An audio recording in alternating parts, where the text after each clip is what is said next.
This demon from hell just lost her head from a single punch. This monster, Asetiar, was powerful enough to make an entire kingdom tremble centuries ago. Even Aquaz, one of the strongest servants of the sun god, was pushed to the edge and almost turned into the demon's toy. But the moment Ketal stepped in, everything changed.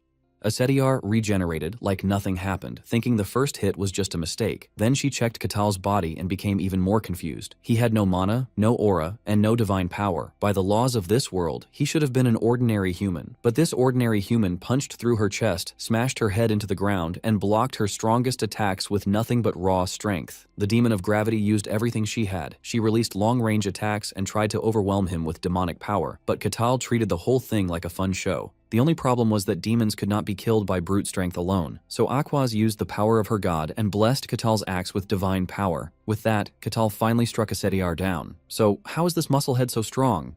Let's go back a bit. At the center of the world, monsters dwell on the white snowfield. There are monsters like the white serpent that devour glaciers. There is a gray bear that causes earthquakes. There is even the vile rat that pollutes the seas. In all of these, an emperor returned alive from the white snowfield and said the most dangerous thing isn't the monsters. In the white snowfield, barbarians are seen running around, taking out monsters and eating them for snacks. Among them is our MC, Ketal, and he seems to be the only one with higher intelligence. Ketal always tried to lecture his fellow comrades on some of the dangers of eating poisonous creatures, but these dudes don't care. Ketal then narrates how he never wanted to live amongst clueless and savage barbarians.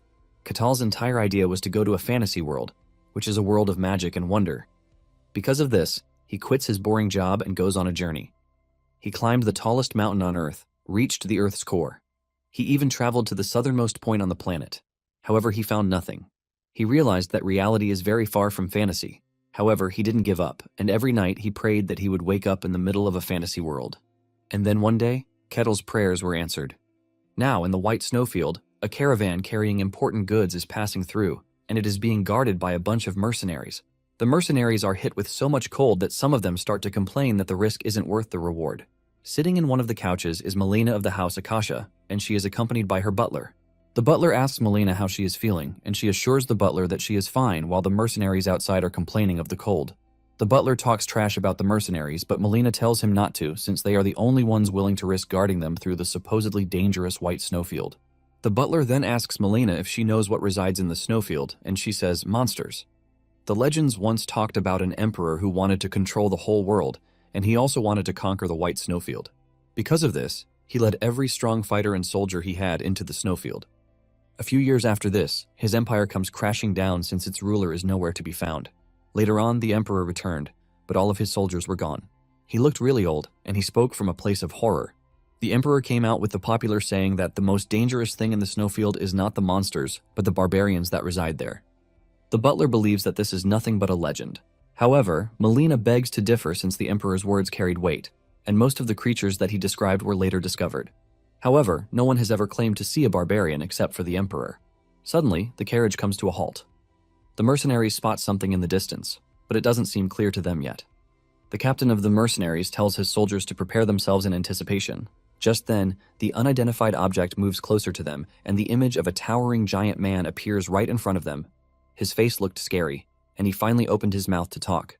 It turns out to be our MC, and he reveals that he got tired of the other barbarians, which is why he came for a stroll. Ketal is surprised to have run into outsiders in the snowfield, and he attributes it to luck. Ketal offers his greetings to the mercenaries, and he quickly figures out that they are guarding the caravan. He wants to suggest that they turn back, but he knows that they won't. While he is speaking, the mercenaries are too stunned to speak as they are trying to process what it is that is standing in front of them. Just then, Ketal asks the captain if their employer is in the caravan. He reveals his wishes to be hired just like the mercenaries too.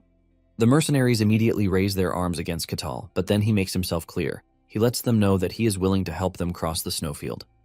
The captain is surprised that Ketal the barbarian is not hostile toward them, but in fact asking for work. Ketal assures the captain that if he meant to do harm, they would all be dead already. The captain reluctantly asks Melina what she wants to do regarding Ketal's request. Melina wants to know what will happen if they fight Ketal, and the captain lets her know that fighting Ketal seems to be out of their options.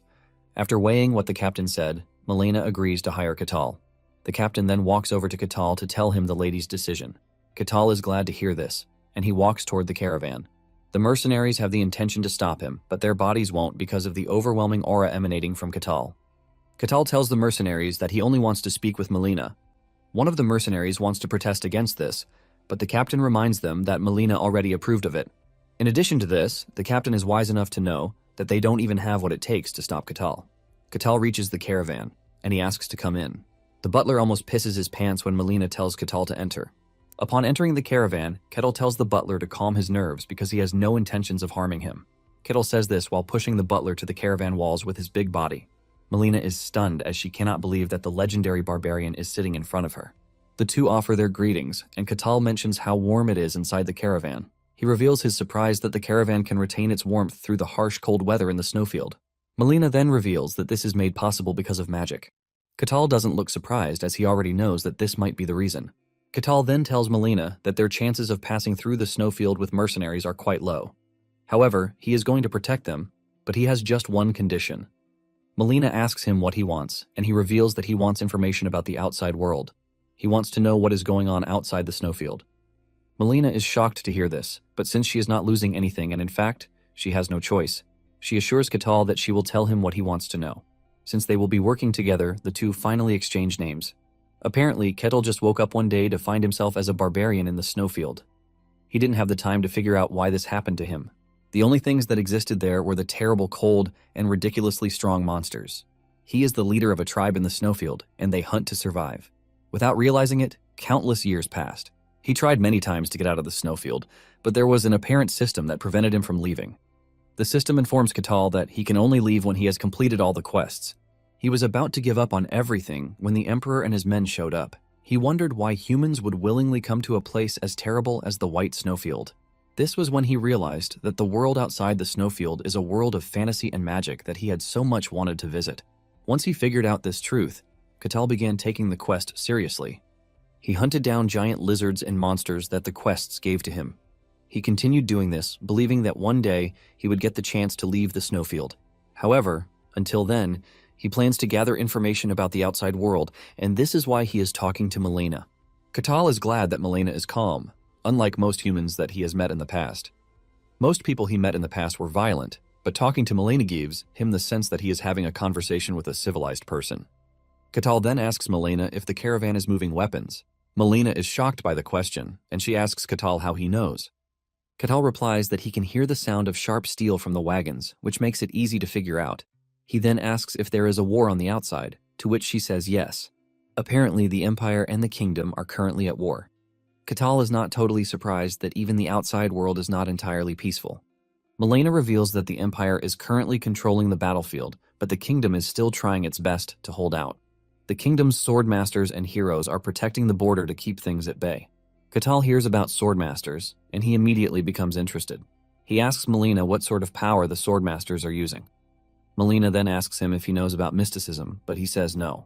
Melina explains that a power called mysticism exists in the world. Apparently, only a few can use or even sense the power.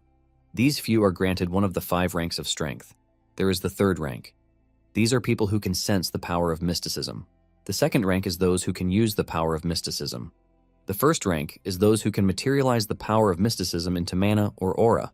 People like knights and wizards usually belong to the 1st rank. However, there are those who have transcended the rankings. These are the people who can dominate mysticism and use it freely. They are capable of doing very powerful things, and this is the rank that the Swordmaster belongs to. And when talking about the heroes, they are far beyond everything else. They are basically an influence on the world itself. Melina considers the heroes beings that are out of this world. After hearing everything that Melina has to say, Catal wonders how long he has been trapped in the snowfield. At this point, he doesn't really care again. He just wants to get out of the snowfield and reach the outside world, which is the fantasy world that he has been longing for. Melina then asks Catal if he is a barbarian, to which he says yes. Melina reveals that there is a legend about the barbarians. This shocks Catal as he never knew that something like this existed. He realized that the Emperor must have been the one who went out to spread such. Catal then moves past the legend talk, and he talks about the large number of weapons being moved by Melina. He asks Melina if there is a particular reason for them to go through the snowfield, to which Melina replies that her family needs a whole load of money. Catal asks her why, and she explains that her family has been in the commercial industry for quite a while. However, they are currently in debt because their rivals found a way to sabotage them. The expedition Melina is embarking on is one that would prevent the total collapse of the family. Catal is impressed by this, and he mentions that they are selling weapons to the kingdom. Melina is shocked, and she asks Catal how he knows this. Catal reminds her that she previously mentioned that the Empire is winning the war, which means they don't need a resupply of weapons. Since the supply of weapons is low, the demand would be high. In return, the price would be high, and because of the situation, Catal figures out that the weapons would be of high value. For them to even be going through the risky snowfield, Kettle knows that it is quite valuable. Kettle then asks if there is no other way to reach the kingdom without passing the snowfield, and Melina says yes. Melina is shocked by everything she has seen so far, since everything she heard about barbarians is the fact that they are uneducated and they are a bunch of savages. She wonders if Catal is truly a barbarian, and just then, the carriage runs into a bit of a problem. The carriage has run into a black slime, leaving them scared. Catal is the only person sitting comfortably in the caravan without any sense of fear. Melina tells him about the records that are being kept concerning dangerous monsters in the snowfield. There are strong adventurers who have entered the snowfield in the past, but little made it out alive. Out of those few are the ones who left records of the monsters that they encountered. Among the said creatures is the black slime. Melina asks Catal if he knows about the black slime, and he says yes. However, Catal considers them to be snacks and nothing really dangerous. Melina is shocked when she hears that Catal eats the black slimes. He then suggests that they catch some so that they can eat, but she immediately refuses. The moment Melina sees that the black slime is posing a threat to the mercenaries, she starts to scream at Catal for help.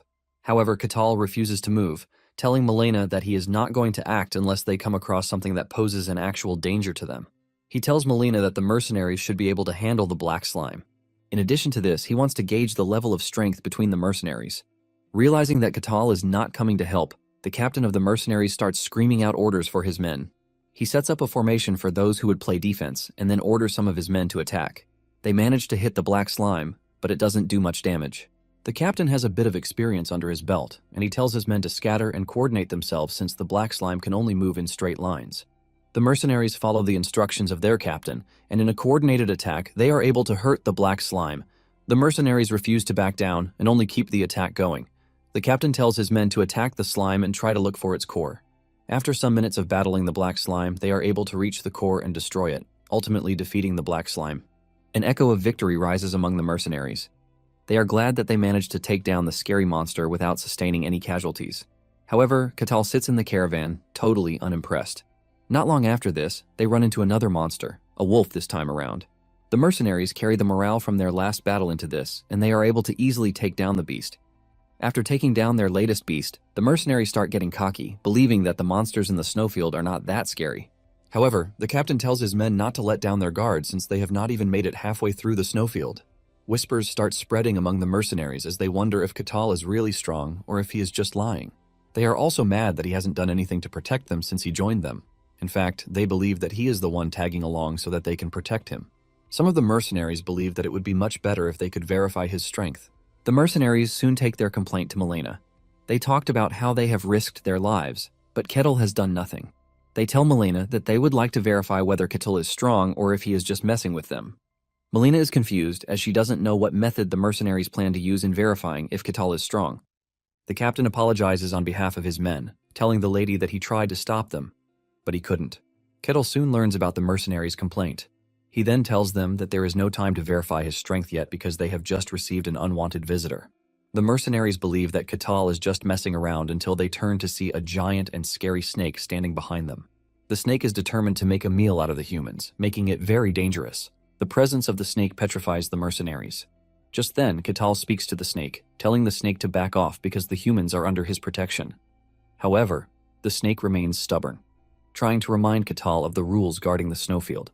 Catal urges the snake to mind its business, but the snake refuses to back down. The snake raises its head, ready to strike, and this is when Catal loses it. He decides that a good beating will get the snake back to its senses. He approaches the snake, and with just a single punch, he is able to make the snake scream for its life. The hit from Catal's punch leaves a shockwave in the area. The snake passes out from Catal's strike, but Catal decides to finish it off since it refused to heed his warning. With just one more hit that showcases how dangerous Catal is, he finishes off the beast. After he is done beating the snake to death, the mercenaries all turn to Catal, asking him to forgive them for acting all stupid. Catal acts petty toward them, but the journey continues. The butler then joins the mercenaries outside, leaving Catal with Melina. Kettle then asks Melina why someone who seems to be of importance, like her, is the one running such a dangerous errand for her family. Melina reveals that she is the first daughter of her mother, who is her father's mistress. Her mother is a second wife who came for a political marriage but was used and abandoned. Apparently, Melina and her mother hold no real significance in the family. They are basically nothing, and because of this, they are treated like servants. Melina further adds that she volunteered to go on the mission. Melina admits that the mission is quite dangerous, but someone needed to set an example. After hearing Melina's story, Kittle concludes that she is clever. In addition to this, he believes that she is ambitious. Not long after this, they arrive at the end of the snowfield. They all thank Kittle for his assistance. Kittle then asks Melina how they plan to return, and she reveals that they are going to go through the Empire since they will no longer be carrying weapons. Melina then asks Kittle why he called her a clever and ambitious person. Kittle tells the lady that this is exactly what he means. Since her family is losing their status and they are in debt, Kittle figures out that Melina is using the opportunity to be her family's savior. Even though she is the daughter of the second wife, the people will obviously trust and follow her. Kittle has been able to piece together that Melina is trying to seize real power in the family. After hearing everything Kittle has to say, Melina confesses that he is not wrong. Melina is shocked at how a barbarian like Kittle is so clever. It dawns on Melina that having Kittle by her side would actually mean a lot. Melina then offers Kittle the chance to follow her out of the snowfield, but Kittle declines the offer, telling Melina that he still has some things that he needs to sort out. Melina is disappointed, but she decides to give Kittle her family's crest. She tells him to look for the Akasha family if he ever decides to come outside and show them the treasure. Kittle gladly accepts the gift and hopes that they all meet again someday. Melina and her entourage ride off, and Kittle returns to the snowfield to take on the quests given to him. 5 years later, Kittle finally meets all the conditions set, and he completes the quest. The system informs him that he can finally leave the snowfield. With excitement, Kittle takes his first step out of the snowfield into the fantasy world that he has always wanted to visit. Kittle steps into the woods, and he takes in all the scents of animals, flowers, trees, and other things made of nature that he didn't have when he was in the snowfield. Kittle takes one last look at the snowfield, and he declares that he is never coming back to it. He is finally in the fantasy world that he dreamed of, which he never thought he would reach. Even though everything went wrong from the start, Kittle doesn't mind. He has made it to the fantasy world, and he is ready to enjoy himself. He is looking forward to seeing swords, magic, dragons, and elves. He looks further into the forest and feels human presence coming from there. Kittle assumes that he is close to a village, and he excitedly walks in that direction. As he approaches the location, he is stuck between what sort of greeting he should go with. Not being able to come to a decision, Kittle decides that he is just going to act like a gentleman. Meanwhile, the presence that Kittle felt was a bunch of elves finally settling into the environment. An elf elder tells his people to unpack their things and get ready to make the area their home. One of the elves asks the elder if the area is really safe for them, and the elder says yes. He reveals that they are in an extremely remote area that humans rarely come to.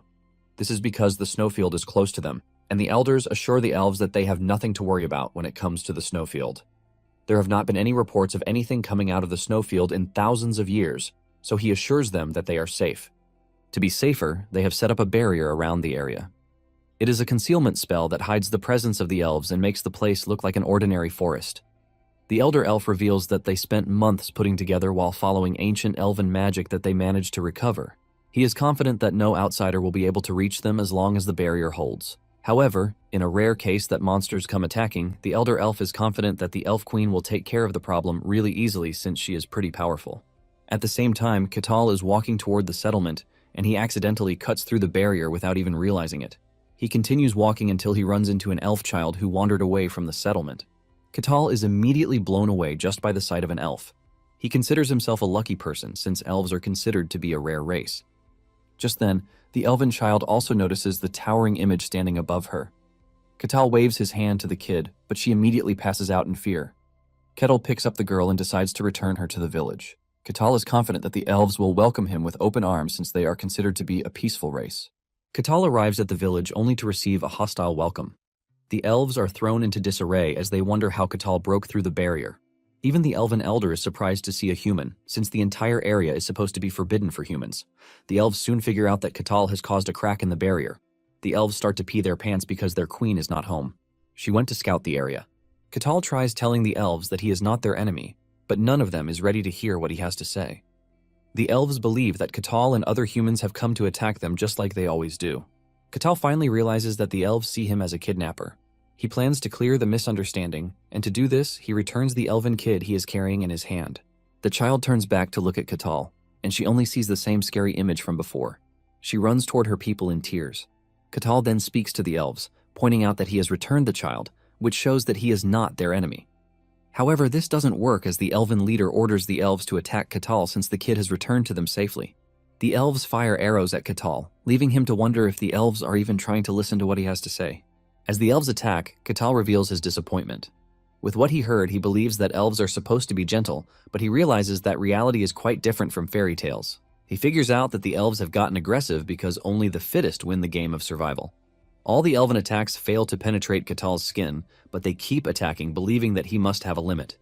Realizing that the elves are not ready to calm down, Catal claps his hands, releasing a massive shockwave. The shockwave throws the elves in different directions and also leaves a deep crater where Catal is standing. The elf elder is shocked to see this as he wonders just what sort of monster Catal is. Catal realizes that he misjudged his strength, but then he tells the elf leader that he is not an enemy to the elves. Suddenly, a massive fiery arrow hits Catal from behind. The arrow hits Catal on the head, engulfing him in fire. The attack came from the elven queen, Marsaria. The queen demands to know what happened, and the elf leader claims that they were attacked by a human. Marsaria concludes that the area is also not safe for them. Just when the smoke clears, Marsaria and the other elves are left in total shock to see that Catal is still standing. The elder elf wonders how Catal is able to take Marsaria's direct blow and doesn't die. Without hearing from Catal, the queen concludes that Catal is there to hurt them. She prepares to fire another arrow at Catal. Catal wonders why none of the elves are acknowledging what he is trying to tell them, even though they are all speaking the same language. Since the elves are not ready to hear what he has to say, he plans to beat it into them. Marsaria fires her arrow, but Catal punches it back at her. Catal misjudges his strength again, and it almost ends the queen's life. The arrow misses her but destroys everything behind her. Marsaria realizes that the foe she is going up against is pretty strong. She wonders why someone as powerful as Catal is in the area. She immediately orders the elves to run away from the area. The elves adhere to the queen's instructions, and they all make a run for it. The queen then faces Catal, telling him that he will never achieve his sinister goal. Catal is shocked because all he wants to do is talk. The queen then resorts to the last thing she can do when her homeland is threatened. She speaks some chants and summons a giant fiery bull. Catal doesn't feel threatened by this, but he is rather impressed. He realizes that the bull with horns ablaze in flames standing in front of him is a spirit, and this is something straight out of fantasy. Marsaria then orders the bull to annihilate Catal. The bull, Fiego, complains about the summoning, but Marsaria tells it to shut its mouth. Apparently, Fiego is a high-ranking fire spirit that holds flame in its horns. The stronger the spirit, the older and more boastful they get. Marsaria admits that she wouldn't have been able to summon a high-ranking fire spirit like Fiego, but she got help from another tribe, and she barely succeeded in forming the contract. Marsaria then orders Fiego to fulfill his contract. Fiego takes a good look at who he is supposed to annihilate, and he wonders if Catal is even human. Even though Fiego is doubtful, he still has to fulfill his contract. He decides that he is going to burn Catal to ashes. He charges toward Catal, leaving destruction in his wake. Surprisingly, Catal grabs Fiego's horn with just one hand. Fiego almost breaks apart when this happens. Catal admits that he is impressed by seeing a spirit, but at the same time, he doesn't mind beating it to death. Catal hits Fiego with a single punch, throwing him several meters away, while also splitting in half. Fiego splitting in half leaves massive destruction where it lands. When this happens, Marsaria falls to her knees in despair. She has done everything in her power, but couldn't leave a scratch on Catal. Kettle walks toward her and she begs that her people be spared. Standing tall and confident, Catal says what he has been saying since the beginning. He tells Marsaria that he is not her enemy, nor is he an enemy of the elves. Marsaria is shocked to hear this, and after a bunch of conversation, the elves finally accept the truth. Marsaria and the elves apologize to Catal for judging too quickly. Catal then assures Marsaria that he understands her situation since she said they were driven to the remote area by humans. He is only sad that the elves didn't hear him out before attacking him. Catal then reveals that it is his first time seeing an elf since there are no elves in the white snowfield. Marsaria is shocked when she realizes that Catal is from the snowfield where it is said that humans can't survive. Marsaria then reveals her worry. She asks Catal if there are others who can come from the snowfield too. Catal assures Marsaria that the possibility of someone or any monster coming out of the snowfield is very unlikely because there are rules in the snowfield that even powerful beasts like dragons cannot afford to break. He knows that his escape from the snowfield is nothing but an exception. Marsaria is relieved to hear this. Catal then asks her about Fiego since it got split in half. The queen assures Catal that he has nothing to worry about. Since the spirits are beings of nature, Fiego would just return to the spirit realm through reverse summoning. Since she was rude to Kettle, she asks him if there is anything that he wants.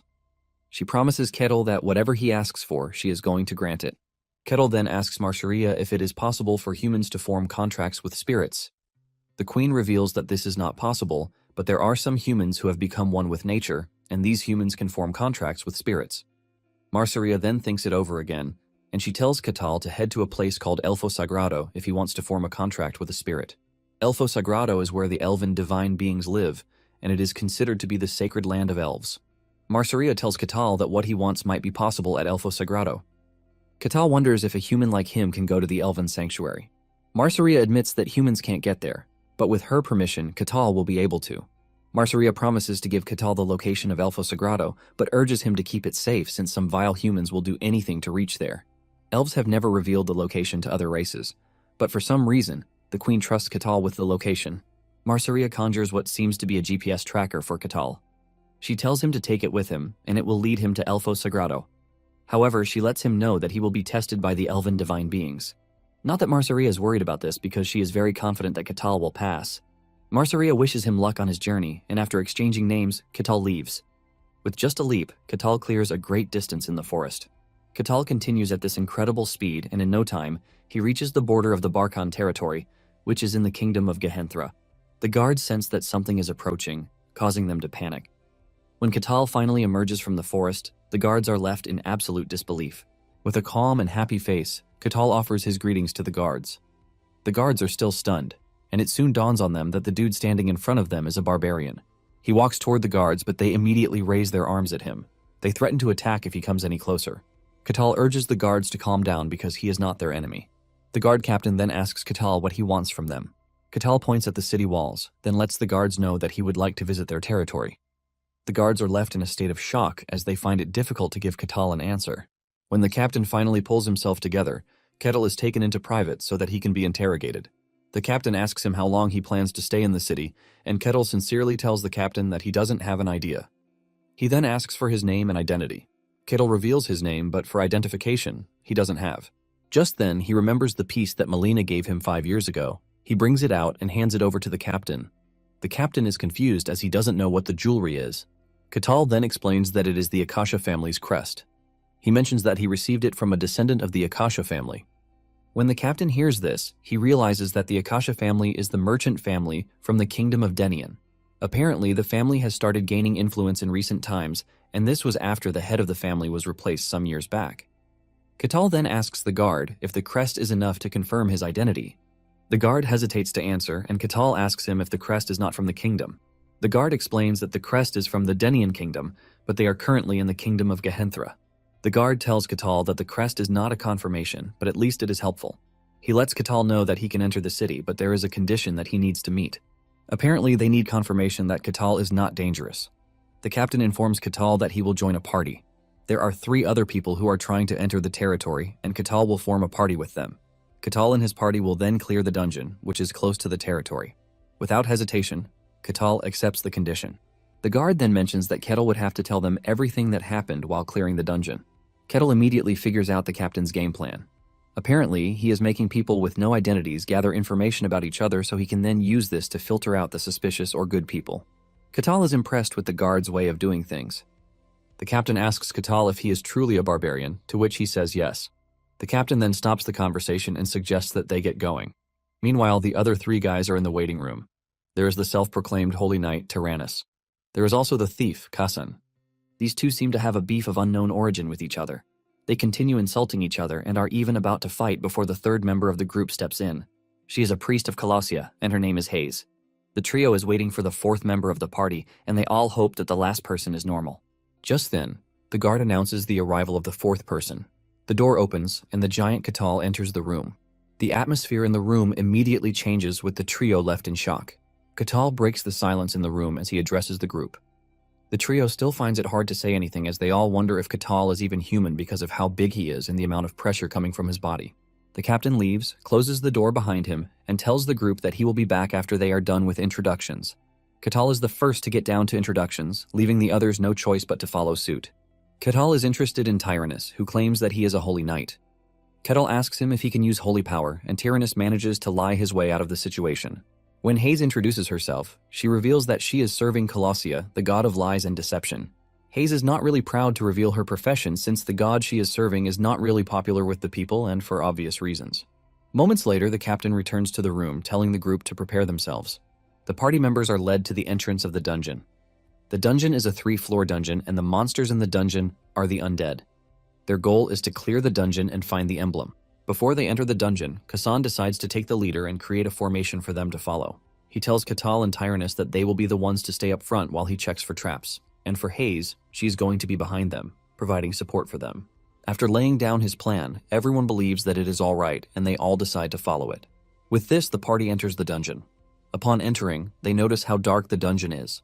Kasan observes the area but finds no traces of traps. He is surprised that the dungeon looks suspiciously ordinary. Just then, they run into bones scattered all over the floor.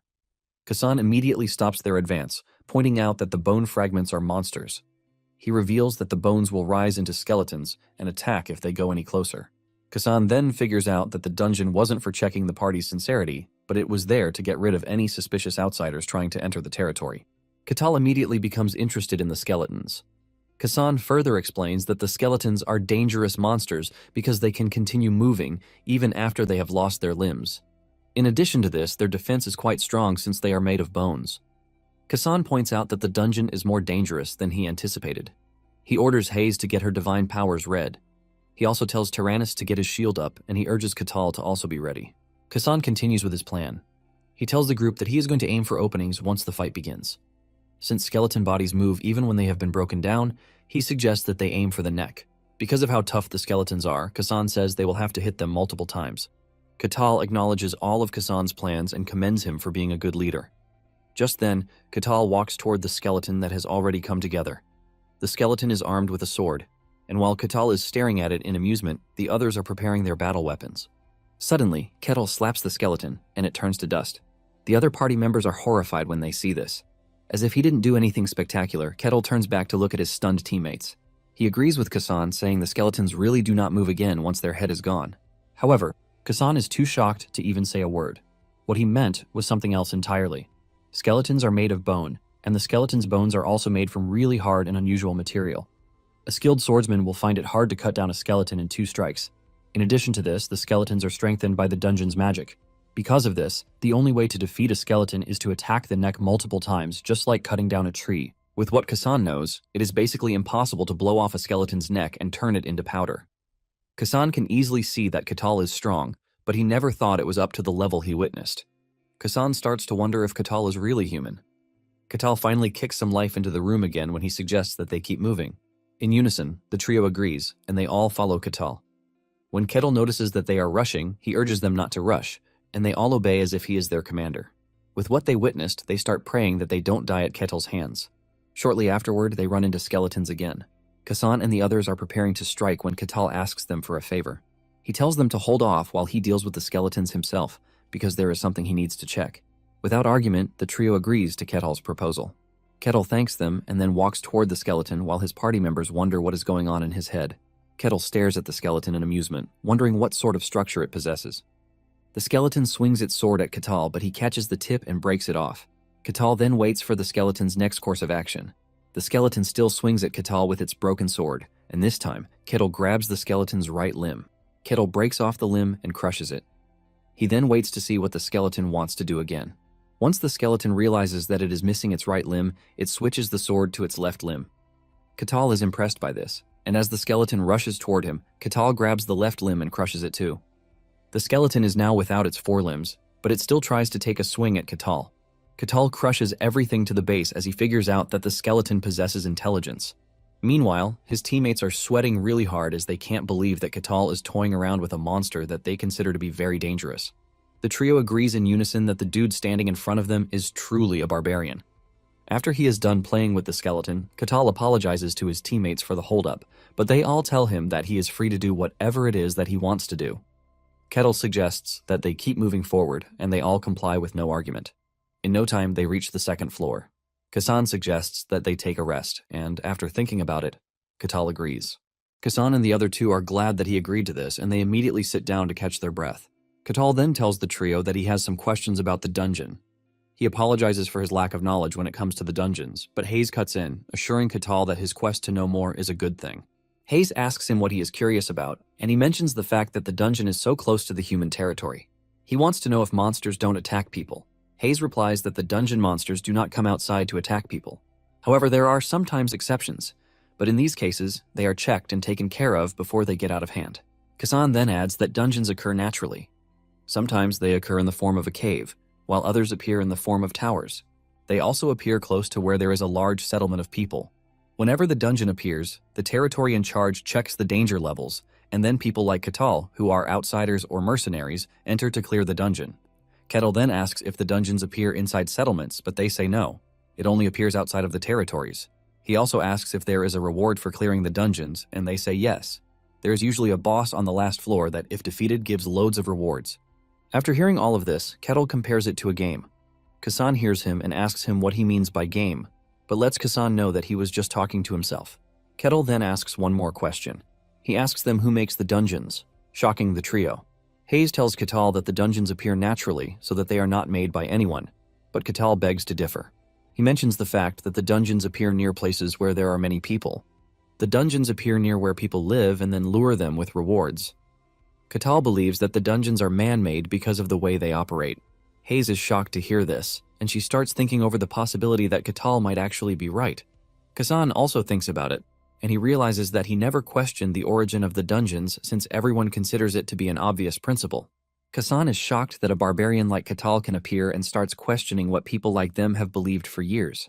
Because of this, Kasan concludes that Ketal is not a normal barbarian. Minutes later, Ketal suggests that they keep moving, believing that they have all had enough rest. None of them can disagree with this as they immediately start moving. Not long after this, they find a treasure chest, which is one of the rewards in the dungeon. Kasan mentions that they are free to take it if they can unlock the chest. Kasan then has an internal monologue with himself, talking about how hard it is to unlock a chest of that level. With the type of chest that he is looking at, he believes that it is going to take a thief of high expertise to unlock. Kasan concludes in his head that they would have to give up on the treasure chest. Just then, Ketal asks him to unlock it. Kasan is shocked when he hears this, reminding Ketal that they are staring at a treasure chest. Ketal replies that he is not blind, and since Kasan is a thief, it is his job to unlock it. Kasan knows that Ketal is right, but there is a problem. He doesn't have the skills to unlock a chest with this level of protection because if he did, he would be ranked high among the thieves. However, Kasan is scared to death to tell Ketal the truth that he is arse at being a thief. He believes that Ketal will just kill him if he fails. Scared of what might happen, Kasan proceeds to give it a try. While unlocking the chest, Kasan can see Ketal staring at him from behind, and he figures out that it is a game of life or death for him. The moment he fails, he assumes that he is done for. Kasan starts to rack his head. He thinks about all the times he has followed his boss on a raid. He replays everything in his head, trying to find a way through. Since his life depends on it, Kasan puts his all into trying to unlock the chest. After some minutes of working on the chest, Kasan finally unlocks it, and he couldn't be happier or relieved. Every member of the party is impressed with Hayes talking about how only skilled thieves unlock the treasure chests. She is glad that she got to see it in person. Kettle also praises Kasan, telling him that he did a good job. To Kasan, he is in shock because he should not have been able to unlock the chest. But it turns out that he was always able to do it since his survival depended on it. Kasan then realizes that he has not been maxing out his potential all this time. Kettle then asks his party members how much they think the value of the chest is. Hayes reveals that the contents of the chest are enough to feed a family for at least a month while living luxuriously. Ketal then tells Kasan to arrange the valuables, to which he quickly responds. While gathering the loot, Kasan's instinct as a thief wants to kick in, but hearing Ketal's voice brings him back to reality. Shortly afterward, they run into a bunch of skeletons. Since there are 4 skeletons, Ketal tells his teammates that he is going to handle 3 of the skeletons while leaving one to them. The trio accepts the task, and it dawns on them that they are about to get into a real fight. Kasan watches as the skeletons assemble themselves, and it creeps him out. The skeletons come charging at them, and the party members prepare to engage. They take on one of the skeletons while Ketal holds down the other 3 so that they won't interfere in the fight. He watches as the trio fight the last skeleton. The trio uses coordinated attacks against the skeleton, trying to take it down. While they are fighting the one skeleton, Ketal has casually crushed the other 3 without even realizing it. However, he is glad that he is witnessing how a proper party should move. He stands back to enjoy the fight between the skeleton and his party members. The trio soon realizes that Ketal is testing them. It dawns on them that showing any sign of weakness means that they get to die. The fear of death pushes the trio to their limit, and after several attempts, they finally take down the skeleton. Judging from the fight he just watched, Ketal realizes that the mercenaries who came through the snowfield 5 years ago are pretty decent fighters.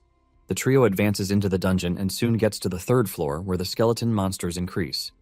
However, the party had no issue going through since they had Katal leading the charge.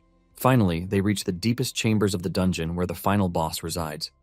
They are met with a skeleton knight, and this shocks the party members.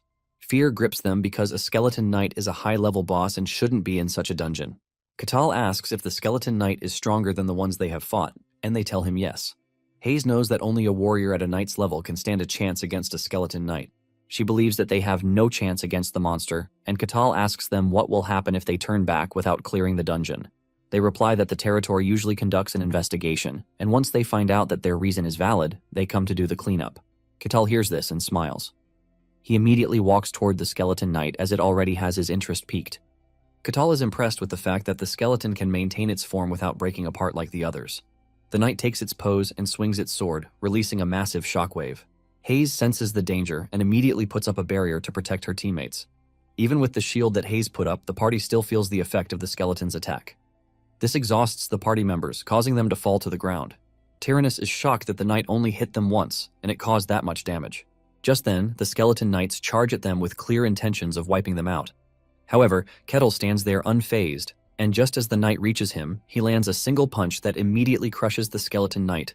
Kasan and the others are left in shock. Even when Kettle asks them if they have cleared the dungeon, they are too stunned to speak. They find another treasure chest, and Kettle asks Kasan if he can open it. Kasan comes clean, telling Katal that the treasure chest is protected with a high-level lock, and he can't disarm it with his skills. Kasan suggests that they ignore the treasure chest, but he hasn't finished his statement when Katal crushes the chest with his fist. Once again, the party members are left in disbelief. Katal then tells Kasan to clean up the treasures. Kasan walks toward the treasure chest while wondering how Katal is able to break it open. It is something he has never heard of in the past, but he wonders why Katal told him to unlock it when he could easily break it. After gathering the treasures, the party exits the dungeon. The moment they step out, the dungeon disappears, and Kasan explains that dungeons usually disappear once it is cleared. The dungeon only remains if there is a secret room, but since the dungeon they cleared disappeared, there seems to be no secret rooms. Katal hears about the secret room and adds it to his list of interesting things. They return to the guard post where the captain is shocked that the team has already cleared the dungeon. He then takes each member of the team into a waiting room to interview them one after the other. He asks Hayes if Katal can stay in the territory, and she says yes, since she didn't notice any problem with him. The captain, on the other hand, is not really concerned about the clearing of the dungeon, but about being able to screen out dangerous individuals. Tyrannus and Kasan also tell the captain the same thing about Katal. When Katal is asked about his party members, he praises them, talking about how they each contributed to the success of the mission.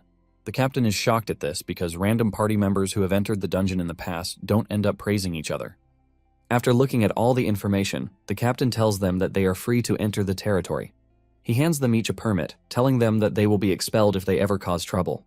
In addition to this, they are given a reward for clearing the dungeon. He urges them to divide the reward among themselves. Kettle thanks the captain for the reward, and he turns to his party members, telling them that they are going to divide the reward equally. Hayes and the other two nervously tell Katal that they are fine with not receiving anything, but Katal insists since they all cleared the dungeon together. Realizing that Kettle is not going to back down, the trio accepts. After sharing the reward, Kettle suggests that they find a tavern where they can have fun. Kasan and the other two have no choice but to accept, but deep down, they just want to run away from this monster of a man. As the party members walk away, the captain of the guard thinks over what the party members told him. He admits that Katal is really strong since he was able to one-shot a skeleton knight. With what he can see, he figures out that Katal is at least on a knight's level of strength, and he is also not the typical barbarian. He considers Katal to be an anomaly among the barbarians and even humans. The captain realizes that things might be more serious than he thinks, and he decides to go report to the lord of the territory. The captain arrives at the lord's castle, where he meets the ruler in charge of the territory, Luke. The captain goes straight to the point, telling Luke that a barbarian has entered their territory. Luke asks the captain if he was the one who gave the barbarian permission to enter, and he says yes. He assumed that Katal was not going to be a problem, but after learning how strong he is, the captain believes that Katal might actually be a problem. Luke asks the captain how strong Katal is perceived to be, and he reveals that Katal took down a skeleton knight with just one hit. Even Luke is surprised when he hears this since he knows how strong skeleton knights can be.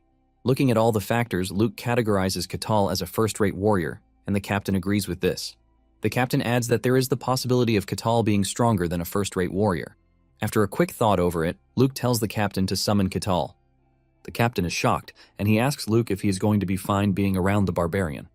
Luke tells the captain that having Catal roam their territory alone poses a big risk. Luke wants to physically assess the situation himself. When the captain points out how dangerous it is to have Catal in the same room, Luke reminds the captain that he has his own knight to protect him. Standing behind him is his fierce knight, and when Luke asks the knight what he thinks, the knight boastfully tells Luke that he has nothing to worry about since Catal is no more than a barbarian. Since he possesses great swordsmanship skills, which he learned from the great master, he believes that Catal stands no chance. Once Luke gets the assurance from his knight, he urges the captain to summon Catal because he would like to speak to him. Meanwhile, Catal and his party members are at a tavern. Catal is the only one eating and having fun since the other three are so nervous to even be in his presence. Catal talks about how good the food is, and he suggests that the trio eat whatever they want, assuring them that all the bills are on him. Even with this, the trio is still not comfortable.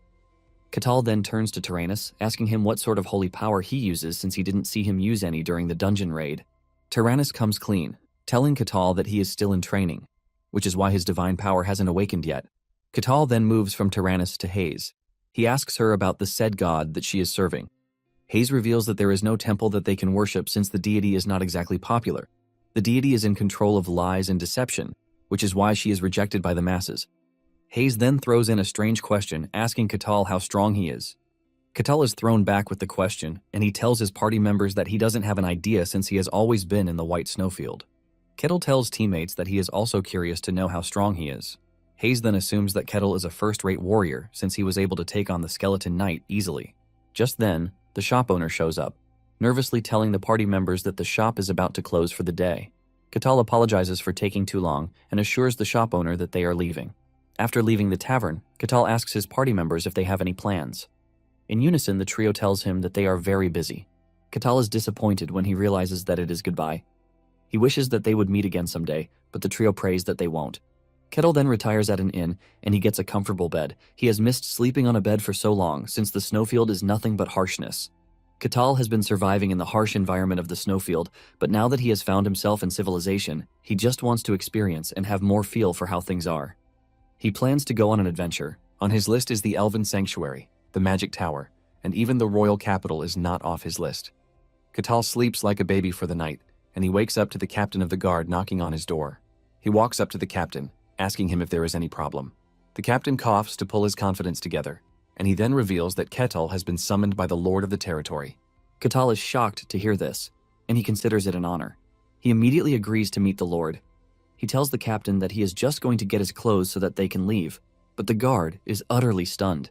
He didn't think it would be that easy to get Kettle to follow him, and he started to wonder if he had come to the wrong place. Kettle walks through the streets in amazement, since this is the first time he will get to see the territory during the day. Minutes later, they arrive at the castle, where the Lord of the territory is already waiting for them. Luke welcomes Catal and stretches his hand to shake Catal's. Surprisingly, Catal takes his hand and also bows to him in respect. Luke cannot believe that a barbarian bowed his head.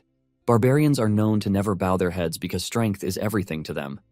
Luke tries to hide his shock and he tells Catal to take his seat. Catal sits down and he looks around at how beautiful everything is. Just then, he notices Luke's guard and how serious the dude is. Catal has always loved knights since he was a kid, but staring at the knight, he realizes that he is emitting serious killing intent. Luke calls Catal's attention back to reality when he tells him that there is a reason why he called him.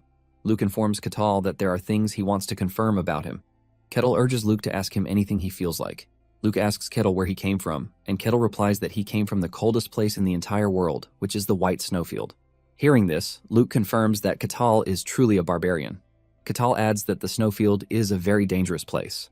Luke then asks Catal how strong he is. Luke wants to know how threatening Catal's power is. Catal then tells Luke that he can't answer the question since he doesn't know the power rankings on the outside. Since his power cannot be ascertained, Luke suggests that Catal spar his knight. Luke promises that Catal will be rewarded if he agrees. Luke further adds that it is not going to be a life or death match, and Catal agrees to the proposition. He is excited that he wants to have a sparring session with a knight. And this is not just any knight, but a knight in the fantasy world. Catal cannot pass up the chance to witness what a knight can do firsthand. After Catal agrees to the deal, Luke realizes that Catal is just like the other barbarians who will not shy away from a fight. Catal and the knight then proceed to the arena where the match is going to take place. Once everything is in place, Luke tells the two to get down to the match. The knight boastfully tells Catal that he should consider himself a lucky person since he wants to witness his greatness. The knight soon realizes that Ketal is relaxed, and he is even smiling. This pisses him off, and he charges toward Ketal, promising to show him the difference in their skill level. He unleashes a sword skill that leaves Ketal ultimately surprised. Ketal tries to figure out the type of sword skill that the knight is using, but can't seem to. He initially thinks the 3 swords aiming for him are illusions, but he soon gets rid of that assumption. Even with how potent the skill is, Ketal easily dodges. The knight considers this an impressive feat, but he still has more in his arsenal to unleash. Before he can make any more moves, Ketal easily grabs his sword and breaks it. The knight is still trying to figure out what amazing power he just witnessed when he is grabbed by Ketal. Ketal punches him in the chest, shattering his armor and throwing him into the wall. With just a strike, Ketal knocks Luke's best knight out of commission, leaving Luke himself stunned. Luke is left to wonder just how strong Ketal can be. Ketal turns to look at him and he asks if the duel is over, to which he says yes. Luke concludes that Ketal's power is easily at a superhuman level since he was able to easily take down a high-level knight. However, he is left to wonder just how strong Ketal is since he wasn't even trying. Without a doubt, he knows Ketal has what it takes to tip the balance of the world. Realizing how dire the situation is, Luke believes that it is time to inform one of the very people that he knows who has gained the title of Swordsmaster. Speaking of the devil, the said Swordsmaster shows up in Luke's chambers. The Swordmaster is a respectable and feared old man named Cain. Cain takes an interest in what Luke has to say, and he demands further explanation. Luke stands up to greet the Swordsmaster out of respect, and he humbly welcomes him, even though he invited him on such notice. Luke then takes Cain to the room where the defeated knight is recovering.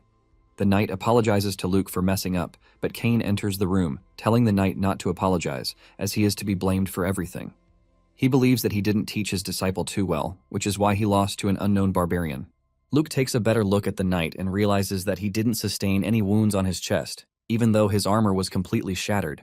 Luke then realizes that Ketal must have shown restraint so as not to kill the knight. Cain also assesses the situation, and he reveals that Ketal is not just a mindless barbarian.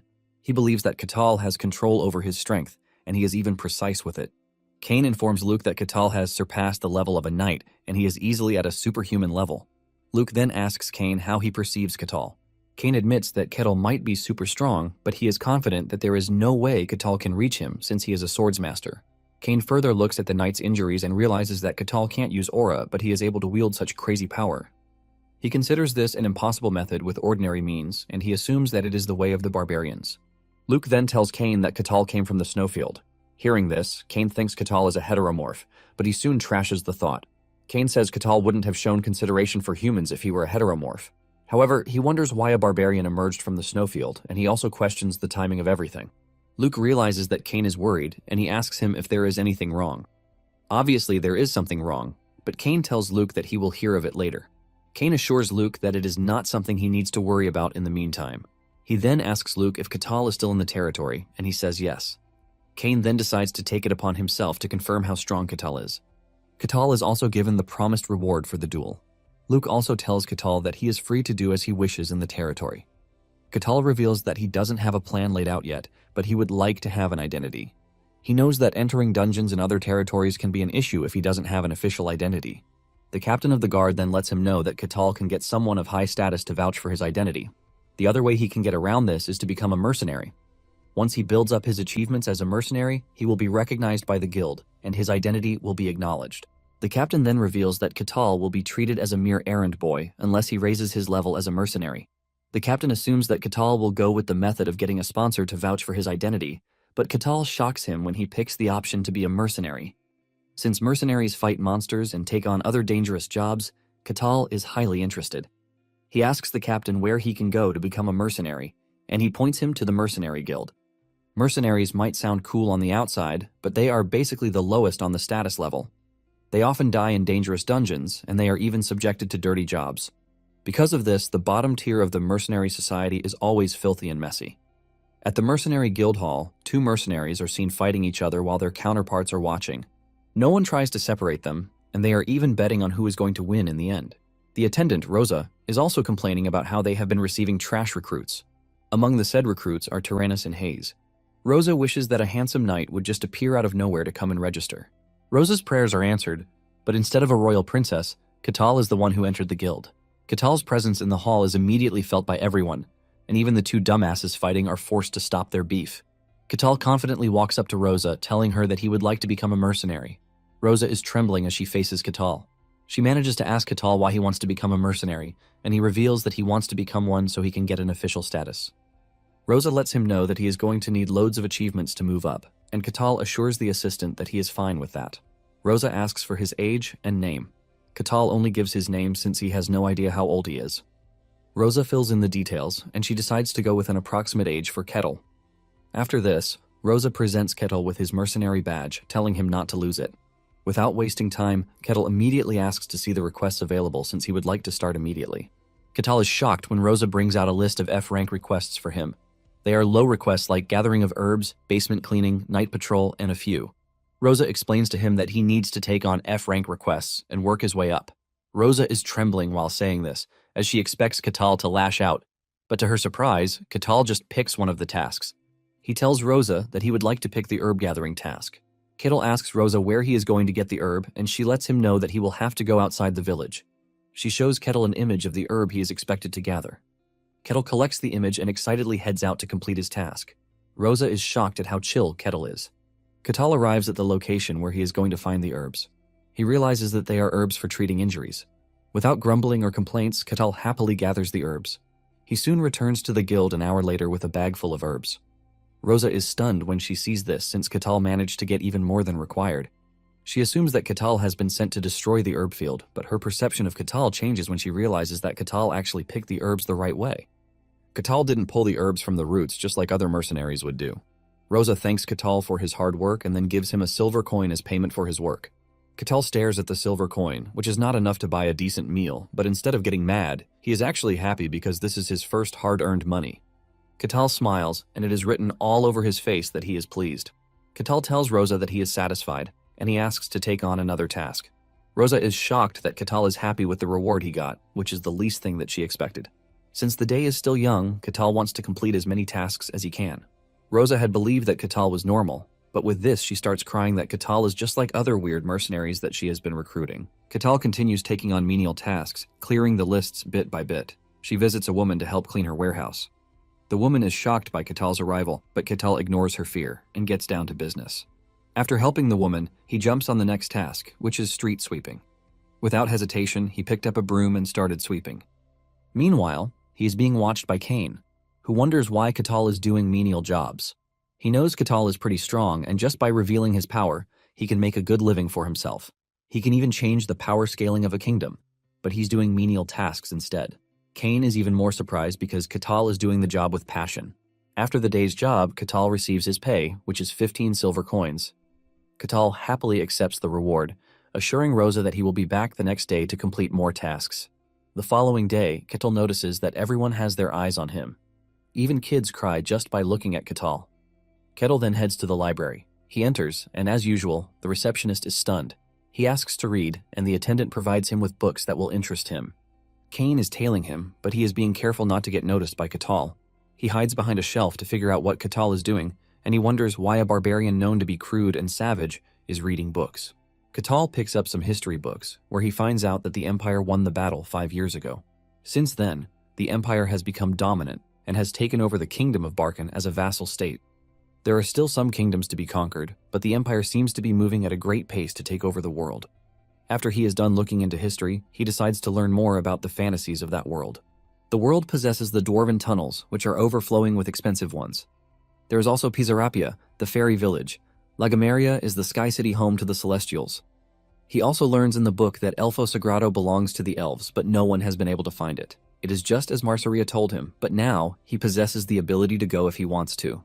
Just then, he realizes that there are other places like the White Snowfield. These are the demonic realms, and they don't entertain human presence. These realms are filled with very scary creatures, but 5 of these realms are the vast ones. One of them is the silent forest that dyes everything in stillness. There is the abyss that drags the world into evil. There is also the deep sea, but this place is strange enough for primates to still breathe. And there is the bottomless hole where nothing exists. Then there is the White Snowfield. Beings living in the demonic realms are regarded as the others. They are very strange and powerful, but humans are lucky that they can't cross over. Catal is surprised to learn about this. He knows the White Snowfield on itself is very large, and to think there are other places like it blows his mind. After gathering all the info that he can, Catal stands up to leave. He thanks the receptionist, who deep down is just glad that Catal is finally leaving. Catal heads back to the guild to ask Rosa if there are any assignments for the day. Rosa is happy to present him with the assignment sheet for the day. Meanwhile, Kane is still watching Catal, and he now sees him as a strange person. Kane decides that the best way to know more about Catal will be to meet him in person. Later that evening, Catal is on his way home when he is ambushed by Kane. Catal doesn't look surprised since he knows that Kane has been tailing him all day. On the other hand, Kane is shocked to his bones since he hid his presence with aura, which is supposed to make him invincible. Kane is left to wonder how Catal noticed him since people with the best instincts are not even supposed to catch a wind of him. Catal asks Kane what he wants from him, and before Kane can even talk, Catal jumps to the conclusion that the old man is a bandit. Catal waits a moment, but when he doesn't get a response from Kane, he cements the idea that Kane is a bandit. Kane subtly speaks out, telling Catal that he is not a bandit, and he wonders if Catal will back down if he learns that he is a swordsmaster. However, Catal is already fixated on the fact that Kane is a bandit who needs to be taken in. In fact, he is already thinking about the achievement he will be given by taking in Kane. Realizing that Catal is not going to back down, Kane decides to use the opportunity to test out his strength. Kane prepares to engage Kettle, but suddenly, Kettle vanishes and appears behind him. Kettle tries to grab Kane, but in the last second, Kane manages to move. Kettle smiles, acknowledging the fact that Kane is fast. On the other hand, Kane is terrified since he almost got caught. He knows that Catal would have caught him if he had moved a bit slower. However, he is more shocked that Catal is not using aura, but he is still extremely fast.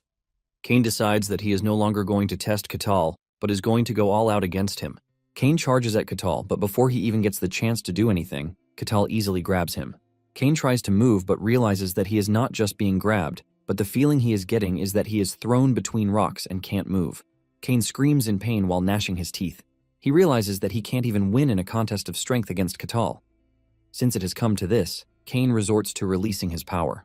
This sudden burst of force is enough for him to break free.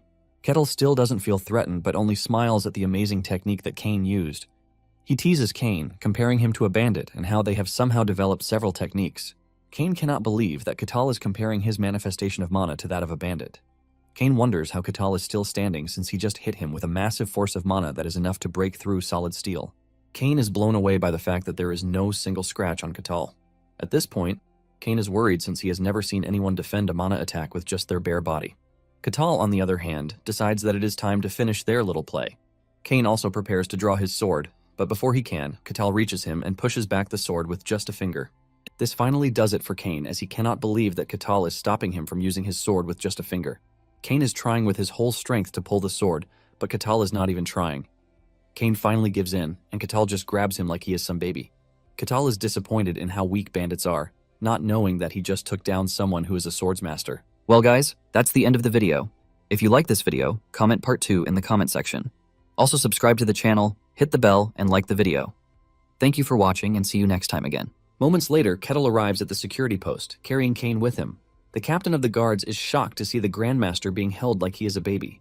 A lot is going through his head as he cannot ascertain if Kettle attacked the swordsmaster. He is totally blown away when Catal addresses Kane as a thief that he caught. Catal tells the captain that he is there to hand Kane over so he can increase his mercenary achievements. It starts to dawn on the captain what is currently happening. He realizes that the swordsmaster, who is at the top of the food chain, got himself captured by a barbarian. To make it even worse, Catal captured him in the worst possible way. The captain finally pulls himself together and he tells Catal that the person he is holding is not a thief. Catal still looks confused when the captain says this. He gets more confused when the captain bows his head to Kane, revealing that he is the only swordsmaster in the kingdom of Gehenthra. Catal still doesn't figure things out, as he believes that swordsmaster is a title given to a thief. Catal starts arguing with the captain, telling him that the person he is holding cannot be a swordsmaster since he attacked him to take his money. Meanwhile, Kane just remains silent as he is too embarrassed to even say anything. The captain and Catal continue arguing on whether the person Catal is holding is a wizard, using a spell to disguise himself. After a back and forth, Catal finally realizes that Kane is truly a swordsmaster. The captain then leaves to report the situation to Luke. Luke is ultimately shocked when he learns that Kane lost to Catal. Catal and Kane are now sitting in a room while trying to avoid eye contact because of their embarrassing moment together. Luke enters the room to find such an awkward sight. Luke expected Kane to take on Catal, but he never thought he would lose. Luke comes to the bitter realization that Catal is stronger than the swordsmaster. Luke tries to find comfort in the fact that Kane recently became a swordsmaster. He believes that Kane's rank is low among other superhumans, which is why he easily lost to Catal. However, he is still baffled by the fact that Catal could take on someone who is at the pinnacle of swordsmanship. Luke realizes that the two need some space to discuss, and he excuses himself from the room. Cain thinks about the whole thing and realizes how embarrassing it is for him. His pride is shattered, but there is no way he can even try to fix it. Cain finally breaks the silence in the room when he introduces himself. He mentions that he is a swordsmaster, and Catal asks if swordsmaster is his surname. He explains that anyone who reaches the title of being a swordsmaster automatically loses their surname because it doesn't hold meaning again. Catal then asks him if the technique he used is particular to swordsmasters. Cain realizes what Catal is talking about, and he tells him that he is wrong. What Catal saw Cain use was the manifestation of mysticism, which is also called aura. This immediately piques Catal's interest, and he wants to learn more. He asks Cain how he can use aura just like he said. Cain then explains that Catal would have to control aura and manifest it if he is to use it. Catal then asks if mysticism is mana, but Cain explains that mysticism is the embodiment of mystical energy itself. The art of handling mysticism as a swordsman is what births aura, but for a mage, it becomes mana. Kettle smiles when he realizes that both swordsmen and mages have what it takes to handle mysticism.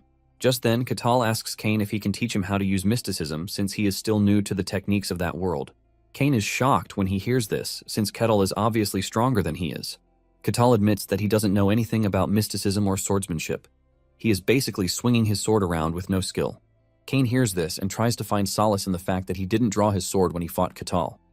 He believed that he would have shown Catal how to properly wield a sword. Since he is trying to restore his shattered pride, Cain agrees to teach Catal how to properly wield a sword. Catal then mentions that he is weak because he can't use a sword. Cain cannot believe that Catal considers himself to be a weak person, but he goes with the flow, agreeing with what Catal said. Catal then continues by saying Cain would have had a better chance against him if he had allowed him to use his sword. He even believes that Cain would have won, but deep down, Cain knows that using his sword or not, he stands no chance against Catal's strength that he witnessed during their encounter together. However, he hopes to restore his pride by teaching Catal proper swordsmanship. Cain begins his lesson by telling Catal that his swordsmanship solely relies on illusion and reality. He asks Catal what he perceived when he fought his disciple, the knight. Catal reveals that the knight's sword strike split into 3, and each attack was real. Catal then figures out that Cain's style is one that focuses on technique and not brute strength. Cain affirms Catal's deductions, and he adds that swordsmanship is the art of merging the sword with aura to wield mysticism. Those who have reached the top of that art are called swordsmasters just like him. Since Catal is a newbie, and he might not understand everything he is saying in theory, Cain decides that a practical example will be the best way forward. Cain makes his stance and releases a sword slash imbued with his technique. The sword strike splits into 5 and damages the ground. Cain explains that the illusions might be fake, but his techniques make them real, which is something only his sword style can do. After seeing what Cain did and his technique, Catal tells the old man that he can also do it. As usual, Cain is shocked as he believes that Catal is talking nonsense. Cain has been working on his technique his entire life, and he is confident that Catal cannot just copy it from seeing it once. Catal realizes that Cain doesn't believe him, and he decides to show him instead. Cain brings out his axe, makes his stance, and swings his axe so fast that he creates a bigger level of damage than Cain's technique. Cain is left stunned by this. Cain is able to assess the situation, and he figures out that Catal might have copied his technique, but he was able to do that using his overwhelming strength and speed. Cain then tells Catal that all he did was swing his axe so fast, but there was no technique involved. Catal is confused, and he argues with Cain. Since the technique is meant to be used in combat, Catal believes that he managed to achieve the desired result even though he took the same route as Cain. Upon hearing this, Cain realizes that Catal is not actually wrong with his take. Cain wants to do something that Catal will not be able to, and he proceeds to show another technique. This time around, Cain splits his body into several parts, just like the way he did with the sword. Cain explains that the technique he used is body separation, which is created by controlling his aura to its last limit. Cain then asks Catal if he can also copy the technique he just showed him. Catal accepts the challenge and he steps back before moving his body so fast, just like Cain did. By doing this, he split his body just like Cain did and even left more devastating damage than Cain did. Cain is left in shambles, as he cannot believe that everything he worked for a lifetime was replicated in seconds. He falls to his knees in despair, and Catal teases him for being mentally fragile. However, Catal decides to lift Cain's spirit. He tells Cain that his swordsmanship is amazing. Catal admits that he can't do what Cain is doing because all he did was swing his axe really fast, but didn't imbue Cain's technique in it. Catal admits that he can never reach the top level of mysticism that Cain has gotten to. After hearing this from Catal, Cain pulls himself together with the belief that his technique is unique to him and him alone. He realizes that his swordsmanship is perfect. The only problem is that he went up against someone who is way out of his league. Kane is still confused by the fact that Catal is moving so fast without using aura. This is something that should be beyond human limits, but Catal is doing it so easily. Just then, Catal asks for something really shocking. He begs Kane to teach him how to properly use his technique. Kane agrees, and he tells Catal that to properly use his technique, he needs to learn how to control aura. However, to do this, Catal will have to figure out how the mystery works. Kane says there is no mage or swordsman who can get to the top without having a good understanding of the mystery. However, there are a few exceptions, and these are those who believe in gods. Their belief helps them bypass this compulsory factor. Catal then figures out that divine power is different from other powers. Kane reveals that those with divine power get their powers directly from the gods. Kane further explains that mystery is the mysterious power within humans. However, it is up to humans on how they use it. Trying to explain what the mystery is, Kane reveals that there are 5 stages. The basic stage is the detection of mystery, which allows the sensing and realization of mystery. Catal then asks if everyone can feel the mystery, but Kane says no. The mystery can only be felt by gifted people. Those who are able to sense the mystery are called third-rate. Just like Melina explained to him 5 years ago, Kane explained again. Kane tells Catal that there are 5 levels, and these are the third-rate, second-rate, first-rate, superhuman, and hero levels. Kane then adds that the power gap between each level is significantly huge. Since Catal has no sense of mystery whatsoever, Kane wants them to start with the first stage, which is mystery detection. Kane tells Catal to max out his senses so he can feel everything around him. From the touch of the earth to the shifting in the wind, Kane tells Catal to feel everything. Catal sits down to meditate and follow all of Kane's instructions. But after a few minutes, Catal comes clean, telling Kane that he doesn't feel anything. Kane is shocked to hear this since he believes that someone as strong as Catal would easily be able to sense it. Kane starts to wonder if Catal is an exception because of where he came from. Kane tells Catal that it might not be easy for him to release the mystical right from the start. Kane offers to push power directly into him and guide him along the path of mysticism. Catal is immediately excited when he hears that Kane is about to transfer aura into him. He urges the old man to get down to it quickly. Kane stands up and stands behind Catal to get started. Just as he touches Catal, Kane is stunned. Instead of feeling a body, what he feels is solid rock. He cannot believe that human muscles can be so compressed that they feel like solid rock. Catal notices that Kane is not doing anything, and he calls his attention back to him. Kane then begins the process of transferring aura into Catal. He plans to awaken the dormant mysticism in his body. Kane is confident that this is not a difficult process, and he can easily get it done. Just then, Kane realizes that he has hit a brick wall. In fact, Kane figures out that it is worse than he thought. In trying to reach Catal's mysticism, Kane feels like he is in a deep sea with no end in it. Kane finally comes to the conclusion that there is no way he can awaken Catal's mysticism. Catal asks if he has no talent, but Kane assures him that it is not the case. Kane tells Catal that he will need to find his own path and awaken his dormant power by himself. Kane informs Catal that he couldn't find the path in his body. Catal is worried that he cannot sense mysticism at all, but Kane lets him know that this is not the case. Kane tells Catal that he couldn't confirm the basis of mysticism in his body. Kane puts it into perspective for him, telling him that his body is exceptional. He tried filling it with aura, but it didn't reach anywhere. Even Kane is blown away because this is the first time he will be witnessing such. Catal is disappointed in the entire process, as he now believes that he might not be able to use mysticism since a swordsmaster couldn't help him. Kane then suggests that Catal visit other swordsmasters who are better at handling aura, or he can even visit the magic tower. Kane apologizes that he couldn't help, but Catal doesn't take offense. He assures Kane that he might not have gotten his desired result, but he was able to learn a lot from their time together. Catal thanks Kane for his help, leaving Kane in a state of mystery. He wonders why Catal is so different from the other barbarians that he has met in the past. Kane then tries to play his hand. He asks Catal if he is interested in settling down in the kingdom. Kane tells Catal that he would be given a title if he pledges loyalty to the kingdom. But without thinking twice, Catal refuses the offer. He tells Kane that he is not interested in pledging his fealty to anything or anyone. Catal basically wants to be a free bird so he can do whatever it is he wants. Kane knows how powerful Catal is, and he wishes that he could get him to support the kingdom so that they can have a chance against the Empire. Kane reminds Catal that he will be given a title, but Catal sternly maintains his stance and Kane immediately backs off. Catal then thanks Kane for his assistance, assuring him that he won't forget how he tried to help him. After their conversation, Kane walks through the hallway thinking about how foolish he is that he thought he could control Catal into doing what he wants. With what Kane has seen, he is confident that no one can influence Catal. He is a man of his own and will only do what he wants. Kane believes that Catal might even be more dangerous than the other barbarians who came from the demonic realm, since Catal came from the White Snowfield. Kane then holds a meeting with Luke.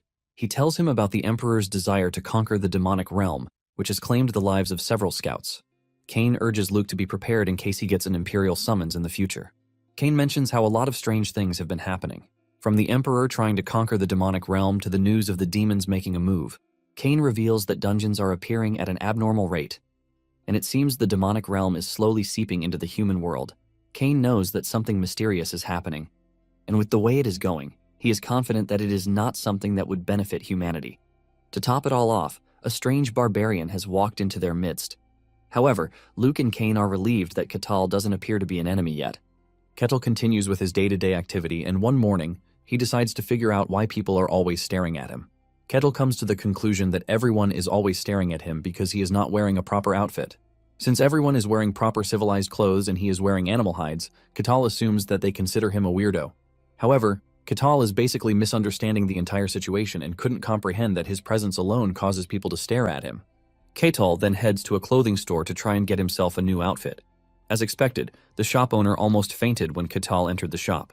Ketal wants to buy himself a new outfit, but the shop owner tells him he doesn't have anything that can fit him. He then offers to make him a custom outfit. Ketal agrees to the shop owner's offer, but at the same time, the shop owner is worried that Ketal will just kill him if the outfit he makes doesn't suit his taste. Ketal leaves the shop, promising to come back once the outfit is done. On his way to the guild, Ketal finds a weird glowing bead on the road. He picks it up with the intention of asking Rosa about it. He arrives at the guild, and he shows Rosa the bead. Rosa picks it up to get a better look.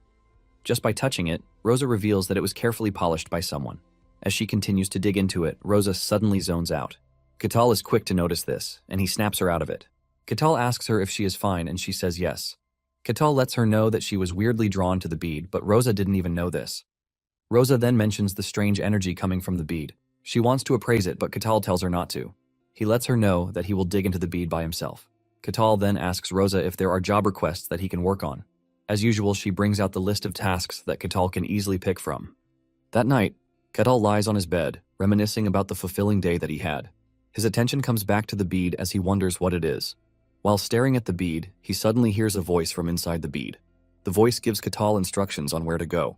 Excited to see what or who is behind the bead, Ketal leaves his room. He soon finds himself in a dark cave, and upon entering, he can hear the voice getting excited that another sacrifice has come to him. The voice is glad that he managed to get his hands on a barbarian, as this would be sufficient for what he wants to do. Sitting in the dark cave is a dark sorcerer, talking about resurrection. There was a time in the past when many kingdoms came crashing down. The person behind this chaos was an evil sorcerer who manipulated everyone by messing with their emotions. He got so far with his evil doings until he was discovered and the heroes defeated him. Before he was defeated, he managed to transfer his soul into a life vessel, thus becoming a lich. With this, he achieved immortality that will remain until his life vessel is broken. Since he became a lich, the evil sorcerer has been planning his resurrection. To resurrect himself, he needed lots of human sacrifices, and to get this, he lured in people. His goal is to create a mana core that would be needed for his resurrection, so that he can once again conquer the world with his power. His plan was going smoothly, but now, Ketal has somehow entered his hideout. The Lich wonders why a barbarian is in the area since they rarely come down from the north. It turns out that the Lich placed a spell on the bead to attract those who can't see the mystical presence. Since Ketal has somehow wandered into his domain, he is confident that Ketal can't feel the presence of mystery. Ketal opens a giant door and steps into the room where the Lich is waiting. Ketal is shocked to see a Lich right in front of him. He has always been fascinated by Liches as they are considered to be villains in the fantasy worlds. The Lich realizes that Ketal doesn't seem to be affected by the bead, and he is forced to ask him who he is. It finally dawns on Ketal that the Lich has been using the beads to lure people into his hideout. The Lich remains confused at what is happening since he can't sense any mystical presence in Ketal. Since Ketal is not affected by his charm, the Lich assumes that he is carrying a mental defense artifact. He adds that the artifact must be a high-grade one since he can't sense it, but he wonders how a barbarian is able to get his hands on such a thing. Ketal then tells the Lich that he is not with any artifact. The Lich doesn't believe this and decides that it is time that he crushes Ketal with force. The Lich summons his minions, which are skeletons. The skeletons run at Ketal, but it all ends the same way it did in the dungeon. Ketal takes out the skeletons with just one hit. The Lich is surprised at this, but decides to raise more skeletons to take on Ketal. He orders his minions to cut Ketal down, but all it takes for Ketal to take down the skeletons is nothing but a clean punch. In no time, Ketal takes out every skeleton that the Lich sends his way. In fact, Ketal is disappointed because the skeletons are not stronger than the ones in the dungeon.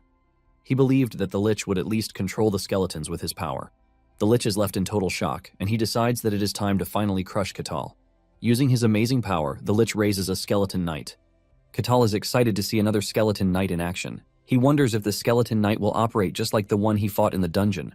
The skeleton knight runs at Catal, and Catal meets the skeleton halfway with a punch to the middle part of its body. Even though Catal landed a sure hit on the skeleton knight, it managed to survive. Catal is glad that the skeleton knight is much better than the one he fought in the dungeon. The Lich is maxing out his mana to make sure the skeleton knight remains functional. The skeleton makes another run at Kettle, and this time, it is faster. This time, Catal aims for the skeleton's head and crushes it with a single hit. The Lich is ultimately stunned, leaving him to wonder just who Catal is. He has assessed Catal and realizes that there is no sign of mysticism coming from him. In addition to this, he doesn't think Catal is using any artifact because he would have sensed the mana from it. The Lich comes to the bitter realization that Catal is relying on his brute strength. The Lich admits that Catal is special, and because of this, he decides to take on Catal himself. The Lich unleashes his dark aura, which envelops the entire area. Catal is amazed, but the Lich mistakes his amazement for fear. The Lich tells Catal to prepare himself to be crushed since he wandered into his domain. Catal argues that he didn't wander, but was invited by the orb he saw. He blames the Lich for this, since he was the one who spread the orb everywhere. The Lich then shuts Catal up, telling him that he is the great sorcerer, Kartos. He once brought the kingdoms to their knees, and he is ready to do it again. He plans to use Catal as the cornerstone for his resurrection. Kartos then hits Catal with a spell that manipulates human emotions. This spell draws out the negative feelings in humans, shattering their minds in the process. Once Kartos believes that Catal is under his influence, he prepares to take Catal into his study so that he can know more about him. Kartos orders one of his skeletons to subdue Catal, but suddenly, Catal kicks the skeleton into the air, shattering it. Kartos almost pees his pants when he sees this. Kartos doesn't want to believe that Catal was able to fight off his mind control spell, which should have worked perfectly. Catal is disappointed in Kartos for sending his minions to their deaths without trying to fight. Catal tells Kartos that his tactics are pretty boring. Catal's words pierce Kartos' soul and body. Since humans are creatures that are driven by emotions, Kartos believes that the spell he used on Catal should have worked. Catal then suggests that Kartos use fireball magic instead of mind control. This gets Kartos mad as he believes that his magic is superior to the type of magic Catal is suggesting that he use. Kartos then resorts to a powerful spell. He consumes the entire room in the spell just to make sure that Catal is completely engulfed. Kartos also used all of his mana to make sure that the spell was successful. He is confident that no matter how strong Catal is, he definitely fell to his last attack. When the dust clears, Kartos freezes in fear when he sees Catal standing in front of him, completely fine. Catal even mocks him, asking him if he has tried everything that he wants to. Kartos is left in a state of shock and horror since the spell he used is the most powerful spell in his book. This is a spell that makes heroes bow down, but somehow Catal is still standing. Catal walks up to Kartos, telling him how disappointed he is. He unsheathes his axe as he tells Kartos that it is his turn to bring in the heat. Kartos then starts assuming the wrong things. He says Catal came specifically to kill him. He believed that the Empire managed to track him down and they sent Catal to annihilate him. Apparently Kartos heard that there is a facility in the Empire where they train people to be more brutal. Kartos believes that this is where Catal came from, as he has been specially designed to take him down. However, Kartos is not ready to back down. He plans to kill Catal and take over the Empire using his body. Kartos' essence then flows from inside his life vessel and settles into Catal's body in an attempt to take over his body. He plans to use Catal's body for the rest of his life, but suddenly, Kartos realizes that he is in a mess. Inside Catal's mental realm, Kartos finds nothing related to the Empire, and to make things worse for him, he doesn't have a space to plant his roots inside Catal's mind. Not being able to sustain himself inside Catal's mind, Kartos fades away. Catal stands there confused and disappointed that Kartos didn't offer him more of a fight since he is supposed to be the final form of a mage. Catal concludes that the liches in this fantasy world are not that impressive. Since he has defeated Kartos, Catal decides to pack the rewards in the room. He picks up Kartos' staff and he removes the gem from the staff. Catal plans to keep the gem to himself and not tell anyone. He also finds a jug that appears to be Kartos' life vessel. He plans to take it back to the guild so that Rosa can appraise it. After Catal is done gathering all the rewards in the room, he prepares to leave, but he keeps getting the idea that something is off. He decides to take a second look around the room, and this is when he discovers a secret chamber. He breaks through the barrier and enters the chamber. Inside the chamber are people who have been captured by Kartos. However, they all remained motionless, mute since Kartos' spell is in effect. Catal tries to get them to move, but his attempts fail.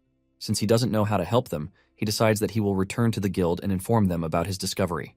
Moments later, Catal shows up at the guild, holding the rewards he found in Kartos' chamber. Rosa is excited to see Catal, as she is expecting him to request for tasks, but Catal reveals that something came up.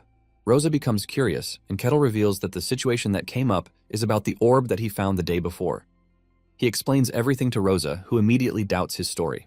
Apparently, there are only 5 liches in the world, and she is not confused that one of them would choose to settle close to their territory. Since Rosa doesn't want to believe him, Catal shows him the life vessel he brought with him and suggests that she appraise it. Rosa appraises the life vessel, and it finally dawns on her that Catal is telling the truth. Catal explains further, telling Rosa that there are still people in Kartos' chambers. He lets her know that he couldn't help them, which is why he left them there. This is when it dawns on Rosa that there have been cases of missing persons lately, and they have not been able to find any of them. Rosa realizes that the situation is even more delicate than she thought. She immediately reaches out to the captain of the guard, who runs over on short notice.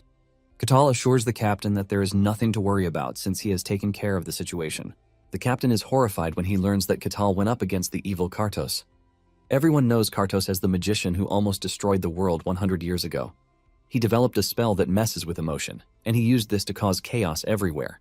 The captain cannot believe that Kartos somehow became a lich, but he is even more surprised when Catal says Kartos is not powerful. Catal also mentions that Kartos self-destructed, but didn't mention the part where he was trying to take over his mind, which is why he self-destructed. The captain wants a detailed explanation, but Catal says there is nothing more to say about it. After hearing everything Catal has to say, the captain heads to the Lord's castle to report to him.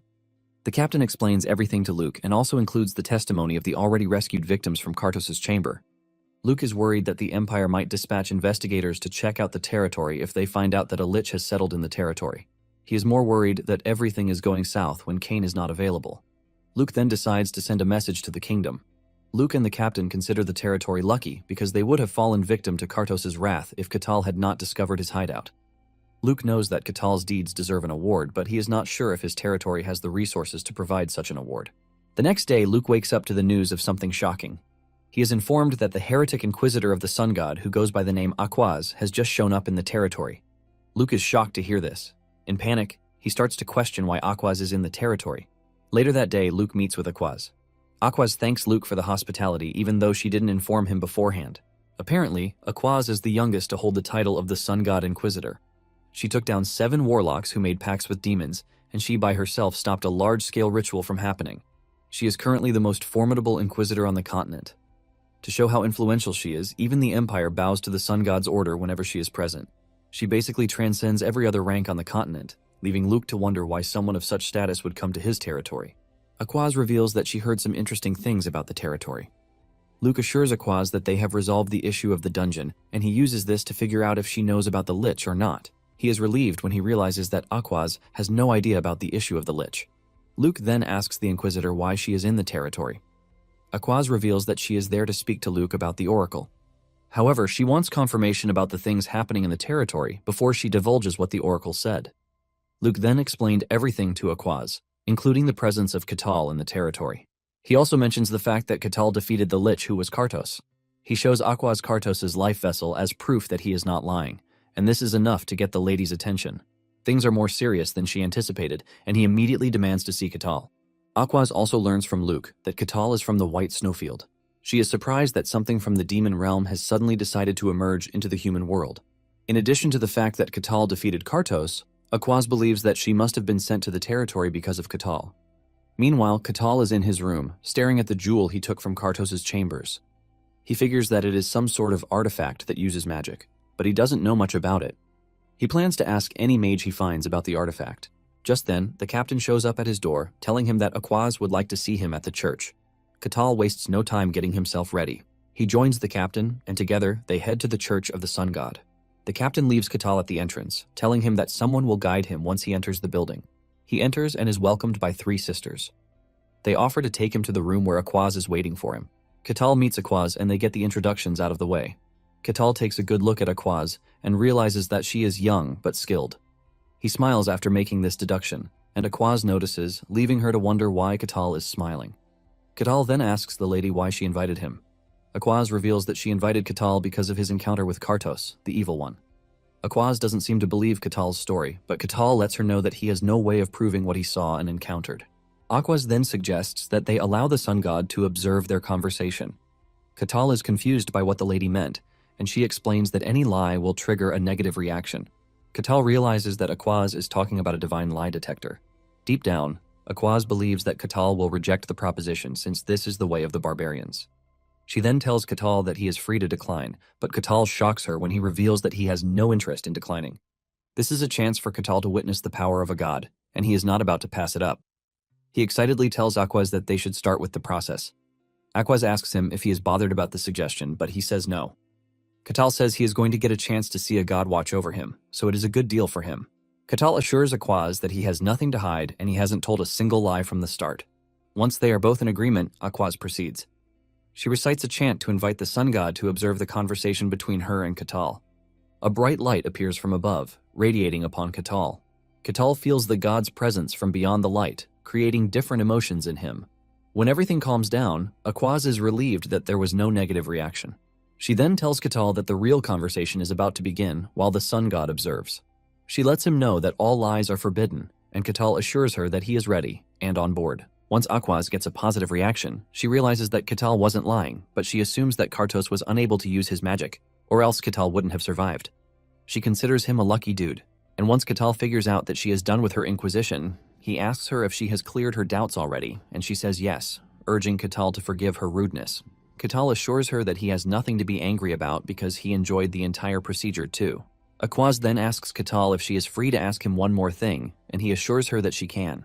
Aquaz proceeds to ask him the burning question in her mind, and this is whether Ketal is truly from the White Snowfield. Ketal is surprised that she even doubts him in the first place, and he assures her that he is from the Snowfields. Since they are exchanging questions, Ketal tells Aquaz that he also has a question for her. Ketal asks her why she came to the territory, and Aquaz mentions that she has some personal business. Ketal then asks if the said personal business was to confirm that he is an evil person. Aquaz initially tries to play a fool to say she doesn't know what Ketal is talking about, but then she remembers that they are under the gaze of God, and lies are not permitted. She is forced to tell Ketal that he is not entirely wrong with his deduction.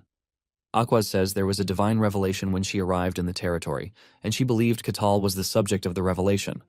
But it turns out that she was wrong. Aquaz apologizes for hiding her intentions from Ketal, but Ketal doesn't mind because he enjoyed the way everything has been so far. Ketal then asks one more thing, and he mentions his curiosity about what the divine revelation said. Even though they are not allowed to share the contents of a divine revelation with anyone they don't fully trust, Aquaz feels the need to tell Ketal. Aquaz splits open the hidden divine revelation to Ketal, ultimately shocking him. Later on, Aquaz meets with Luke, and he can clearly see that she seems troubled. Aquaz tells Luke that she has met Ketal, but her interaction with him only left her even more confused. Luke then asks her what kind of species Ketal is, and Aquaz confirms that he is a barbarian from the Snowfield. Luke is surprised to hear this, and Aquaz says she might not have gotten detailed information about the Snowfields, but it is confirmed that he is truly from there. Deep down, Luke was expecting Ketal's claim to be a lie, but with Aquaz's confirmation, it appears that he wasn't lying. Luke knows that the world will lose its mind if they ever find out that Ketal is truly from the Snowfields, because there are many people who are interested in the Snowfields. Luke is hit with a sense of fear when he realizes just how chaotic things would be if the Emperor decides to make a move. Aquaz then tells Luke that he has nothing to worry about because they are going to handle Kartos' case. And in addition, they are going to make sure that Ketal's presence doesn't get to the public. Luke is relieved to hear this, but at the same time, he is worried that all the barbarians in the wastelands are like Ketal. He quickly trashes the thought because they definitely would have already left the Snowfields in an attempt to conquer the world. It is common knowledge that barbarians are incredibly strong, but they are dumb upstairs. However, Luke knows how catastrophic it is going to be if the barbarians manage to gain intelligence. Luke then tells Aquaz that he heard about the current king of the barbarians and the fact that he is different. Basically, he is one who has both strength and intellect, and Aquaz says she has only met the barbarian king just once. However, Aquaz confirms Luke's thoughts, saying the king is definitely different from his other gullible subjects. Luke then tells Aquaz that it would be a big deal if Ketal and the said king are to meet. Apparently, the relationship between the barbarians and those who serve the gods is shaky, which is why their growing power is concerning. Luke suddenly asks Aquaz about the divine revelation and why she had to meet Ketal alone. Aquaz then replies that she had to confirm something, but this only gets Luke more curious, asking her what she wanted to confirm. Aquaz replies that she needed to know if Ketal is human or just a demon pretending to be. Luke asks about the revelation again, and Aquaz finally caves in, telling him about the hidden and powerful revelation. Luke has the same reaction just like Ketal, leaving him to start questioning why something like that would have happened. Later on, Luke meets Catal, and Catal thanks him for the warm hospitality that he has provided for him in the territory. Catal then asks Luke why he summoned him, and Luke mentions that there is something he needs to tell him. However, before that, Luke thanks Catal for keeping the territory safe from Kartos. Luke is pretty sure that the territory would have been wiped out if Kartos had gotten the chance to organize himself. Suddenly, Luke starts to apologize, and Catal wonders why the dude is apologizing to him. Luke drops the bombshell that Catal's achievement against Kartos will not be made known to the public. Apparently, Catal defeating Kartos is a really big achievement. But Luke knows that they can't allow the Emperor to know about this.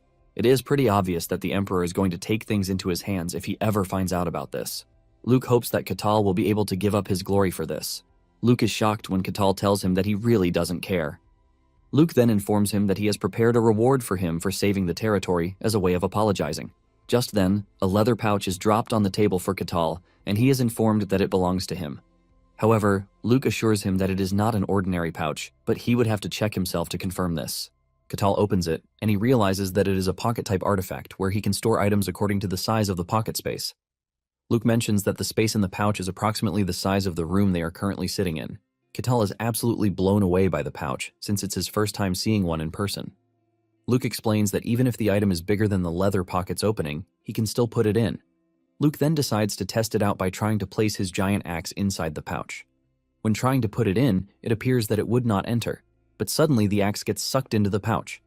Luke then tells him that whenever he wants to take things out of the pouch, he should just think of it. Catal tries it out, and it works just like the way Luke said it would, ultimately shocking him. Luke mentions that the pouch is his reward for saving the territory, and he hopes that Catal likes it. Catal gladly tells Luke that he likes the pouch, and he promises to make sure he puts it to good use. Luke is relieved to hear that Catal likes the pouch, meaning that he has just one thing to worry about. He remembers Aquaz telling him about the revelation. Apparently, a great evil will descend on the territory, and surprisingly, Cain had told him that monsters were appearing out of nowhere. To make it worse, the evil will descend on the territory before spreading to the rest of the world. The Barkan territory has many villages that are organically connected, and because of this, the villages keep in contact with each other. But then suddenly one of the villages stopped responding. People didn't initially notice this, but after a few days of no contact, people were sent from a nearby village to check. The scouts sent to check also didn't return, and the Lord sent guards to confirm what was happening. However, the result remains the same, and then suddenly, the Lord realizes that something sinister is happening. When Catal visits the guild, he learns about the village that lost contact. Catal is told to go there and confirm what is happening, and it turns out that the reward for the mission is quite high. Catal immediately takes an interest in the mission, and he takes the job because of this. When preparing for the mission, Catal surprisingly prepares a new outfit, shocking Hayes. Catal says the one he is wearing is getting torn, and he needs a new one. Hayes compliments the outfit, saying it has a unique design. It turns out that Hayes has come to join Catal on the mission, but he is surprised that the other two members are absent. Hayes tells Catal that they must have intentionally refused the mission, since it was communicated to them. Catal also notices that other adventurers going on the mission are quite few, unlike what he was expecting, since the reward money is huge. He takes a head count, and he realizes that there are not even up to 10 adventurers opting for the mission. Hayes then tells him that the mission is a bit difficult, and Catal is shocked to hear this.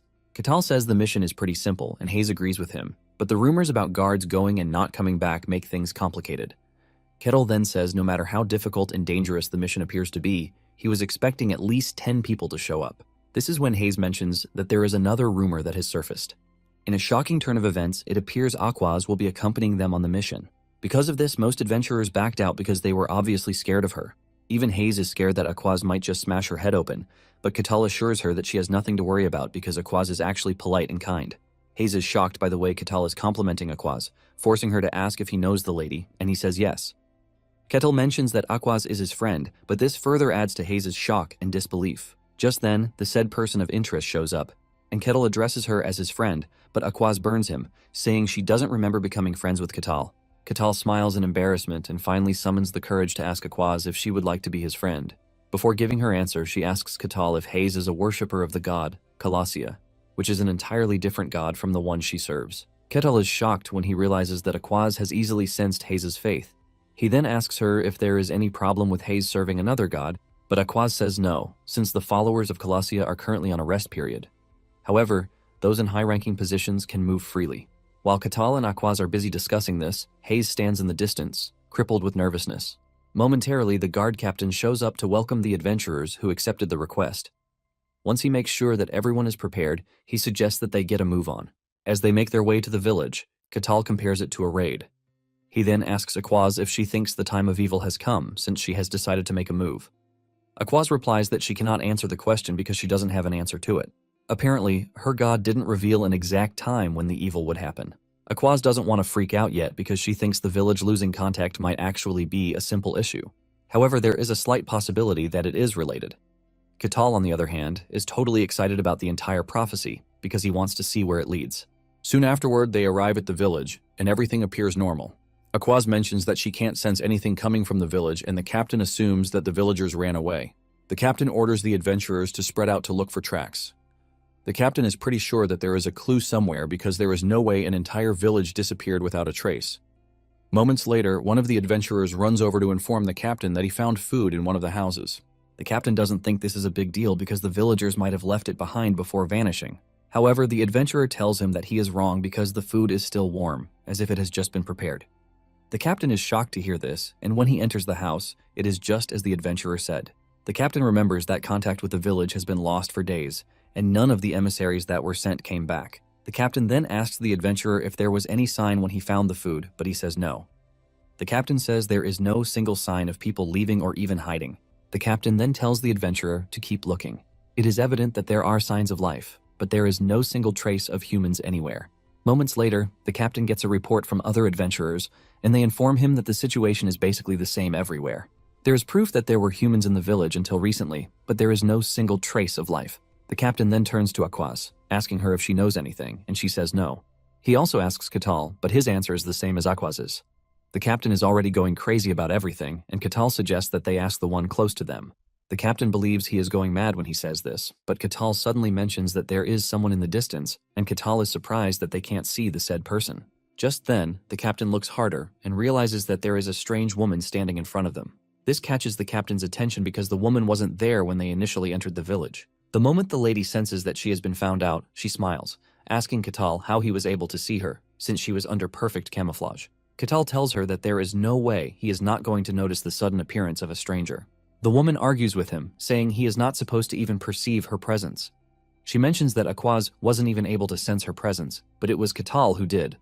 Because of how Catal is able to easily pull this off, the strange lady is forced to ask him who he is. The captain is gripped with fear, and he orders everyone to spread around. He turns to see Aquaz frozen in one place with fear, talking about how she senses nothing. This immediately sends fear down to the rest of the group because Aquaz is the inquisitor of the highest existing church, and she was unable to sense anything. This basically means that there are two explanations for it. It's either that the lady is not demonic, or she is of a higher demonic standard that is way above everyone else's level. Just then, the strange lady mentions that she finds Kettle interesting and would have loved to follow him and see his domain. The lady concludes that Kettle is an amusing barbarian, and she immediately transforms into her scary demonic form, while telling Catal of her plan to drag him to hell as her personal slave. She snaps her fingers, and a dark aura envelops the entire area, scaring the entire group to their bones. The other adventurers waste no time turning back to run, but they couldn't, since the demon had placed a barrier around them. She mentions that they are now in her domain, where none of them will be able to escape. She mentions that they are all her prey, but while she is smiling and thinking of how to consume them, the adventurers are panicking. Hayes is pissing her body because a demon is the last thing she expected to see. Catal, on the other hand, is totally clueless because he hasn't seen a demon before. Hayes tells Catal that the demon standing in front of them is dangerous because it even has a name. Hayes immediately starts praying to her god to save her, but Kettle pats her on the head, telling her to calm herself. Kettle assures her that he is by her side, and since he has no idea what Hayes means by a demon with a name, he decides to ask her. Even in their dire situation, Hayes offers to explain. Apparently, not every being called a demon in this world is powerful, since they are all referred to as demons just for the sake of it. In everything, there are only fragments of evil and demonic energy, but there are certain beings who are without a doubt called demons.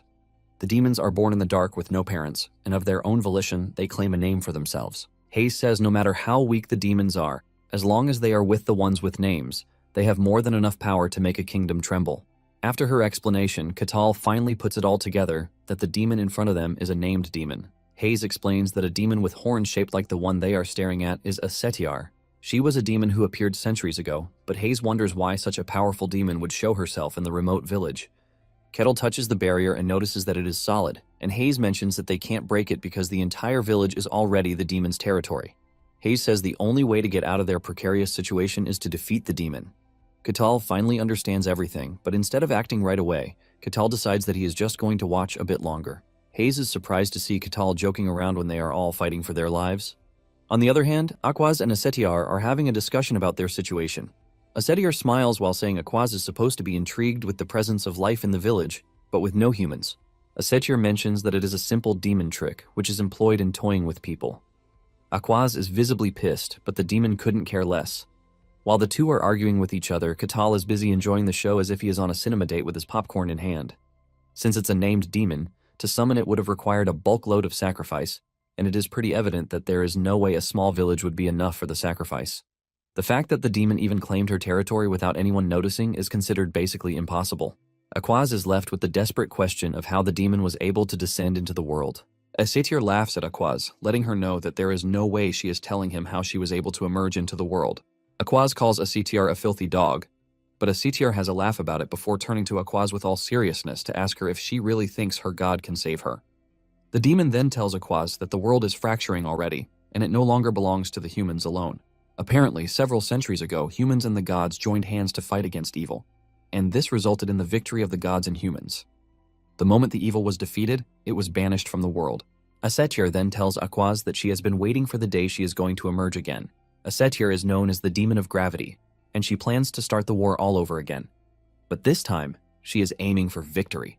Aquaz angrily tells Asetiar that she has no right to do this, because the world belongs to humans and the gods alone. Aquaz starts cooking up her magic while urging Asetiar to return to the hell where she emerged. Enraged, Aquaz summons her golden battle armor. She looks absolutely gorgeous in it, but Asetiar is in no way scared to take her on. Without wasting time, Aquaz charges toward the demon and tries to smite her with her weapon, but she dodges while toying with her. The clash between the two leaves the weaklings grabbing their ears in pain. Asetiar then decides to fully play with Aquaz by whipping out her own weapon. Aquaz dashes toward the demon, but before she can even reach her, she suddenly vanishes out of sight. She reappears behind Aquaz and swings her weapon at her, ready to crush her, but Aquaz manages to react just in time to block the attack from coming into fruition. However, her shield feels the intense pressure from Asetiar's attack, and she gets pushed backwards. Realizing that she is about to lose to the demon's immense strength, Aquaz taps into her material powers, the Holy Scriptures, to quote some verses to empower. This increases her strength, forcing Asetiar to retreat. Asetiar is impressed that Aquaz has what it takes to read the Holy Scriptures, even though she is still very young. Aquaz is not ready to slow down as she quotes another verse in the Scriptures to increase her mana output. With the new power pulsing in her, she dashes toward Asetiar in an attempt to strike her down. However, Asetiar leaps backward before launching a counterattack that sends Aquaz on her back.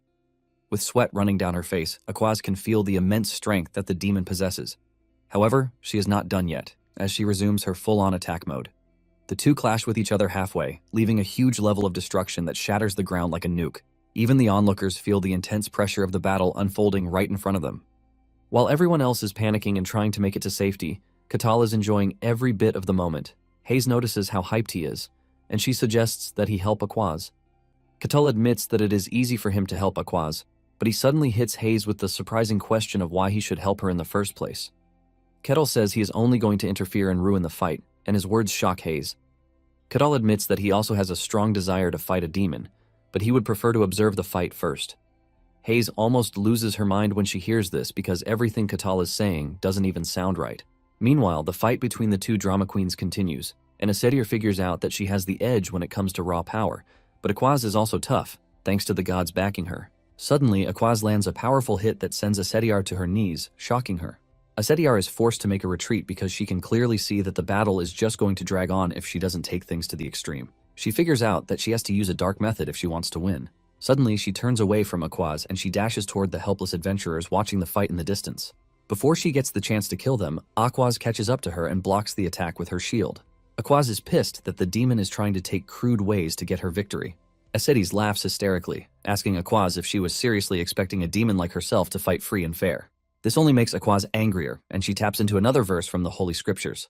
The verse that she uses creates a protective domain, and she tells the adventurers to enter the domain so that they can be safe. The adventurers waste no time running into the domain, and Asetiar laughs at Aquaz, asking Aquaz if she's really doing the right thing with the Holy Scripture.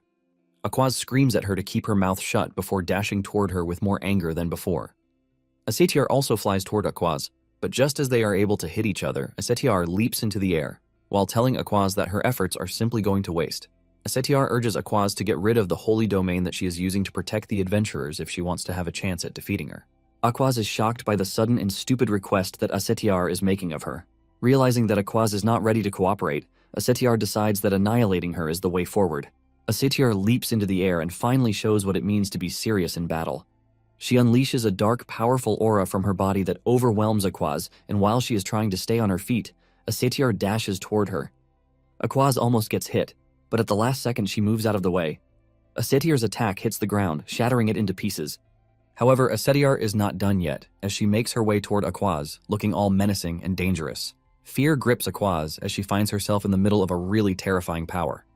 She tries to recite the scriptures to try and get herself out, but Asetiar grabs her mouth shut to stop her. Asetiar knocks Aquaz to the ground and overwhelms her. However, before she can get the chance to finish Aquaz off, Aquaz manages to get back on her feet to block the attack with her shield. Even with her struggles, Asetiar maintains the upper hand, and Aquaz soon finds herself bound by Asetiar's dark chains. As Aquaz loses hold of her power, the shield she created for the adventurers starts to crack too. The adventurer immediately concludes that they are all going to die with the way things are going. Asetiar even smiles at them, telling them how she plans to eat them as snacks once she is done with the annoying Aquaz. She drags Aquaz close, ready to bite down on her neck just so she can get a taste of what the god's servant is. Suddenly, Catal grabs Asetiar on the shoulders, telling her that she has done enough. Asetiar is totally shocked when she sees Catal suddenly standing beside her because she didn't even get the chance to sense his presence. Catal grabs Asetiar, and he throws her off like a tennis ball. Asetiar hits the ground, leaving a loud explosion and destruction. Aquaz is shocked when she sees this, but it then dawns on her that Catal is fiercely strong because he was able to easily defeat Cain, the powerful swordsmaster. Just then, Asetiar gets back on her feet, talking about how pissed she is that Catal interrupted her delicious meal. Catal casually tells Asetiar that Aquaz is his friend, and he can't just stand by to let her die. Asetiar is enraged when she hears this, and she lets Catal know that he has finally crossed the line. She wanted to keep him as her toy before, but Catal quickly clears the air, saying he has no interest in becoming Asetiar's toy. Asetiar pulls out her weapon, ready to send Catal to the afterlife, since he is stubborn enough to defy her. Catal then turns to Aquaz, telling her to step back, but Aquaz is skeptical, and she tells Catal that he can't defeat Asetiar. Catal then tells Aquaz that he might not look like it, but he is quite strong. Aquaz then replies that it is not a case of being strong or not, because only divine power has what it takes to banish a demon from the world. Aquaz claims that this has been the law since the beginning of time, when evil and gods existed. In addition to this, Aquaz believes that they have no chance at all because they are in the demon's territory. With her explanation, Catal asks her if she is saying only a god can defeat a demon. Catal is not ready to argue with her deductions, but he reminds her that she is currently in a bad shape, and in her current shape, there is really nothing she can do. Aquaz insists that she is the only one who can, since she is the servant of a god. Catal is impressed with Aquaz's determination, even though she is badly beaten. He pats her on the head for being courageous, but urges her to leave the fight to him. Catal smiles while saying it is one of his dreams to fight a demon. Asetiar laughs when she hears this, telling Catal that he has no chance at defeating him. Catal then asks her if she is ready to test out her theory. Asetiar takes it up, and she creates a portal right in front of Catal to get to him in an attempt to catch him off guard. Asetiar looks totally menacing as she prepares to land a hit on Catal. Aquaz freezes in fear when she sees this, but unknown to her, Catal is getting his punch ready. Just as Asetiar gets close to him, Catal makes his move, and he completely removes Asetiar's head with just a punch, leaving Aquaz in total disbelief.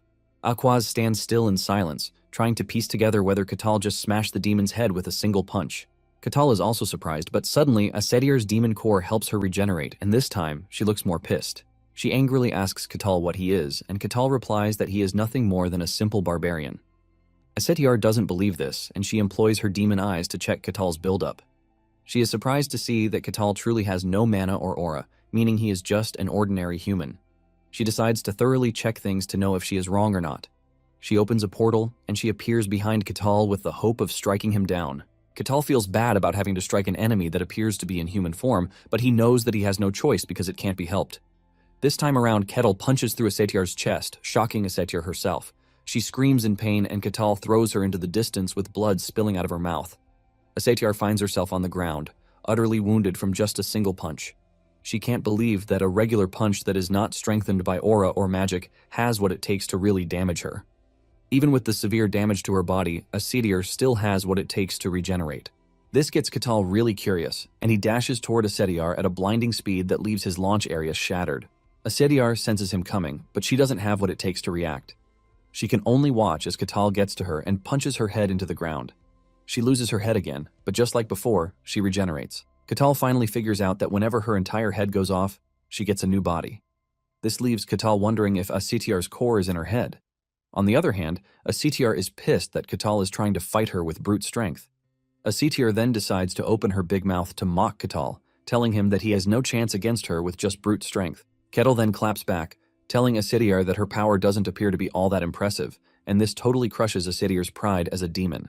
Asura loses herself in rage, and she angrily dashes toward Catal, ready to smack him with her big mallet. However, Catal proves just how insane he is again by easily blocking Asura's weapon like there is no force behind it. With ease, Catal breaks through the weapon before punching her head off again.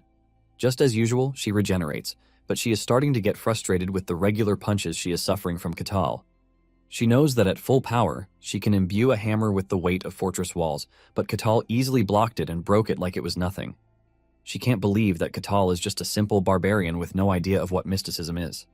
Frustrated, Asura unleashes a long-range attack at Catal, but he easily blocks it.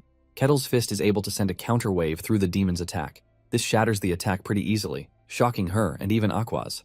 Centuries ago, Asura was so powerful that she took down a kingdom with ease, but here she is struggling against a mere barbarian with nothing but punches. Kettle manages to beat Asura down so badly that he even places his leg on her, but he has confirmed the fact that demons can't die from brute strength. While she is getting pinned down, Asura honestly asks Catal what he is because he has a crazy amount of power. Kettle replies that he is just a simple barbarian, but she is not ready to believe this one bit. Since Catal appears to be all-powerful, she decides to try out something crazy. She dashes into the air and releases a massive and overwhelming aura while telling Catal of her plan to shatter him with every power that she possesses. Instead of being scared, Catal is excited that he is finally getting to see what demon power truly looks like. Meanwhile, Aquaz is ready to help with the fight because Catal's raw strength won't be enough. Asura unleashes sharp spikes at Catal, but he easily throws all of them off with his axe. Asura is left stunned because of just how easily Catal is doing it. She's still trying to wrap her head around this when Catal runs toward her at great speed. At the same time, Aquaz imbues Catal's axe with divine power. Catal is blown away because it is his first time witnessing the power of a god. Aquaz then tells Catal to take Asura down with the axe. Even though Catal wants to see more of the demon, he knows that he can't waste any more time. Before making his move, Catal lets Asura know that she actually put up a good fight. Asura watches in horror as Catal lands a fatal blow on her chest with the axe. Without overthinking it, Asura figures out that she has lost. Kettle's overwhelming strength, including the divine power, is enough to put Asura in the dirt. As she fades back into hell, Kettle tells her that she provided good entertainment for him. Even though she lost, Asura believes that she was able to take one thing back with her to hell, and this is the fact that someone as strong as Catal exists. Asura asks him for his name, and Catal foolishly reveals it before Aquaz can stop him. Without wasting time, Asura announces to everyone in hell to be wary of Catal. She tells the other demons to feast on her memories about Catal, and the moment Aquaz hears this, she freaks out. A giant ball of eyes appears right above Catal to try and overwhelm, but Catal absorbs it like it's nothing. Asura is totally stunned when she sees this, because Catal should have been torn to shreds. Before she can pull off further stunts, Asura finally disappears into dust. Catal feels nothing, and he just stretches his body in relaxation that they are done with the mission. In the Barkan territory, in the kingdom of Gehenthra, news starts spreading around about the village they lost contact with. When Luke hears about Asura's involvement in what happened, he almost loses his mind. He can't believe that they just finished dealing with a lich, and a demon appeared right after. Luke cannot believe that a mere tiny region is getting hit with several calamities over and over again. The captain tells Luke that the rumor is already spreading across the region. Luke thinks the only positive out of everything that has happened so far is the fact that Aquaz was able to send the demon back to hell. Luke concludes that their next step is to find a way to handle the current crisis. Meanwhile, Aquaz is weak, and Catal is the one watching over her. When she managed to gather a bit of strength, she stood up to leave, saying there was no time to waste because she needed to make her report to the Holy Land without delay. Since she is adamant, Catal has no plan to stop her. Just then, Aquaz bows her head to Catal, thanking him for saving her life. She is pretty sure that she would have been a toy in the hands of the demon if Catal weren't present. Catal then shocks her by telling her that she has no reason to thank him because he is simply doing what any friend would do. Since Aquaz hasn't given him an official answer about their friendship status, Ketil asks her again. Aquaz is stunned by the way Ketil casually handles things, and she asks him if he would still like to befriend her, even though she is a heretic inquisitor of the sun god. Ketil shocks her by asking if there is any particular reason as to why he shouldn't. Aquaz starts stuttering, and Ketil tells her that she doesn't need to overthink things. Aquaz lets off a little smile before agreeing with Ketil. Ketil then tells Aquaz that there is something he needs to ask her. He wants to know if it is true that one is not allowed to speak a demon's name. Aquaz then reveals that the reason for this is because of something called the mark. Apparently, a demon inscribes a seal of darkness onto the human soul via its name, and this draws malevolent beings toward them. Basically, anyone bearing the mark will become prey sought after by dangerous predators. Those who received the mark in ancient times either got saved by receiving baptism from the gods or were hunted down and killed by the evil. Ketil then asks her if he is marked, but she says no. Nonetheless, she lets him know that his name would have reached the ears of those ruling in hell. Aquaz assures Ketil that he has nothing to worry about because they won't be able to find him without the mark. They only know his name, but they don't know anything else about him. Aquaz says that unless he crosses paths with the demons again, he shouldn't have any issues. Ketil then mentions his worry that the demon could not be killed by brute strength. Aquaz explains to him that this is the true nature of demons. She narrates that after the gods shaped humanity, humans were foolish and ignorant, causing them to act only on instinct. Even with this, the gods did not intervene in the human realm. However, beings from beyond got interested in humanity. They desperately crossed dimensions and started wiping out humans. Tired of the massacre, the gods descended into the human realm. They sided with the humans and named the creatures from beyond demons. With the interference of the gods, the demons were driven out. After this, humanity created a church to honor the gods who saved them. With the help of the divine beings, humanity gained rapid growth. However, as time went on, demons started getting involved in human affairs again. Because of this, the gods chose their followers and granted them power, since demons can only be defeated with divine power. It finally dawns on Ketil that he couldn't defeat the demon because she was from another dimension. Aquaz confirms this, saying the demons never truly belonged in the world. Ketil says it would be catastrophic for demons like a CTR to pop out everywhere. Just then, Aquaz clears the air, saying a named demon cannot appear so easily. However, it appears that the demon realm is suffering, which is affecting the human world. Aquaz then narrates that it all started a year ago. When Aquaz says this, he remembers that he was still in the snowfield trying to complete his quest. After she is tired of talking, Aquaz says it is time for her to leave. She assures Ketil that he is going to receive a great welcome if he ever comes to visit their church. Ketil is glad to hear this, and Aquaz immediately gets into a carriage to leave. Even though she is not fully recovered, she figures out that reporting the issue to the saint is paramount. Although Aquaz wonders why the sun god hasn't released any prophecy concerning Ketil. Later on, Cain heads to the Tower of Magic, where all sorcerers gather. At the tower, he meets one of his colleagues, a suspicious dude with a cool aura. Cain asks him why he is there, and he reveals that he is there to report on his mission. As for Cain, he is also there to report the outcome of his mission, which was a scouting mission into the demon realm. The mission was inside the Forest of Silence, where the laws of the world don't apply. Cain mentions that the things he found in the forest were truly horrifying. Basically, the forest was living up to its name, since there was silence everywhere. Cain mentions that even the sense of magic in the forest couldn't be detected.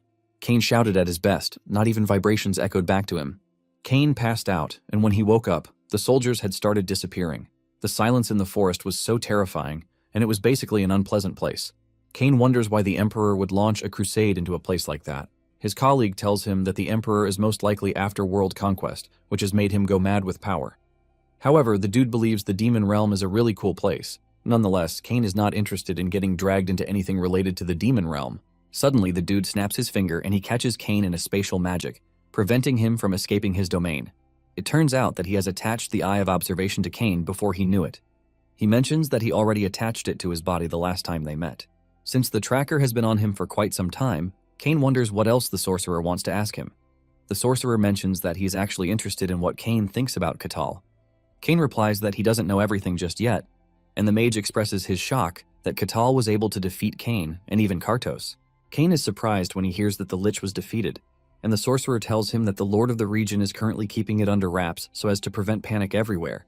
However, the stories of this are already spreading throughout the tower because Kartos, who once put the kingdom in fear, was easily defeated. The sorcerer mentions that he actually paid his respects to Kartos because he was his friend. Cain is surprised to hear this, and the sorcerer says they are friends from old times. However, he is surprised that there is no report on any artifact inside Kartos' lair. Cain asks if all of his artifacts were not recovered, and the sorcerers say most of them were, but the most precious one was missing. The sorcerer then asks Cain about his thoughts on everything. He wants to know if Cain truly believed that Kartos was defeated by Catal. Cain gives his honest opinion, saying it might actually be possible. The sorcerer then asks him if he has told the emperor about it, but he says no because the ruler is already wasting money and resources by sending adventurers into the demon realm. He is quite sure that there will be chaos if the emperor finds out that the barbarian exists. Cain is pretty sure that things won't end well for the empire if the two end up clashing. The sorcerer is surprised to hear this, and he asks Cain if he thinks Catal is strong enough to take on the empire. Cain replies that he is not sure, but he felt the same terrifying aura that he felt the first time he met the sorcerer. The sorcerer believes Cain is already putting Catal at the top of the food chain, the hero class. However, Catal replies that he doesn't have the ability to make such a judgment. After hearing this, the sorcerer mentions that he would like to meet Cain because he appears to be valuable. Later on, Catal is walking through the market when a lady trips and almost falls, but he catches her. He urges her to be careful, and he gently helps her up. Their eyes meet, and Catal fears that the lady is just going to run off like everyone else does. Surprisingly, the lady bows and thanks him before leaving. Catal is still surprised by this until he suddenly realizes something shocking. Everyone in the market is not running away from him, and this is entirely strange. Momentarily, Catal heads to Luke's palace to talk to him. Luke asks about his well-being because he heard about his encounter with the demon and the fact that she almost branded him. Luke is not worried because he doesn't even know what branding means in the first place. Catal then tells Luke that he is getting the feeling that things have changed because the people are not running away from him. Luke then mentions that this is happening because of the rumors spreading around. Apparently, the guards and mercenaries who made it back alive spread the story. Apparently, while they were fighting the demon, most of them passed out only to wake up when Catal was about to deal the finishing blow. They saw Catal's axe radiating with divine power, causing them to believe that Aquaz lent him her powers. This basically earned him the title of the one who fought alongside Aquaz to take down the demon. Catal finally realizes what happened, and Luke tries to apologize for the misunderstanding, but Catal doesn't care. He only cares about the fact that his perception of the people has changed. Luke says they basically see him as someone dangerous to demons. When Catal returns to the guild, Rosa congratulates him, telling him that he has received an upgrade, and he is now C rank. Catal is shocked to hear this because he just went up 3 levels at once. Rosa tells him that he doesn't need to act all surprised because he actually earned it. Rosa mentions that he will be getting a new mercenary tag, but it might take some time because it is custom made. Basically, Catal is getting a custom tag because, from C rank, all mercenaries are considered true mercenaries vouched for by the guild. In addition to this, he gets access to most places because he is C rank. He can now enter the kingdom's capital, churches, and other important places without having to go through much trouble. However, the imperial capital is still out of the question of places he can visit. Catal is surprised to hear this, and he concludes that the empire is quite strict. Rosa mentions that he needs the recognition of a noble to enter the capital. Rosa then whispers, saying no one really knows what is going on inside the capital, but there are some unnerving rumors from there. In fact, the guild has less intel on it than they have on the demon realm. Rosa then moves away from the capital and the rumors, telling Catal that he can now accept almost any request thanks to the fact that he is now C rank. In fact, he is allowed to enter A rank dungeons as long as he forms a party. Catal is glad to hear this because he just got the chance to explore even further. After leaving the guild, Catal sets up a meeting with his runaway party members. They learn about the fight with the demon, but Catal assures them that there is nothing to worry about because Aquaz already told them that everything is settled. Kassan is surprised at just how powerful Aquaz is to have defeated the demon, but deep down, Hayes is boiling on her chair because she is the only one who knows the truth. Hayes didn't pass out like the others, and she got the chance to see just how crazy Catal really is. He was basically toying with a satyr and beating her up like trash. Hayes is pissed that Aquaz only swooped in at the last minute to take the credit for the battle. Kassan then asks Catal what he plans to do since he is now C rank. Catal says there is nothing different from what he has been doing before because he is just going to continue his job as a mercenary. While the other party members are looking at Catal as one cool person, Hayes is freaking out because what she witnessed is practically unreal. Catal then asks the team what their plans are, and they mention that there is nothing for them to do since they are trash F-rank mercenaries.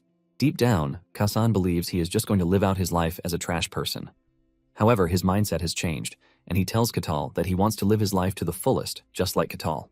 Tyrannus wastes no time making fun of the dude, and this sparks another stare-down between them. Catal then asks Hayes what her plans are, and she mentions that she wants to follow Colossia's will at all times. Catal then mentions what he heard from Aquaz about the followers of Colossia being in a state of rest aside from the high-ranking officials. Hayes is shocked to hear this, and she tries to clear the air, saying she is a regular priest. Catal is not in the mood to argue, and he tells Hayes that she is free to believe whatever makes her sleep better at night. Later that night at the guild, Rosa is preparing to leave because it is already late when a strange dude in a hood shows up to post a request. Even though she is tired and stressed already, she attends to the man, asking him what type of request he wants to set up. The man reveals that he wants to request an escort for himself and a young woman. Rosa asks him the destination he is heading to, and she is ultimately shocked when she learns that it is the Denian kingdom. Rosa wonders why the man is posting a request at such a request guild. With the way she sees things, she believes that the man and whoever is with him are trying to hide their identities. Rosa then decides to play her hand, and she accepts the request, but asks the man if he has anything to verify his identity. The man hesitates for a brief second before presenting a small silver tag, and Rosa's eyes widen the moment she sees it. This is because the tag bears a mercenary guild emblem, and it's not something just anyone can obtain. After checking it out, Rosa's face stiffens from suspicion, knowing that the man in front of her has a special status. However, she confirms his identity without any further questions. She then asks him to hand over the commission fee, and from his sleeve, he carefully presents a gold coin.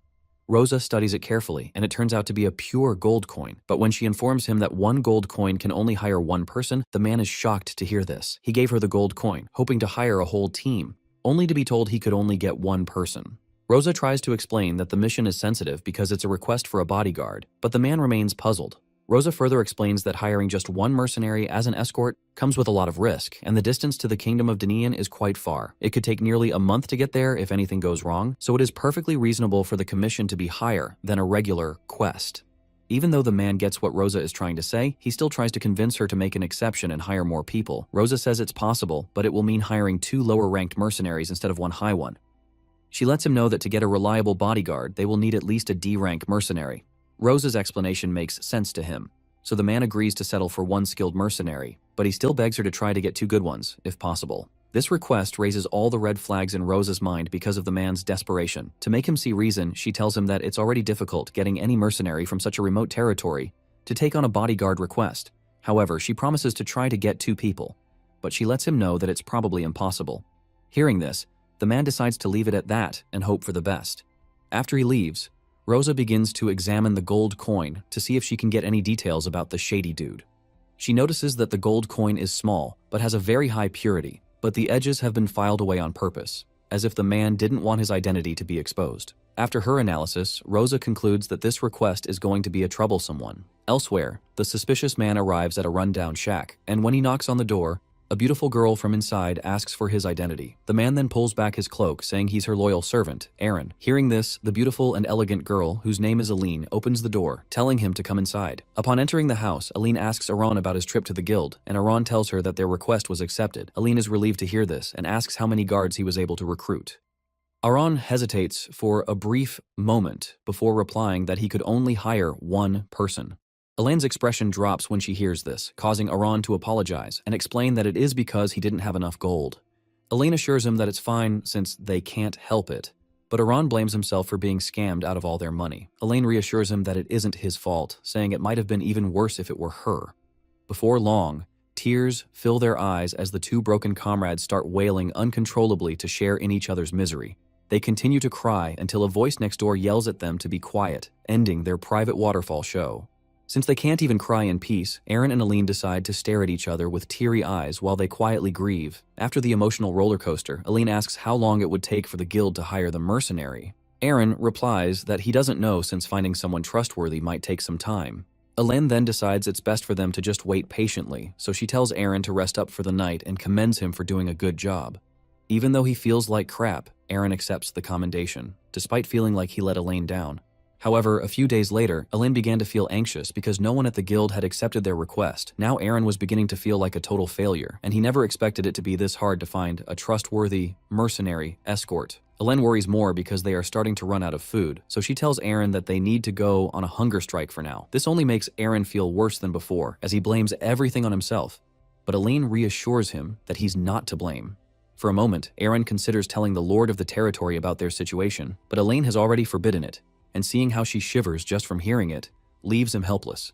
Aline sternly lets him know that they can't trust anyone, and even hiring guards is still dangerous for their situation. Knowing they can't afford any more risks, Aline warns Aaron to remember why they fled their kingdom in the first place. She reminds him that they couldn't even tell their foe or friend anymore, which is why they fled. Elaine mentions that the danger is even more terrifying since they haven't heard any news despite having left home for a long time. After she finishes admonishing him, Aran apologizes to Elaine, saying that his resolve to keep going has weakened. Elaine hopes that everything will be resolved when they get to the kingdom of Danian, and Aran agrees that Danian should be able to protect them since the king of Danian made a vow to protect Elaine, the princess, when she was born. He also hopes the king can help them get revenge, so he calls Elaine by her full name, telling her that she must survive. Aaron fears that their kingdom might be gone forever if the princess is lost. Elaine is determined to stay alive, but she wonders if they can trust the mercenary who will escort them to Danian. Aaron tells her not to worry and assures her that the guild will definitely send someone reliable since they paid in gold. Elaine is so relieved when she hears this that she begins to imagine what the mercenary would look like. Nevertheless, she hopes he will be the stereotypical handsome hero type. Elsewhere, Catal is chilling, doing absolutely nothing, which equals torture to someone like him who likes thrills. His boredom leads him to wonder how his brainless barbarian friends are doing in the white snowfield. They were the only ones who didn't avoid him, and they followed him around like a pesky fly. Catal concludes that they must be living as foolishly as usual. Thinking back to his time in the white snowfield, he wonders if the quest is over for good. Back then, when he first woke up in the snowfield, the quest window was always by his side. At first, he thought it was just some bad dream, but after feeling the cold biting his skin and seeing the insane monsters, Kettle realized it was his new crappy reality. The very first quest the system gave him was to survive for a week in that freezing wasteland, and there, the quest window became a sort of compass for him. However, no more quests have appeared ever since he left the white snowfield. Catal is bored out of his mind now that it is quiet, with no quest window sending him on any adventures. He wonders if the quest window is limited to only the snowfield. But even though he can't seem to figure it out, Catal is still grateful to the system. Since he promised to thoroughly enjoy this fantasy world, Catal heads to the guild the next day, where Rosa gives him the bodyguard request. Rosa explains to Catal that it's a bodyguard request to escort 2 clients safely to their destination. However, Catal is a bit disappointed because it doesn't sound exciting, but Rosa lets him know that it will take at least several days of traveling. Besides that, all the preparation for the journey falls solely to the mercenary. Hearing all this, Catal is more certain that the request is too boring and sounds like a thankless job. But Rosa informs him that the pay is good, but the job is suspicious. This immediately piques Catal's interest, and Rosa further tells him that the request reeks of trouble. She tells him that he can simply decline, but Catal's attitude suddenly switches, leaving Rosa confused. With a huge smile on his face, he lets her know that a job reeking of trouble is what makes it a good fit for him. However, Rosa can't seem to understand what he means, so Catal simply brushes it off as he goes over the request brief. In the brief, he notices that the destination is the Denian Kingdom, which sounds familiar to him. After thinking about it for a while, Catal recalls the girl he escorted through the white snowfield, Milena of House Akasha. The girl from the merchant family who gave him a pendant and asked him to drop by if he ever visited the kingdom of Denian. Catal is more excited to take this request, as this gives him even more reason to go to the Denian kingdom. The moment he accepts the request, the quest window immediately pops up, scaring Catal off his seat. The quest is for him to escort the client safely to the Denian kingdom. Catal is stunned to see this and wonders why it's suddenly showing up now. But before he can figure it out, Rosa's voice brings him back to reality, and without responding to her, Catal bolts out the door, leaving her puzzled. Meanwhile, Aaron returns to the inn early, making Aline worried that trackers might have found them. However, Aaron lets her know that it's because their request for a guard has been accepted. Aline is stunned to hear this, as Aaron happily announces that the request was accepted by the only C-rank mercenary in the entire territory. Aline is over the moon when she hears this, and Aaron tells her that they're meeting him the next day, so he asks her to rest easy. Back home, Catal is still staring at the quest window, trying to figure out why it showed up after it's been quiet all this time. After thinking about it for a while, he concludes that the quests are not limited to the white snowfield as he had thought. However, he still suspects there might be more to it than meets the eye. The following evening, Aline and Aaron waited anxiously at the guild for their escort. Aline wonders what kind of person he is as she begins to imagine what he looks like. Since he's a mercenary, she wonders if he'll be rough and sharp or covered in scars and bald. Nevertheless, she just hopes he looks cool, you know, the flashy blonde hair, 8-pack hero style as she expects. A few minutes later, Catal arrives, and the moment the door opens, Elaine turns around, brimming with expectations. However, what she ordered is not what they delivered, as a towering 6-foot-something scary-looking dude who could probably see her future from up there walks into the room. All the anticipation and hope in Elaine's eyes instantly disappear as her brain loses connection for a moment. Elaine soon stands on her feet, and as she tries to wrap her head around this failed Temu order, she begins to feel dizzy. While Elaine's brain is buffering, Catal greets her, which only makes things worse as she fumbles for proper words to respond. Confused and unable to load her brain, Elaine's soul soon vacates her body in fear as Aaron frantically tries to resuscitate her. Unable to do so, he barks at Catal, demanding to know who he is, but Catal, as usual, is as clueless as a big golden retriever. Looking at the situation, he remembers that this is how people used to react to him in the territory until he helped Aquaz defeat a demon. But ever since then, it's been a while since he has seen such a reaction. He then asks Rosa if the two scaredy mice are his employers, and Rosa replies that they are.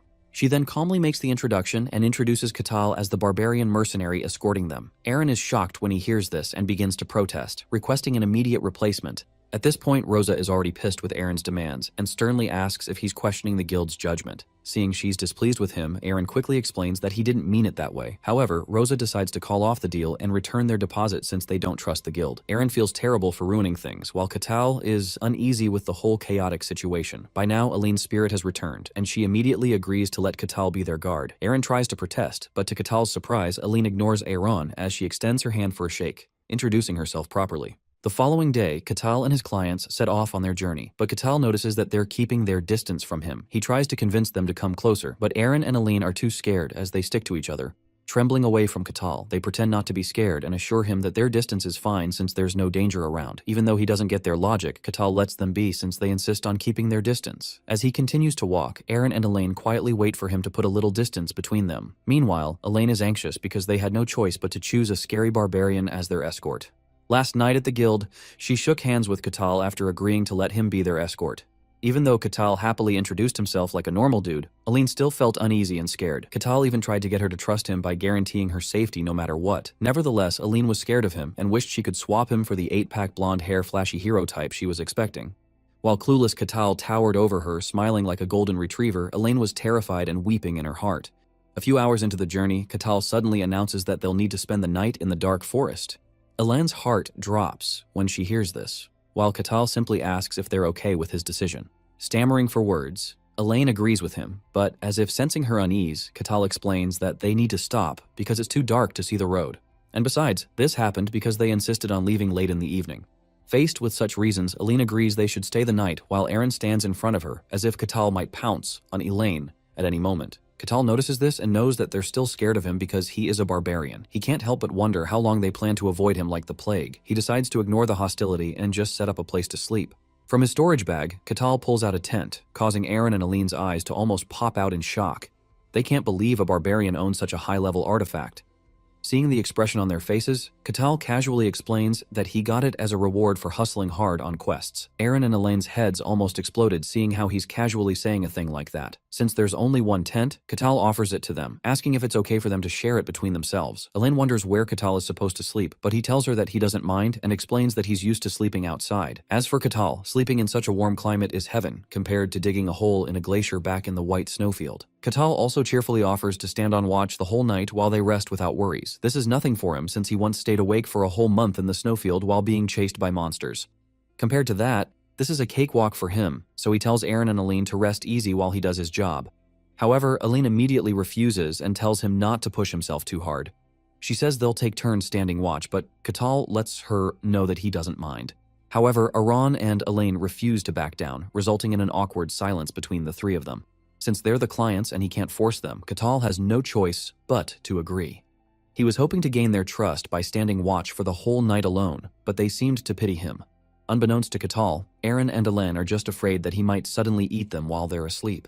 The following day, Elaine wakes up looking like an extra zombie from The Walking Dead. She couldn't sleep a wink last night because of the anxiety that Catal might jump them. Aaron was also going through the same ordeal as he plopped to the ground, looking half dead. To make matters worse, Elaine's stomach begins to growl violently to the point where Catal notices and asks if she's hungry. Elaine is stunned to answer, but Catal knows she's probably hungry since they've not had any proper meals. He then tells Elaine to wait while he whips up breakfast, but Elaine doesn't believe a barbarian can make anything decent. However, a few moments later, Catal begins to cook like a skilled chef, leaving her speechless. She can't believe a barbarian is cooking, and Aaron soon joins her as their mouths water at the sight of the food. Still drooling, Aaron asks Catal where he learned to cook, and Catal simply says it's just a hobby. Back in the white snowfield, the dumb barbarians didn't cook. Instead, they stuffed their bellies full with raw meat, blood, and everything edible.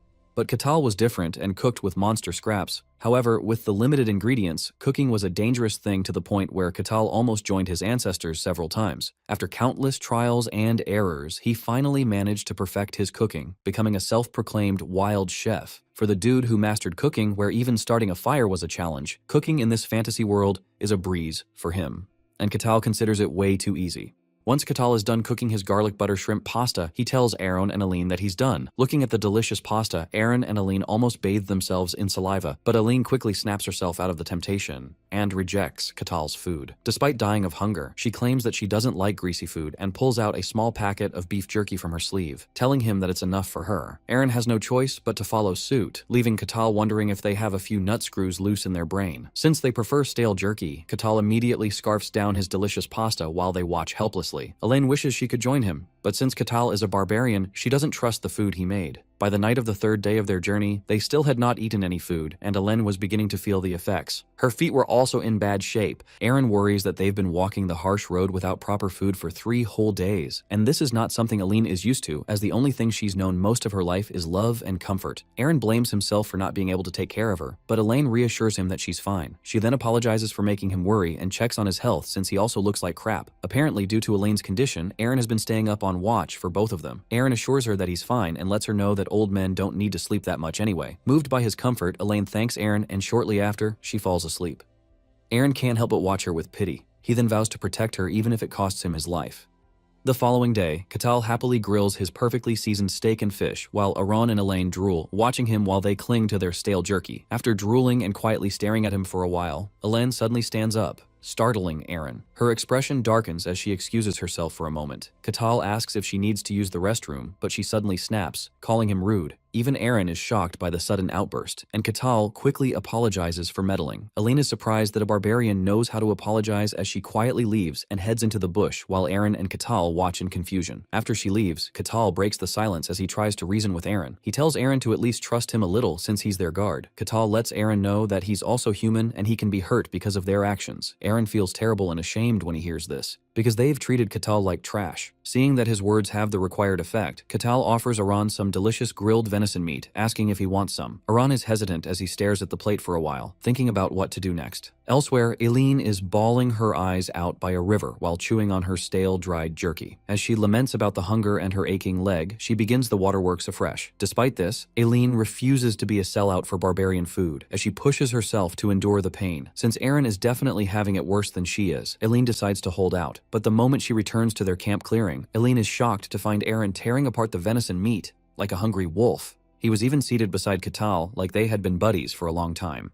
Before long, Aaron senses Aline's presence, and as she calls out to him, he drops the meat on the ground, completely shocked. He stares at her in shock as he tries to cook up an explanation that makes sense. Catal, on the other hand, is surprised when he overhears Aaron calling Elaine princess, and he quietly stares at her as he begins to piece things together about their real identity. Meanwhile, Elaine is furious because of Aaron's betrayal and his pathetic attempt to explain it away when he was caught red-handed. Elaine is even more furious because Aaron was the one who said they should be wary of Catal, since he's a barbarian. Aaron also told her that they must stick together and protect each other, but he turned around and broke their promise. Aaron tries to explain that he didn't mean to break their promise, and he also points out that Catal isn't as dangerous as they thought, so there's no need for them to guard against him. However, Aline refuses to listen to Aaron's pathetic excuses. Fed up with the back and forth, Catal suddenly interrupts them, telling Elaine to calm down, sending shivers down her spine. Catal then mentions that he finally understands that she didn't want to eat his food and insisted on splitting the night watch with him because she doesn't trust him. He also admits to himself that he made a mistake from the beginning. Elaine tries to deny the accusation while Catal tries to figure out how to fix the issue between them. However, he doesn't even know how to go about it, especially since the fantasy world already has a deep prejudice against barbarians, and Catal doesn't even know why, since he's been trapped away in the white snowfield for so long. He guesses that barbarians outside the snowfields must have done so many terrible things to earn people's hatred. Catal considers lying that he isn't a barbarian, but with his looks, no one would believe him. He grins as he suddenly gets the perfect idea on how to make them trust him. Catal then tells Aline that she's misunderstood him, and after a nerve-wracking silence, he confidently declares that he's not a barbarian. Aaron and Aline are confused to hear this as they try to wrap their heads around such an absurd revelation. Catal then explains that he was born a barbarian, but he wasn't raised as one. Despite hearing that, Aaron and Aline are lost, as the whole thing sounds like a major calculus problem to them. Catal begins to cook as he reveals that his tribe perished a week after he was born. According to him, he was a foundling picked up and raised by an adventurer. Aaron and Aline were starting to eat up a long tale, but only Catal knows that he just made this up on the spot. However, he didn't care because sometimes a little white lie is all one needs to make the world a better place. He then continues to brainwash them, saying that he might have been born a barbarian, but he grew up as a civilized person. Even though his story is hard to believe, Aaron and Elaine were already eating it up, and Catal was playing their conscience like a pro. He tells them to understand that he is not different from normal people, even though that is clearly a fat lie coming from a clueless 6-foot-something monster who enjoys chaos. From the looks on Aaron and Elaine's faces, Kettle can tell that they buy his story and even pity him. Elaine especially feels terrible for how she treated him. Just because of the word barbarian, she treated him like side trash and rejected his kindness and food. But despite everything, Catal still respected her choice and was considerate to them. She reasons that Catal must have lived his life enduring ridicule and discrimination while being branded as a brute barbarian. Feeling very remorseful, Elaine apologizes to Catal for not trusting him until now. Catal tells her not to worry and assures her that he understands. Elaine is taken aback by how magnanimous this dude is, while Catal secretly celebrates finally winning them over with his perfectly tailored soapy tale. Meanwhile, Elaine continues to feel remorseful and ashamed that she doubted such a nice guy. To cheer her up, Catal stretches his hands forward for them to start over again. Elaine is taken aback by this and hesitates. But the welcoming smile on Kettle's face clears all the doubts in her heart as she happily smiles back at him, agreeing to start over. While they're shaking hands, Lich, Grand Magus of the Magic Tower, disguised as an adventurer, secretly watches them from afar. He is surprised that they're suddenly getting along and watches them using the Eye of Contemplation. However, this magic skill is basically a surveillance camera with no audio recording function, so the Magus cannot hear what they're saying. After observing them, the Magus is certain that Catal is as unique as the old swordmaster Cain described. Catal's uniqueness makes the Magus wonder how a barbarian like this exists inside the White Snowfields. Once again, he uses the Eye of Contemplation to spy, wondering how Catal is even more socialized than the normal barbarians outside the snowfields. The Magus is about to move closer so he can spy properly when Catal directly glances at him. This spooks the Magus, who can't believe their eyes just met. As Catal continues to look in that direction, Elaine notices and asks him if something is wrong. Catal then tells her that someone is in the bushes, and Elaine is spooked to hear this. So Catal tells her to wait there while he checks it out, and he immediately heads over, leaving Elaine puzzled. He suddenly picks up speed as he dashes into the forest, and before the Magus can do anything, Catal appears above him. The Magus is too utterly shocked, and after screaming like a banshee, he hurriedly activates a shield, but Catal jumps right in. An explosion immediately erupts, but shockingly, nothing happened to Catal. And worse, the barrier the Magus set up was nowhere to be seen. As Catal's hand aims for his neck, the Magus tries to figure out what the hell happened to the barrier he deployed earlier. Apparently, this shield is supposed to withstand a nuclear disaster, but this monster in human form, named Catal, broke it without breaking a sweat. It was as if the Magus had resigned to his fate after seeing his shield useless against Catal. A few minutes after slamming the Magus face into the ground, Catal keeps a tight hold on his neck, warning him not to do anything fishy. He threatens to snap the guy's neck if he does anything remotely suspicious. Left with no other options, the Magus decides to play another card as he lies through his teeth that Catal is his idol. Catal, ever clueless, is confused to hear this and asks again just to confirm the guy is talking about him. The Magus answers yes, and Catal demands to know his name. The guy replies that his name is Patrick, and a few moments later, Catal brings him before Aaron and Aline, carrying him like a trash bag. Patrick sheds a few tears, wondering how a powerful Grand Magus like himself ended up in this situation. However, he consoles himself with the fact that Cain must have ended up in the same pathetic situation. Elaine then asks Catal about the trash bag, and Catal explains that Patrick has been tailing them and claims to be a fan. Elaine finds this ridiculous and suspicious, but Patrick swears that he's telling the truth. He explains that he wanted to become a strong adventurer for a long time, and so he was hooked when Catal showed up after helping Aquaz defeat a demon. Patrick confidently declares that Catal is his idol and the ultimate goal of his life. After hearing this, an awkward silence follows, as they all stare at him like an unwanted specimen. However, Patrick is uneasy, as he hopes they bought his lie since he just made it up on the spot. He reasons that his story is not far-fetched since his goal is to get close to observing Catal. But Catal suddenly asks him again to confirm that Patrick has been following him. Patrick then chuckles nervously as he confirms the story, explaining how much he admires Catal and couldn't help but secretly follow him. Despite the properly cooked lie, Catal refuses to let Patrick just run around. Since there's no proof that Patrick is safe, Catal tries to figure out what to do with him. As usual, before long, he gets one of his bright ideas as he stares at Patrick mischievously. The look on Katal's face leaves Patrick feeling uneasy as he begins to dread what Katal plans to do with him. Speaking about Patrick, he is one of the greatest mages in the world and the master of the magic tower. He possesses the body of a lich, and now this very powerful being disguised himself as a common adventurer just to observe Katal. But right now, Patrick is tied up and captured as he questions the very reason that led him into the hands of this large psycho. After securely tying up Patrick, Katal is satisfied with himself and decides to continue the journey, while Aaron and Aline stare at him in confusion. Even the so-called powerful Grand Magus is shocked at what he has been reduced to. A few moments later, the group quietly resumes their journey while Patrick continues to think about his situation. This is the first time in his life he's been held captive, but Patrick feels the situation isn't so bad since he can observe Katal more closely. From everything he has seen today, Patrick finally understands what Kane meant when he said Katal possessed speed beyond human understanding. Katal also holds power that destroys magic with nothing but sheer force. Patrick had seen firsthand how fast and strong Katal was. Even though he is in such a small body, Patrick still possesses power that could easily handle an expert-ranked opponent. However, Katal easily subdues him, making Patrick wonder if Katal is in the hero class. Patrick's line of thought is interrupted when Elaine suddenly calls Katal, saying she has something to tell him. As if he already knows what she's trying to say, Katal turns around, asking if she's finally ready to talk. Elaine is taken aback by his response as she wonders if he already knows what she's been hiding. Katal says it's obvious she is hiding something because of how jumpy they've been. On their day of departure, she insisted on leaving at night and taking a detour off the main road. Katal lets Elaine know that it was easy for him to figure out they're hiding something. He explains that he didn't want to bug her since it must have been hard for her to trust him.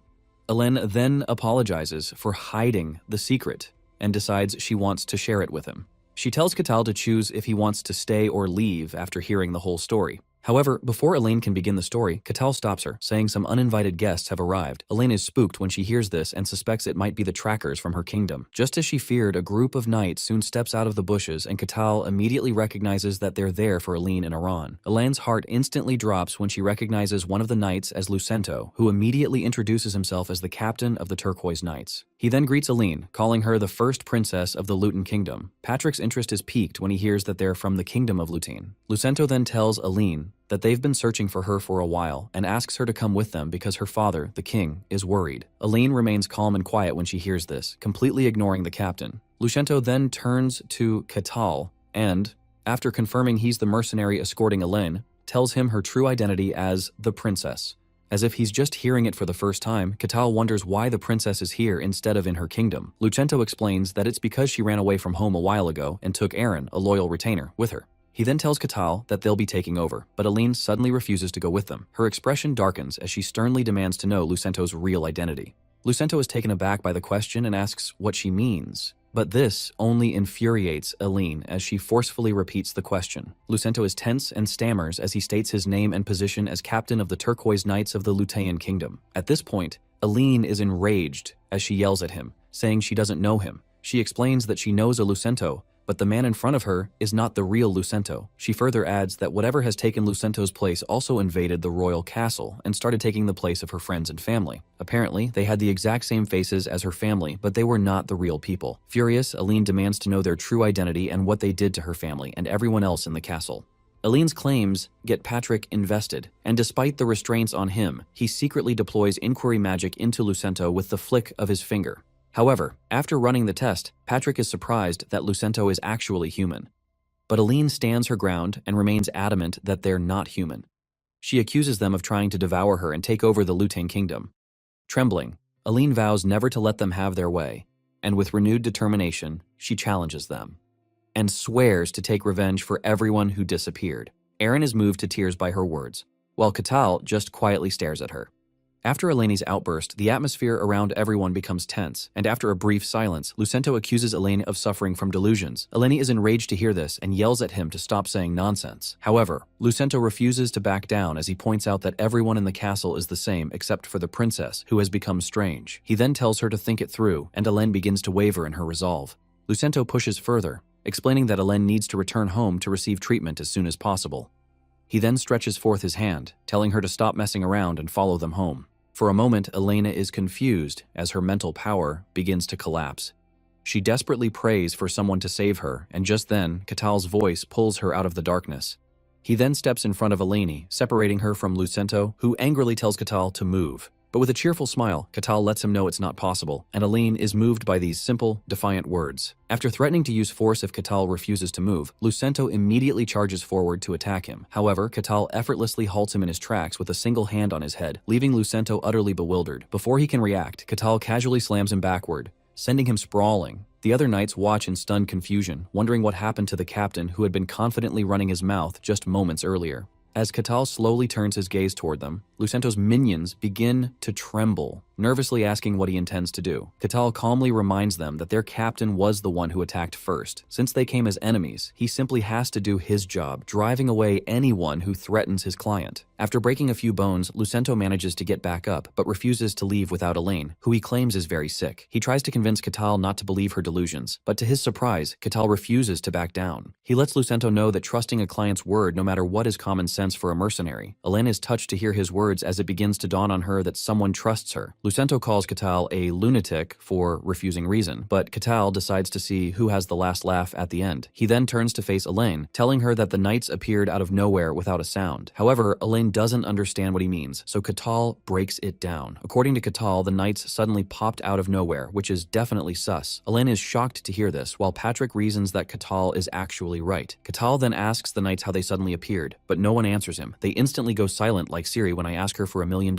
After the sudden silence, Lucento tells Catal that where they appeared from doesn't matter, since they came all the way here to find the princess. He then warns Catal to stop nitpicking and just let them get what they came for. Seeing as they have no intention of answering him, Catal announces that he will be escorting Aline to the Denian kingdom as requested. Elaine is touched to hear this because no one ever believed what she said about the body snatchers. No matter how much she explained, they isolated and treated her like some delusional girl. Seeing that Catal plans to stand against them till the end, Lucento and his minions prepare to take him down. Catal then tells his travel group to step back, and Aline tells him to be careful. Apparently, the knights are supposed to be the strongest knight order in the kingdom of Lutane. As they prepare for battle, Lucento orders his men to draw their swords, but Catal is amused because for him, such a scene is all fun and games. With his eye of contemplation, Patrick realizes that the knights are second-rate, since they can control aura. He also notes that Lucento might actually be a first-rate. Meanwhile, Lucento orders his minions to attack the barbarian and eliminate him at all costs. The knights immediately charge forward to attack, while Catal remains unconcerned as usual. As the first dude reaches him, Catal effortlessly punches his gut backwards and swiftly takes out 2 more with a single punch on both sides. Like One Punch Man, he knocks out a dozen more without breaking a sweat. But the more he keeps punching, the more of them swarm toward him. Because of this, he notes that dealing with groups can be tricky. As if sensing what Catal is thinking about, Lucento orders his men to keep attacking all at once. Unfortunately for them, Catal isn't your average hero as he grabs 2 of the knights by their skulls, swinging them around as heavy machinery to take down the others. Just as Catal finishes the swing attack, taking down a bunch of knights, Lucento tries to sneak attack from behind, calling Catal a monster. Thinking Catal is done for, Aline yells for him to watch out, but to her shock, Catal grabs Lucento's sword with his teeth like a rabid dog. Even Lucento is utterly bewildered, and to everyone's shock, Catal actually shatters the sword with his teeth. He then punches Lucento, and as he falls a distance away, Lucento tries to wrap his head around what he just witnessed. After taking down the ringleader, Catal flexes his fist, asking them if they want more. Unfortunately, the knights are all out of juice, so Lucento orders them to retreat. In less than a second, every single one of them vanishes into the nearby bushes. Once the commotion is over, Elen checks on Catal to make sure he's not injured, and Catal assures her that he's fine. He then promises to fulfill her request to get her to the Denian kingdom. However, he demands to hear the full gist first. After a little hesitation, Aline agrees to tell him everything. Meanwhile, Patrick can't stop thinking about how Catal broke through an aura-covered sword with his teeth. Speaking about aura, it is the crystallization of mysticism, and it tears through steel like paper and slices through magic. So, basically, there is no material capable of destroying aura, and yet Catal caught it with his bare teeth without breaking a sweat. Patrick finds it hard to wrap his head around the fact that Catal possesses a physical body capable of nullifying mysticism. He then concludes that Catal's very existence is a mystery in itself. That evening, after camping for the night, Catal asks Aline to tell him everything, and after a brief pause, Aaron begins to narrate the story. He reveals that the kingdom of Lutane has been replaced by something else, and by the time he and the princess realize the truth, the kingdom had already collapsed. Catal guesses it must be the reason they fled the kingdom in a hurry. Aaron says they had to leave because they would have been replaced if they had stayed. He then narrates that the whole thing began a year ago, which Catal finds suspicious, making him wonder if it's just a simple coincidence. Catal also recalls that Aquaz said something similar when she told him that the demon realm which should be sealed, has been leaking its influence into the world. According to Aquaz, dungeons are spawning at an abnormal rate, and countless evil beings are beginning to reveal themselves. Aquaz had told Ketal that all these mysterious things started happening a year ago, but Ketal didn't pay much attention to what she said back then. However, now Aaron was saying something similar, which raises suspicions. Thinking back to his time in the White Snowfields, Ketal recalls that one of the monsters he killed was also spouting nonsense similar to this. He faced the monster during one of the system's quests, and Ketal thought it was just one of the rants of something about to die. But thinking back to it now, he realizes there was more to the monster's words.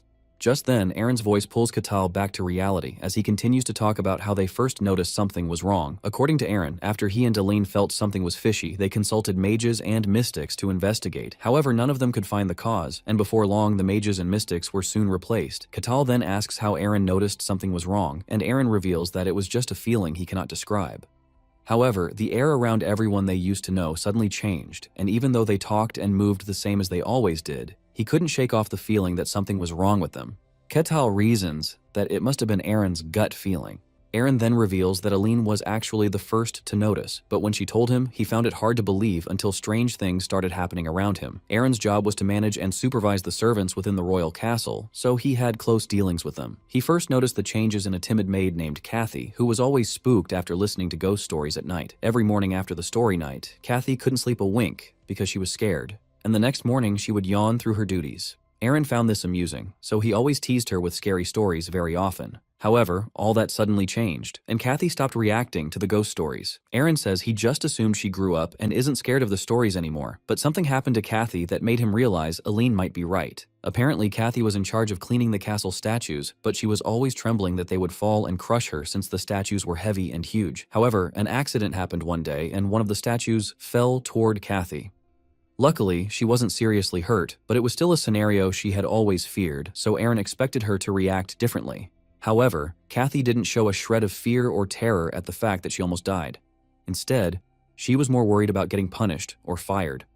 It was at this very moment that Aaron realized that the Kathy in front of him was not the same Kathy he knew from before. He couldn't place his hand on how a timid, shy girl suddenly changed. However, this new Kathy remained and acted the same as always, but Aaron could no longer see her as Kathy. After that, Aaron says he tested a few more people in the castle, but most of them had already been replaced, just like Kathy. After hearing the story, Ketal asks why they escaped, and Aaron explains that they fled because they feared getting replaced if they stayed. Ketal asks why they're specifically heading to the Denian Kingdom since they can get their protection from other places as well. Aline replies that it's because only the King of Denian can issue a human declaration. Ketal wonders what a human declaration is, and Aline explains that a long time ago, humans used to live alongside other races. However, there was a man who wished to build a kingdom solely for humans, so he sought the help of a nameless god and stated his wish. This god granted the man power to distinguish between what is human and what is not. Ketal guesses that the kingdom built with the god's power must have become the modern-day Denian kingdom. Aline confirms this and lets him know that those who carry the blood of the king can perform the human declaration. As usual, Ketal finds it interesting that such a power exists, and he concludes that this fantasy world never has a boring day. Since Aline plans to use the power of the King of Denian to back her claims, Ketal commends her plan. Aline then asks if he's okay to continue with them, and Ketal reassures her that nothing about their deal changes. He lets her know that he'll escort her to Denian as promised. Touched by his words, Aline sincerely thanks Ketal and promises to grant him whatever he desires after the escort mission is complete. Ketal is excited about her promise, and he lets Aline know that he'll be looking forward to it. However, Aaron thinks the princess was reckless to basically give Ketal a blank decree. Later that night, Patrick quietly asks Ketal if he believes everything Aline and Aaron said earlier. After a brief silence, Ketal tells Patrick that he isn't 100% sold out on their story, but he believes it to be possible. Patrick then tells Ketal that the turquoise knights from earlier are all human, and since Ketal clashed with them, he should already know that. Ketal agrees that they're human, and Patrick lets him know that his actions constitute becoming the #1 enemy of an entire nation. As Ketal quietly considers his words, Patrick tells him that even though Aline is telling the truth, it doesn't matter, as this would only put a target on Ketal's back. And whatever they're running from will seek to kill Ketal just for knowing their secret. Patrick then asks if Ketal accepted such a request only to fulfill a contract. Ketal thinks about it for a moment before saying that the contract was just part of the reason he accepted the request. He then rises to his feet, and to Patrick's shock, Ketal reveals that the most important reason why he accepted it is that it would be such a great loss for him to miss out on such an interesting quest. Patrick can't believe what he just heard, and looking at the expression of joy on Katal's face, Patrick wonders if this huge dude is insane. He finds it unbelievable that Katal is equating this strange situation to fun, and the pure look of joy on Katal's face confirms that he's actually enjoying the whole thing. Patrick can't wrap his head around the fact that Katal only needs a request to be fun, no matter how dangerous it is. Katal happily continues to muse over the situation, and how interesting it is that the entities in the Lutain castle replaced everyone without anyone noticing. After thinking about it, Katal concludes that this journey is going to be so much fun. Looking at him, Patrick wonders what type of mindset that is, and he questions if this is a trait possessed by the barbarians from the White Snowfield. Patrick finds this intriguing, and he can't wait to study every inch of Katal's mind and body just to figure out how exactly he works. The following day, as the group resumes their journey, Patrick continues to mull over how intriguing he finds Katal. The fact that Katal is from the White Snowfield and only chases after amusement is something that Patrick wants to study. Patrick wishes he could start immediately, but he decides to exercise control for now because, right now, he's just an ordinary adventurer who looks up to Katal. Suddenly, an arrow flies out of nowhere and heads directly towards Katal, but Katal easily catches the arrow with his hands, leaving Patrick stunned. Elaine and Aaron are also spooked, except for Katal, who grins at the knight's new tactics as he looks forward to another interesting day. Before long, the knights leap towards Katal from every corner, but Katal is not concerned, as he says their new strategy is not the right one. He then slightly tilts towards them and, without much effort, swats them to the side like pesky little flies. Just from one effortless punch, Katal shatters one dude's armor, drastically rearranging his organs. After Katal finishes knocking them all down without breaking a sweat or moving from the same spot, the captain tells his team to retreat, calling Katal a monster. Katal is a bit disappointed as he watches them scurry into the bushes. Elaine and Aaron are amazed by Katal's strength, knowing that the turquoise knights are no pushovers themselves. But Katal casually brushes off Elaine's remark as if taking down the knights is nothing remotely major for him. Elaine then asks why he keeps letting the knights leave alive, because she's noticed that Katal keeps beating them just enough to keep them alive. She reasons that he must be doing it out of consideration for her. But Katal ruins her delusion, letting her know that it has nothing to do with her. Embarrassed, Elaine wishes for the ground to swallow her up whole. Katal then calmly tells her that he's letting them leave barely alive just to test out a theory. A few hours later, the knights appear again, completely unharmed, demanding that Katal hand over the princess. Katal notes that they keep coming without getting tired, and as the leader yells at him to release Elaine, Katal spots something suspicious, and a few minutes later, he has finished knocking down the group and grabs the leader by the neck to observe him properly. After studying the dude, Katal points out that his armor is the same one he smashed a few hours ago.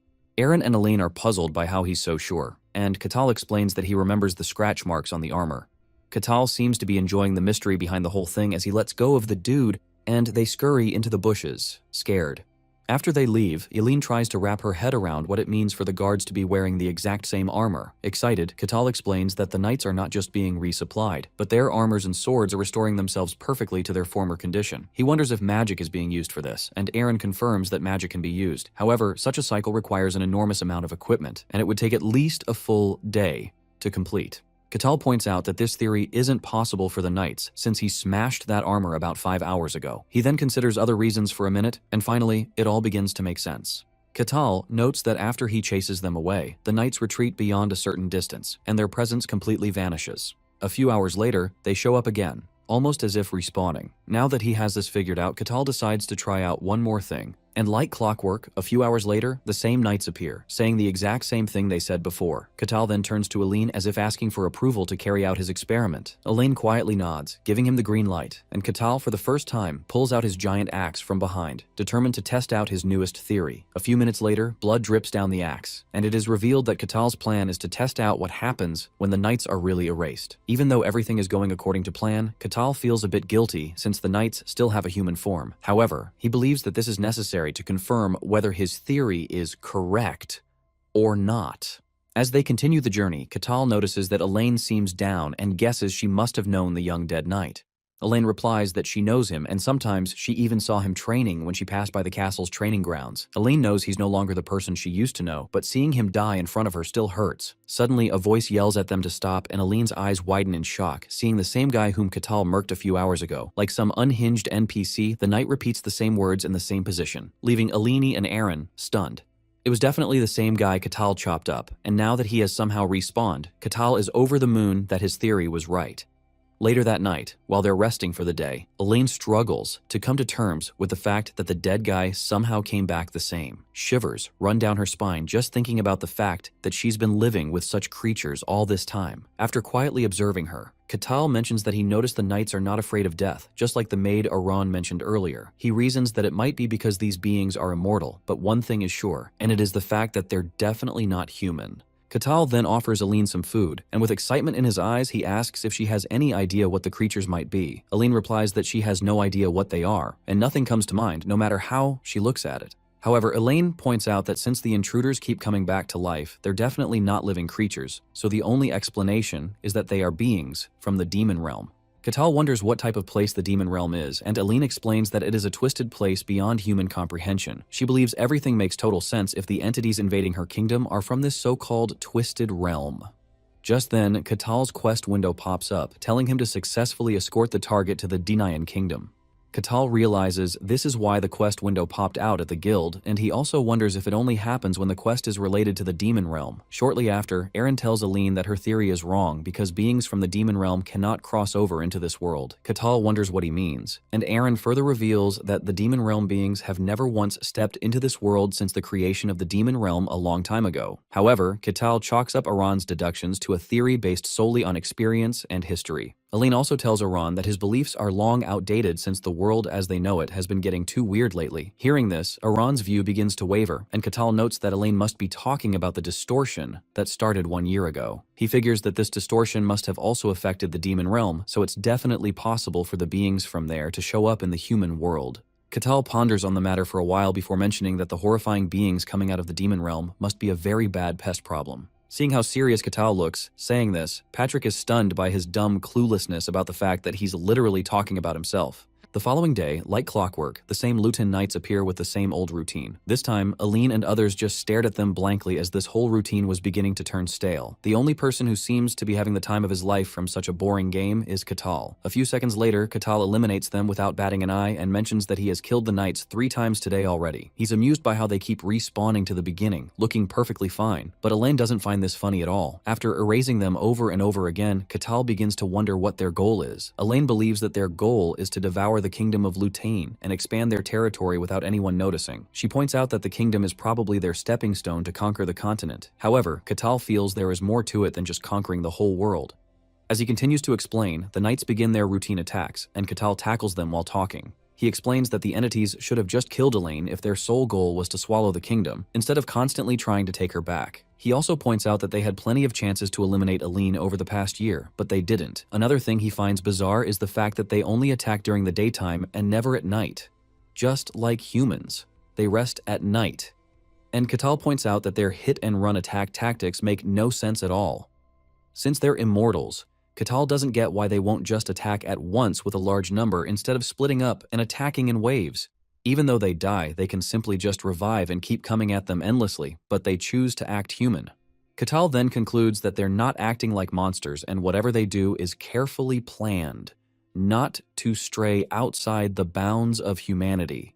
From how they behave, it is almost as if these monsters truly believe they're human. After finishing his analysis, Catal comes up with yet another one of his brilliant ideas. However, knowing him all too well, Aran and Aline are far less enthusiastic. Rather than excitement, they can only brace themselves, already dreading whatever outrageous scheme Catal has thought up this time. However, this time, Catal only captured one of the knights as he struggled, cursing and demanding to be untied. Meanwhile, Aran, Aline, and Patrick wait anxiously to see what happens next. Catal, on the other hand, is excited to have a chat with what appears to be human, but is not. Seeing how excited Catal is, Patrick realizes that this dude is completely insane and unhinged. Even Aran is bewildered as he questions what Catal is trying to do. Catal casually explains that he's about to have a heart-to-heart conversation with whatever is disguised as the knight. Aran yells at Catal for being absurd and trying to reason with a monster. The knight is offended when he hears Aaron calling him a monster. He then angrily yells at Aaron, declaring that he's human and not some monster. Infuriated, Aline barks at the dude to shut his trap and calls him a disgusting monster for trying to mimic the real knight. Her expression darkens as she reminds him that he has already died and come back to life several times, so there's no need to keep pretending to be human. However, the knight tells Aline that she's mistaken and continues to insist that they're humans. At this point, Aline is already frustrated as she barks at him to stop making her look like a lunatic. She lets him know that she has already noticed all their secret moves, and how they plan to eventually turn her into a monster just like they did to her family. Elaine then questions if they're trying to replace everyone and conquer the continent. But the knight confidently denies it, telling Elaine that she will remain the same as she is right now. Elaine and the others exchange confused glances, wondering what he means. However, the man is unable to provide any reasonable explanation. Instead, he simply repeats that Elaine must return to the Lutain kingdom immediately. By now, Elaine is fed up with the knight saying the same thing without offering any useful information, and she eventually concludes that there is no point in trying to communicate with a monster. Just then, she notices Ketal staring intently at her, deep in thought. When she asks what is wrong, he simply shakes his head as though he has just uncovered some fascinating secret.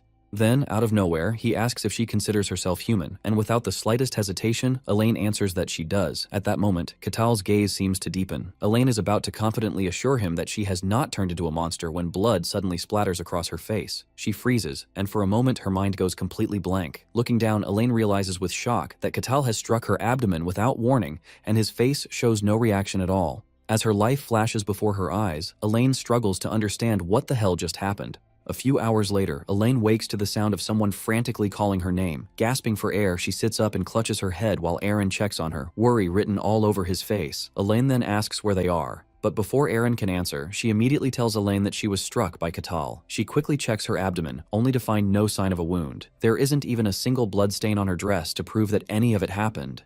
Confused, Elaine struggles to make sense of it all just as Ketal walks into the tent. An awkward tension fills the room as their eyes meet, after which Elaine immediately turns to him, frantically asking for confirmation that she had really died. Ketal confirms that he killed her and explains that she suffered a fatal wound, one that should have finished any normal human. However, judging by the fact that she is still alive, Elaine is clearly far from human. This news comes as a shock to Elaine, and she refuses to believe it, but Ketal lets her know that it is exactly as she thought. He lets her know that she was restored as if nothing ever happened, just like those nights. Elaine is horrified to hear this, but before she can digest what she just heard, Ketal drops another bombshell. He reveals that while Elaine was unconscious, he confirmed that Aaron is exactly in the same state. Elaine begins to tremble when she hears this, as she can't accept the fact that she's already one of the very things she loathes. Ketal feels bad for her as he stares at her with pity in his eyes. A few moments later, Ketal leaves the tent, and as soon as he steps out, Patrick, who has now been untied, asks him about Elaine. Ketal tells Patrick that Elaine is perfectly fine physically, but mentally she seems quite confused. Seeing how calm Ketal looks throughout the whole ordeal, Patrick questions when he knew that Elaine was from the same entity as the Knights. Ketal considers this for a moment before casually revealing that he knew from the very beginning. Patrick is utterly stunned to hear this as Ketal continues explaining that he felt a strange but familiar aura around Aaron and Elaine the very first day they met at the guild. At first, Ketal wasn't sure what that strange aura was, but after his encounter with the Knights, he was convinced that none of them were humans. Patrick is taken aback by this revelation because even a grand magus like him couldn't detect the so-called aura even with the eye of contemplation. This makes him wonder if Ketal can see the aura due to some sort of connection between entities from the demon realm. Ketal then tells Patrick that the aura wasn't the only thing he found strange about them. He explains that at the beginning of their journey, Elaine was too afraid to even accept his food. Because of that, she survived on a ridiculously small piece of jerky for 3 whole days while still keeping up with the gruesome journey. With all these conditions, even a grown, sturdy dude would have been exhausted. However, a frail, over-pampered princess from the royal castle survived despite the insane situation. Ketal knows Elaine couldn't possibly have endured it all through sheer willpower alone. Hearing all these, Patrick is amazed that Ketal had been observant of every minor detail all along. This makes Patrick even more intrigued with Ketal than he was before, and he finds it hard to believe that Ketal is a barbarian. Just then, Elaine steps out of the tent, calling Ketal's name. She then firmly tells him that she wants to keep going to the Denian kingdom. Ketal simply chuckles as he points out that she must have properly organized her thoughts. However, the next moment, his smile vanishes as he glances at a spot next to their tent, telling the uninvited visitor to show his face. Elaine looks at the same spot but is puzzled when she doesn't notice anything out of the ordinary. Then, out of nowhere, a strange voice emerges asking how Ketal detected his presence even though there was no sign of any magic. A bright light begins to flicker from the bush as Ketal casually says he detected the visitor thanks to his intuition. Finally, the uninvited guest materializes out of thin air, and it turns out to be a mage. Elaine immediately recognizes him while Patrick carefully observes the whole thing unfold. Catal, on the other hand, lights up at the sight of the mage's invisibility magic like a kid who has just seen a multicolored candy. The mage then stomps his staff on the ground, introducing himself as Adamant Rajesh, a member of the Polychromatic Orb faction and the chief mage of the Lutin Kingdom. Adamant announces that he only came to talk, a declaration Catal finds somewhat disappointing since he had been hoping for an exciting showdown. However, Adamant calmly tells him that there is no need for them to fight. Having overheard Catal's conversation with Aline, Adamant turns to face her, calling her a tomboyish princess, and orders her to return to the kingdom with him. He reminds her that crossing into another country could spark a major diplomatic incident.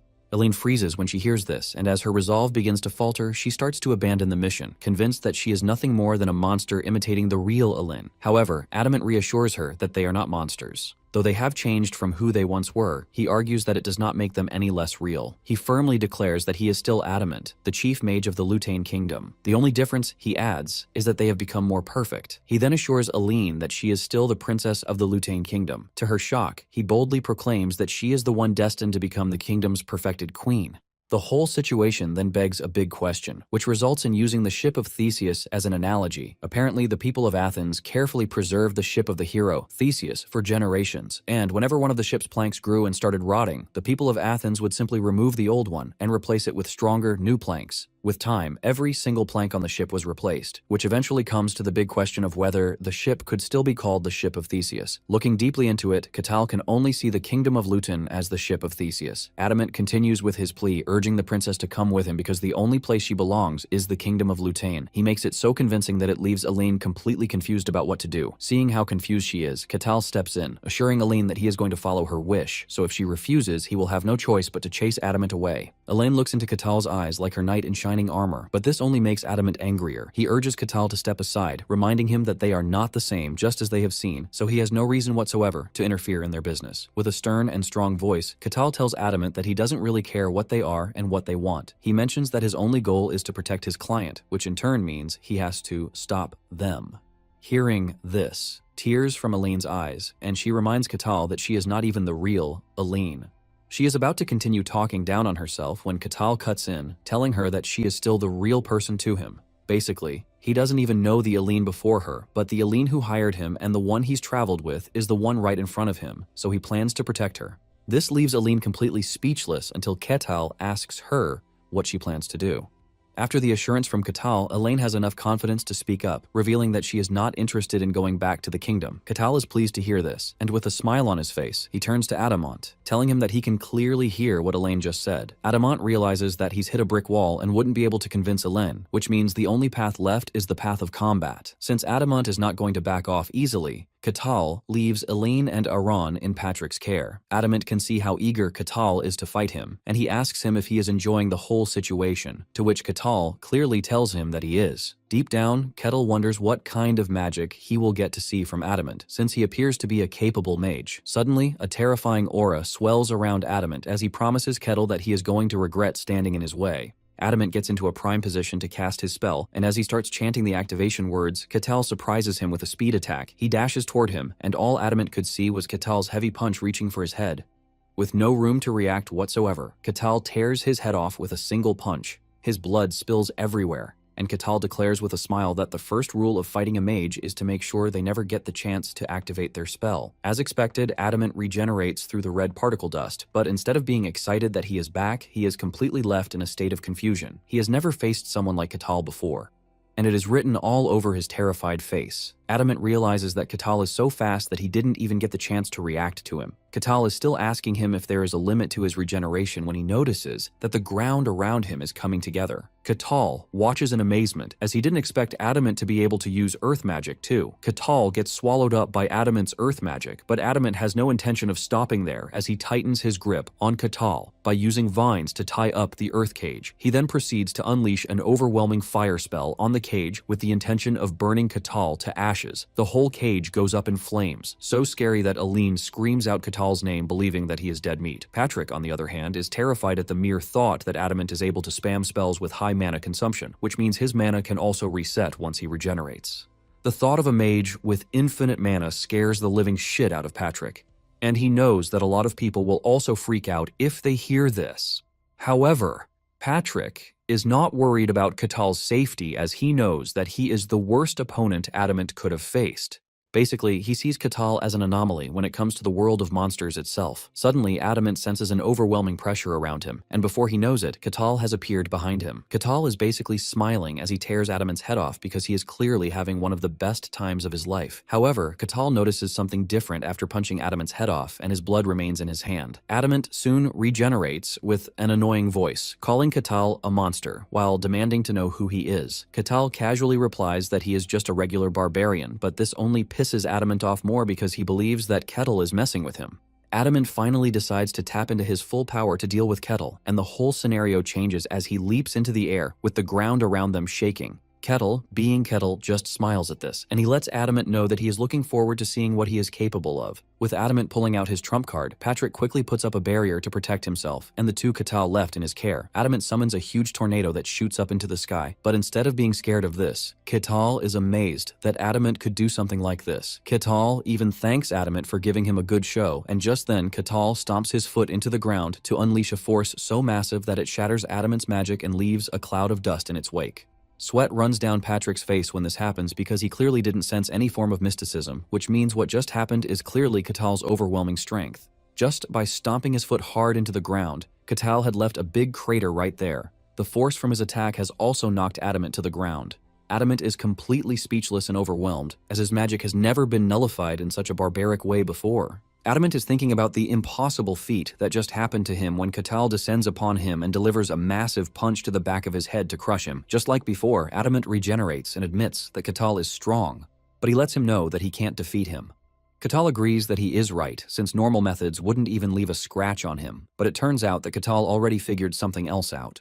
Katal clenches his fist so hard that he crushes Adamant's piece of clothing that is with him. By crushing the fabric with an overwhelming strength, it gives off a demonic energy, and when everything clears off, what remains in Katal's hands is some pixie dust type of substance. Adamant freaks out when he sees this, and Katal confidently tells him that he can finally see what his true nature is. Adamant yells out in anger, calling Katal a bastard, but Katal casually asks him if he would like to continue the fight. Katal points out the fact that he must be aware that from that point forward, any attempt to fight him would mean a risk to his life. Realizing that Katal is actually right, Adamant angrily leaves the scene, but before leaving, he assures Katal in typical villain style that he is going to pay for messing with him.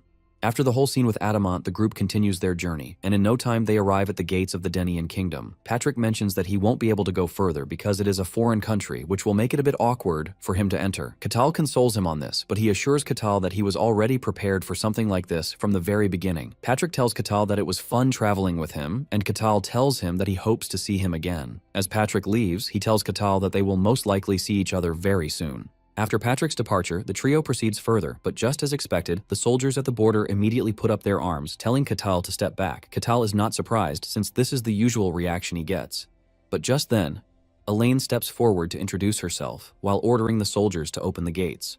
Moments later, Katal finds himself in the royal castle's guest room, and this is thanks to Elaine's intervention. Katal takes in a breath of fresh air as he lies on the big bed that is provided in the room. It turns out that he has cleared the quest, and the system lets him know that the rewards will be distributed soon enough. Katal wonders what the reward is going to be, since he has never received anything directly before. Moments later, Elaine shows up in his room, asking him if he has a minute to talk, and Katal assures her that she is free to speak. Katal asks her how the request went, and she mentions that they are going to be having a meeting with King Barbossa the next day.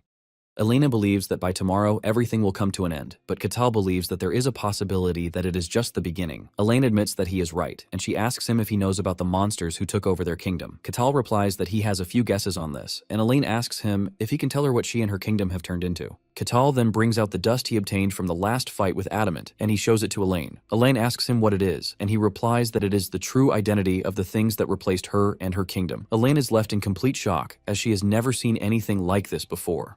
Katal lets her know that it is something that he forced into a lump, revealing that it was originally so small that one would not be able to see it with the naked eye. Seeing how quiet she is, Katal wonders if she will be able to understand what he is trying to say. He knows that he might be in a fantasy world, but it doesn't remove the fact that it is still set in the Middle Ages, and it is an era where microscopes don't exist, so there is no assurance that they will have any idea what something means to be microscopic. Surprisingly, Aline tells him that she totally understands. She makes her own example of the situation, revealing that neither mana nor aura can be seen, but when gathered together, they become visible to the naked eye. She mentions that it makes sense to her by looking at it from that angle. Catal is impressed that she is able to put meaning into it, and he hits the nail on the head, telling her that her entire existence has been replaced by the cluster of dust that he is holding. He reveals that every atom of her body, from brain to blood, has been replaced by them. Hearing this weirds her out, and she touches her body as if she can feel them moving.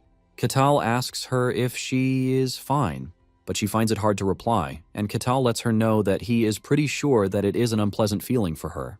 Aline asks him if the ones she is currently looking at are dangerous, but Catal tells her that they are already deactivated. He mentions that they break down when exposed to strong physical force, and to make everything simpler, Catal suggests that they call them nano. Catal explains that each nano is an independent entity, and instead of a single organism, countless organisms gathered together to form a humanoid shape. He lets Hélène know that this is exactly why she doesn't die, even if her body gets damaged. He puts it into a simple perspective that a lake can't be killed by splashing its water, so the same applies to the nano. Hélène makes it even simpler, saying she considers it immortality, and Catal tells her that she can call it this because nano has no concept of death. Hearing this, Hélène tells Catal that there is something completely strange because, unlike the nano, she is afraid of dying. She tells Catal that if his guess is right, this means she should not be able to comprehend death as well. Catal tells Hélène that she is actually right, but he admits that he is just guessing. However, the likely scenario is that Hélène is a mutant, and this shocks her. The next day, while Hélène is meeting with the king, Catal lies in his bed comfortably, wondering what the king of a kingdom feels like. He is excited to meet the king, and this shows on his face as he smiles from ear to ear. Soon afterward, a knight of the kingdom, Maximus, shows up in the room, looking all cold, while telling Catal that the king would like to see him. On their way to the throne room, Maximus warns Catal about his conduct when he comes face to face with the king. Catal, who is already excited to see the king, assures him that he is going to keep this in mind. They soon arrive at the throne room, and Catal spots the king sitting comfortably on his throne with a commanding aura around him. Standing beside him is the same long-haired man Cain met at the tower. Catal walks up to the king and he bows to him, offering his greetings to the ruler while introducing himself to the king. Barbossa and even Maximus are left in complete shock when this happens, as it is completely unheard of for a barbarian to show courtesy. Barbossa mentions that he can now see that the reports about him are true, and Catal replies with a smile that it is just as they said. Deep down, Catal can already figure out that the barbarians in the outside world are not that different from the ones in the snowfield. Just then, Catal notices the long-haired man, and he appears to recognize his aura. In surprise, he spills his name, calling him Patrick, but Barbossa cuts in, telling Catal that the person he is looking at is the Grand Magus of the Great Magic Tower. Barbossa says Patrick was just a citizen of the Barkhan territory. The mage quickly jumps on the wagon, agreeing with the king that he is the Grand Magus and has never heard of the name Patrick. With a smile on his face, he tells Catal that he is most likely confusing him with someone else.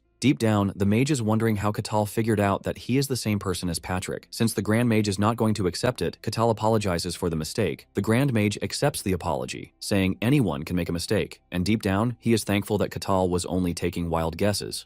Basically, the Grand Mage prides himself on his puppet magic because he considers it flawless. Apparently, the puppets he controls are different in appearance and even in mana patterns, which also carries over to personality. Since this is the case, the Grand Mage doesn't think there is any way Catal would recognize him just from seeing him for a little time. Catal, on the other hand, has decided not to talk about it, since the Grand Mage would prefer to delude himself. Catal then turns to Hélène, asking her how the meeting went, and the king cuts in, saying they are humans. He mentions that their ancestors already said that if they believe that they are humans, then it means that they are humans. Seeing how calm Hélène is, Catal realizes that Hélène really wants to be human, even though she is calling herself a monster. Catal expresses his relief that it has come to this, and he asks Barbossa why he called for him. Barbossa replies that he has heard about the nano from Hélène, and it is sad that they have swallowed up his close friend and his child. He reveals that the Grand Mage is currently protecting them, but this is also temporary. Barbossa expresses his fear that the whole continent will soon be replaced by the nano if it continues this way. The king says he was informed that Catal has a way of killing them, and this is what he wants to confirm. Catal smiles when he realizes that the king already has a subjugation plan in mind, and at the same time, the system gives Catal a quest to conquer the nano of the demon realm. Not long after this, the knight who was captured is brought before the king, and the Grand Mage mentions that it is actually best to gather as much information as possible before they finally go up against the entities. He mentions that he has tried several methods, but it has refused to show its true form. However, he believes that Catal should be able to help with this, since he has made direct contact with them in the past. He assures Catal that he is free to go all out because he has isolated the entire area with a barrier. The knight acts as humanly as possible, asking Catal and the others why they are treating him so unfairly. Catal ignores him because he is busy thinking of the best way to handle the situation. He soon gets the best approach he can use, and he unleashes his killing intent, which unveils an overwhelming amount of pressure that puts Mama's fear in the knight. Even those who are not inside the barrier are crippled by the overwhelming killing intent from Catal. The king opens his mouth in disbelief, while Aline almost loses her composure because of how insane Catal is. Even the Grand Mage is completely astounded at the fact that Catal is able to do this with just his killing intent. In fact, he is more impressed because they are only feeling a mere fraction of the killing intent that is directed toward the knight, which means the knight, who has never had a feeling of death before, is currently having the worst time of his life. With the fear creeping into every corner of his body, the knight finally gives in, and the nano in him shows its true form, which is a hazy, dark red figure. The nano questions Catal, asking him what he thinks he's done, but Catal simply offers his greetings, telling him that it is nice to meet him. He lets him know that he would like to have a chat with him, and since it is nothing but a chat, the nano agrees to this. The first thing the nano does is to ask why they are being rejected, and the question alone pisses Aline off. She yells at the nano, telling it that they have basically killed and devoured her people. In the nano's defense, it claims that they merely made Aline and her people perfect, so it doesn't see any reason why she should be angry. Catal finally understands what is playing in front of him, and he asks the nano if the reason they want Aline back is that she is actively rejecting them. The nano replies that it is not obligated to answer this, but Catal decides to play on its intelligence, telling it that humans are creatures who only act based on reason. Catal tells the nano that, based on the answer that it provides, Aline might actually change her mind and join them. Catal urges the nano to explain itself in detail so that Aline might be a bit convinced to join them. The nano takes a minute to think about this, and it finally gives its answer, revealing that it is all based on replication. It mentions that at the moment, their numbers are small, and to increase their population, they have to replicate. For the replication to be efficient, they actually need as many entities as possible. However, for some reason that they don't know, Aron and Aline are resisting them, which makes the whole thing look like an anomaly. Catal then asks the nano what they plan to do by replicating and increasing their numbers. The nano proudly replies that they plan to make the world perfect, since they believe that it is currently flawed. Catal then puts it into simple terms, which is basically saying that they are going to replace everything in the world. The nano proudly mentions that there is no reason to refuse this offer, and it suggests that Aaron and Eileen come with it, so that they can help the world. Catal takes the nano's suggestion into consideration, and he turns to Eileen asking her what she thinks. Elaine doesn't even think twice about it before replying that she is not interested. The nano hears this and flares up in anger because it has finally realized that Catal tricked it. It starts raging, promising to devour everyone present in the room, but just then it hits the barrier wall, which keeps it in place.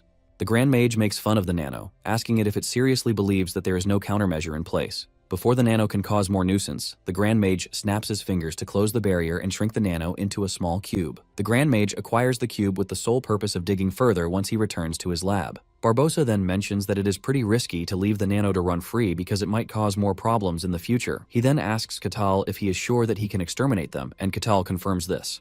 He asks if they can head out immediately, but at the same time he is worried about the distance. Just then, the Grand Mage solves their little problem, telling him to come closer because he is going to teleport them to Luton. Catal is blown away yet again when he hears that the Grand Mage is capable of teleportation. Just as they prepare to leave, Elaine stops them, telling them that she would like to follow them. Aaron freaks out when he hears this, and he tries to call the princess to order, but Elaine mentions that she really wants to know whether she will lose her sense of self in the face of death, just like the usual nano. She is also interested in knowing what makes her different, even if she is different. All of this goes down to the question of whether she can truly remain herself. Her words are convincing enough for the two, and they agree that she should join them on the trip. With the princess going, Aaron quickly jumps in, telling them that he has to go with them too. The Grand Mage doesn't even argue with him, but he urges them not to do anything careless. The Grand Mage activates his teleportation magic, which leaves Aaron and the others wowed. Within the blink of an eye, the four find themselves at the entrance of Lutane's royal castle.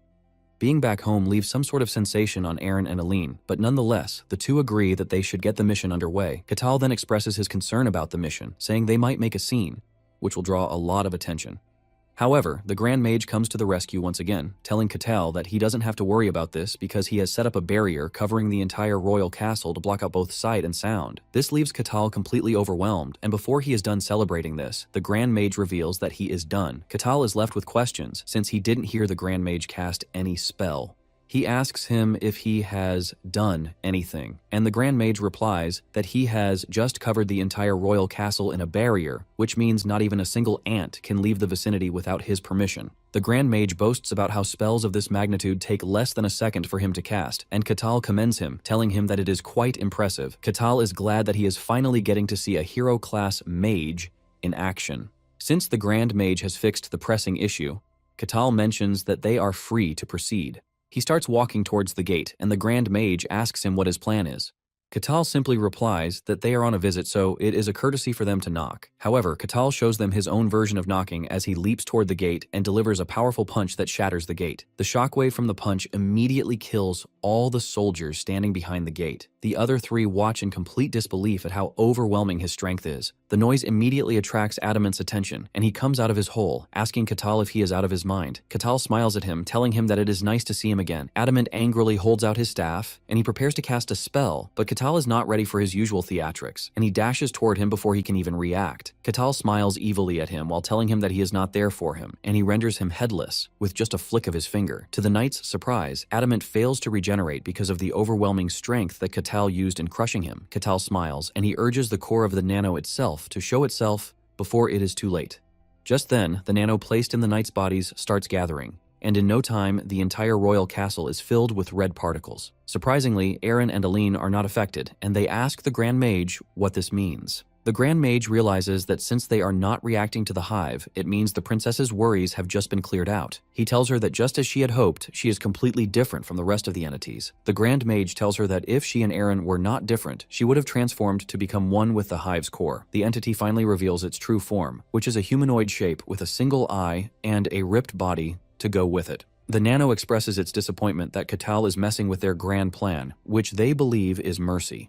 Even though the entire area is under the influence of the nano and the pressure from its body is crazy, Catal maintains his smile, telling the nano that its definition of mercy is quite interesting. The nano mentions that they had no intention of revealing themselves because they wanted to respect humanity's will and grant them their freedom. The nano turns to Aaron and Elaine, expressing their discontent at the fact that they were still rejected after they showed them the mercy of letting them live the lives that they desired. Catal smiles, saying he finally understands why the nano decided to stay hidden. However, he is not impressed because all that is left are monsters mimicking the dead, and hearing this pisses the nano off. They unleash their anger, telling Catal that they are going to erase him completely. But Catal smiles, telling the nano that they might run into a bit of a problem here. The nano then unleashes a bunch of nano projectiles, which are all aimed at their nemesis, Catal. The projectiles hit really hard, leaving a massive shockwave in their wake, but Catal does the unthinkable. He pulls in the energy from the blast and hurls it at the nano. It travels at a blinding speed with an overwhelming force. It barely misses the nano's head, but gives the nano a Toji kind of appearance by tearing through their upper body.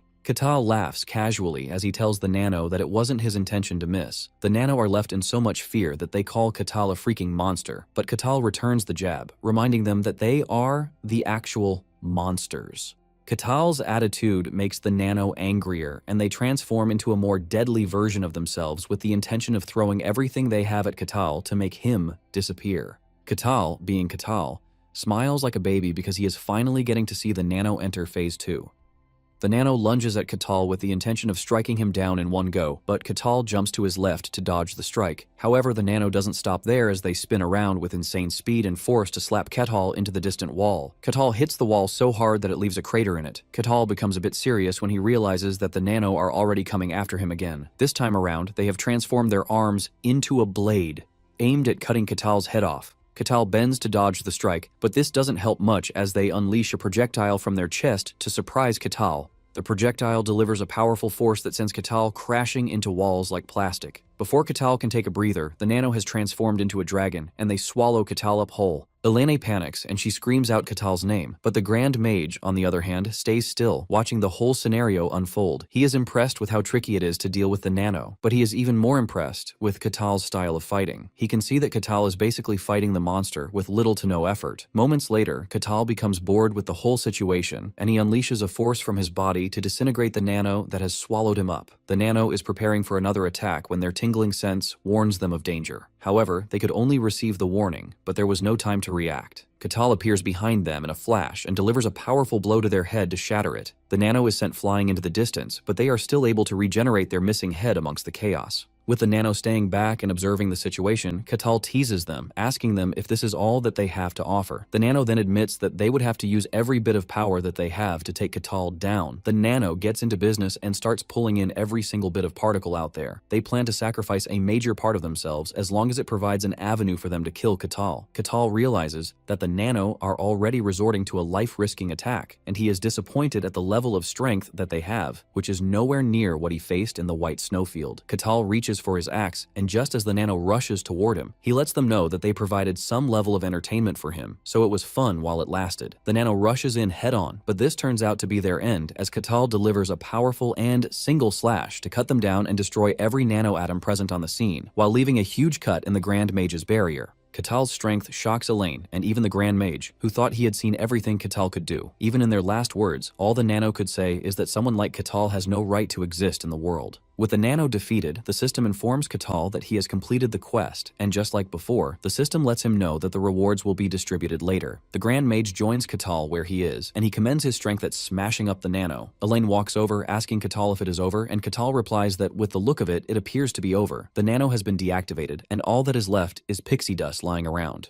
The Grand Mage asks Katal if he is fine, and Katal says he is, but he wants to know if the Grand Mage is good because he shattered his barrier with his last attack. The Grand Mage nervously smiles at this, as he never expected his magic to be destroyed with a single swing of an axe. The Grand Mage mentions that the shockwave was overwhelming, but he already took care of it. Katal curiously asks him how he took care of it, and he replies that he put everyone in Lutain to sleep. This insane level of magic control leaves Katal amazed, and he asks him if this is even possible. Katal celebrates like a little boy, telling the Grand Mage how amazing he is, but the Grand Mage is left without words, since Katal is the amazing one. The Grand Mage mentions that it might be over, but cleaning up the whole mess is going to be a headache.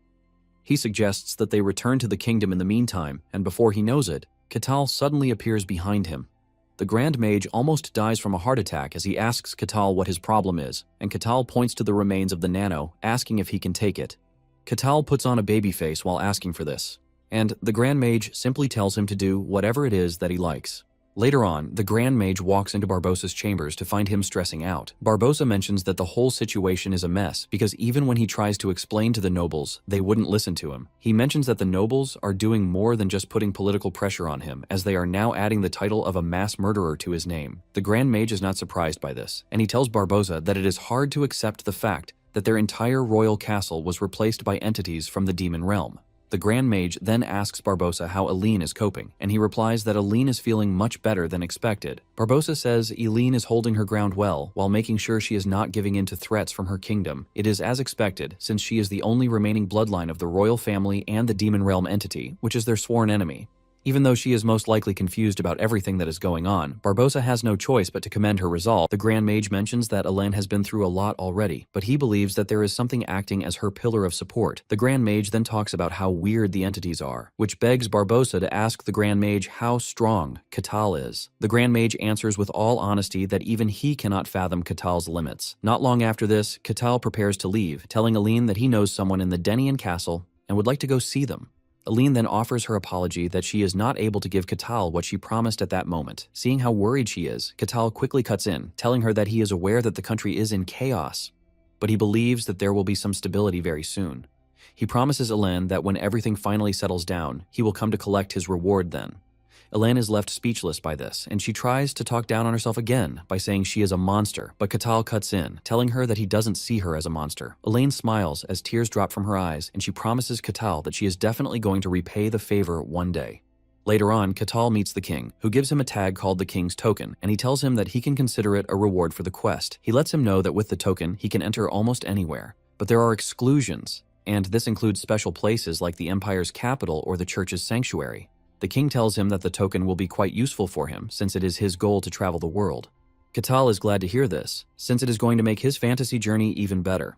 After the meeting with the king, Katal heads outside to check out the capital of the kingdom. He is blown away at how big and clean it is compared to the territory he was staying in. He is busy admiring the scenario when two knights approach him, demanding that he identify himself. Seeing how rude the two are, Katal realizes that he has no choice but to use his trump card, and he immediately pulls out the king's token with a smug face to mock them. The two are left in complete shock when they see this, and they immediately bow their heads to offer their sincerest apology. Katal walks away with a smile and an assurance that the king's token is worth it. Katal then proceeds on his search for what brought him to the Denian kingdom. Meanwhile, Malena is seen in a meeting with one of her clients, who wants an extension on the money he borrowed without providing an assured date that he would pay back. The dude's only backing is boasting that he is the head of the great Diablos family, but Malena is not the type to play with her business. Her tone changes in anger, and she reminds the dude that his family is on the verge of ruin thanks to the same money he is claiming is small. The dude gets mad at the fact that Malena is talking back at him, but Malena lets him know that she reserves every right to do so because he was the one who came to borrow from her. Apparently the dude had wasted all the money on gambling, and even when his servants tried to correct him, he threw them all out. Hearing all of these coming from Malena gets the dude totally mad, and he yells at her, asking her why she is so brave to insult him. Malena continues to throw mud in his face by telling him that insults only apply to people who have honor to lose. Malena gets on her feet to make her stance clear, and she tells the dude that his deadline is in a month, and if he fails to pay back by then, he will have to forfeit the private lands, wealth, and the title that belongs to him. Malena looks completely menacing as she tells him to be mindful if he doesn't want something like this to happen. Refusing to be intimidated by a mere woman, Diablos angrily barks at Malena, saying he will not tolerate her tyranny. Before he can finish barking, Melena's guards immediately grab him to stop him from causing trouble anymore. Melena then calmly reminds Diablos that she's operating based on the legal procedures in accordance with the laws of the Denian kingdom. She also lets him know that he's the one committing tyranny by trying to renege on his outstanding debts. Diablos is horrified after being put in his place, and Malena then signals to her guards, who immediately drag the mad dog out of her presence.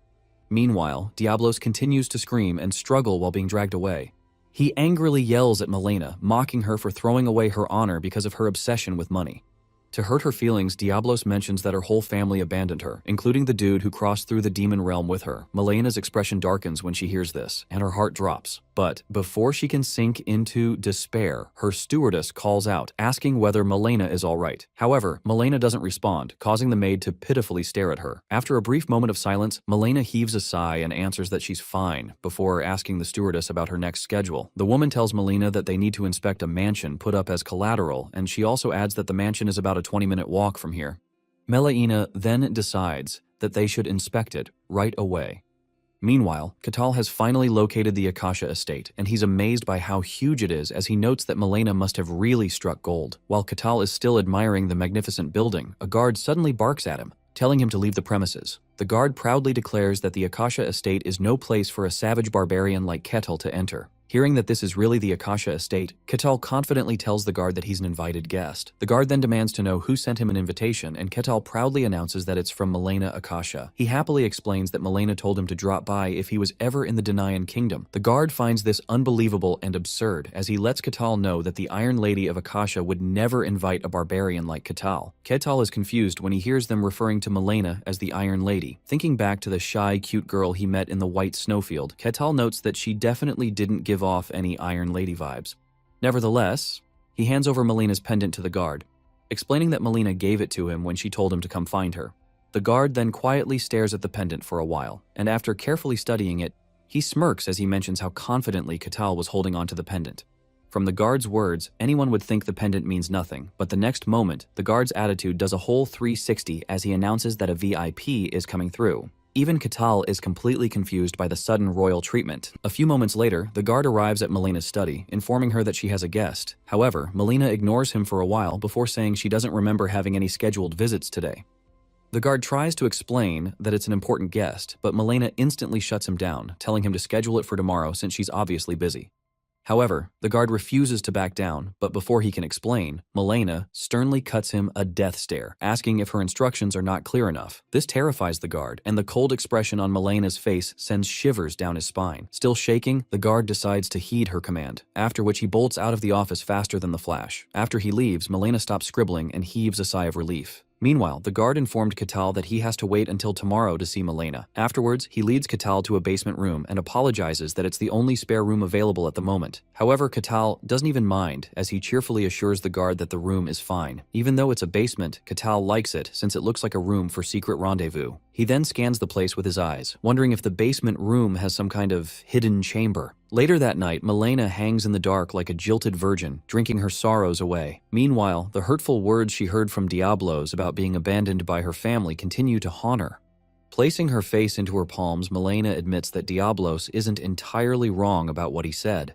The following morning, on her way to carry out her usual duties with her guard and stewardess beside her, Milena recalls that a guest was looking for her yesterday. She asks if the guest is a debtor, but the guard answers that the guest is not a debtor. He then begins to fumble for the right words to describe the unusual visitor, and after a while, he simply reveals that the guest was a barbarian. Milena freezes on the spot the moment she hears this and immediately turns around, asking the guard to repeat what he just said. At that very moment, Milena quickly darts off to find the guest, hoping it's Katal, while another part of her doubts that it's actually him. Outside the basement room, a guard is shocked to see her, and before anyone can slow her down, she barges into the room. Upon entering, Milena's eyes widen when she sees Katal. Meanwhile, Katal, who had been searching for a secret chamber, turns around and cheerfully greets her as the two old friends reunite after a long time. Milena bows to apologize to Katal for the low-quality hospitality that he received, but Katal lets her know that he was quite comfortable because it was a good room. The only thing he could point out is the lack of a secret chamber in the room. But this observation leaves Milena completely confused. The two end up sitting together for a drink with a maid who looks terrified of Katal's presence. Milena apologizes once again for how he was treated, but he assures her that it is all fine. Milena blushes really hard as she talks about how long it has been. This forces Katal to ask her how many years it has been, and she mentions that it is about 5 years already. Milena then asks him if he was able to resolve the issue that prevented him from leaving the snowfield the last time they saw each other, and Katal says yes. He tells Milena that after resolving it, he was able to get out. Milena expresses how happy she is that everything worked out well for Katal, and Katal says he can also see that she is doing quite well for herself. However, Katal mentions that he heard some things while he was down in the basement. He heard that the merchant trip she embarked on back then was a success, and she was able to rebuild the family in no time. Milena confirms this, attributing all the glory to Katal, who made sure it was a success. Katal tries to act humbly, telling Milena that she was the one who put her life on the line, so she deserves all the praise. Katal then asks her if she's changed her butler because he can't see the old man who was with her in the snowfield. The moment Katal mentions this, Milena's expression goes cold, and she finally finds the courage to tell Katal that the butler has left to serve the rest of the family.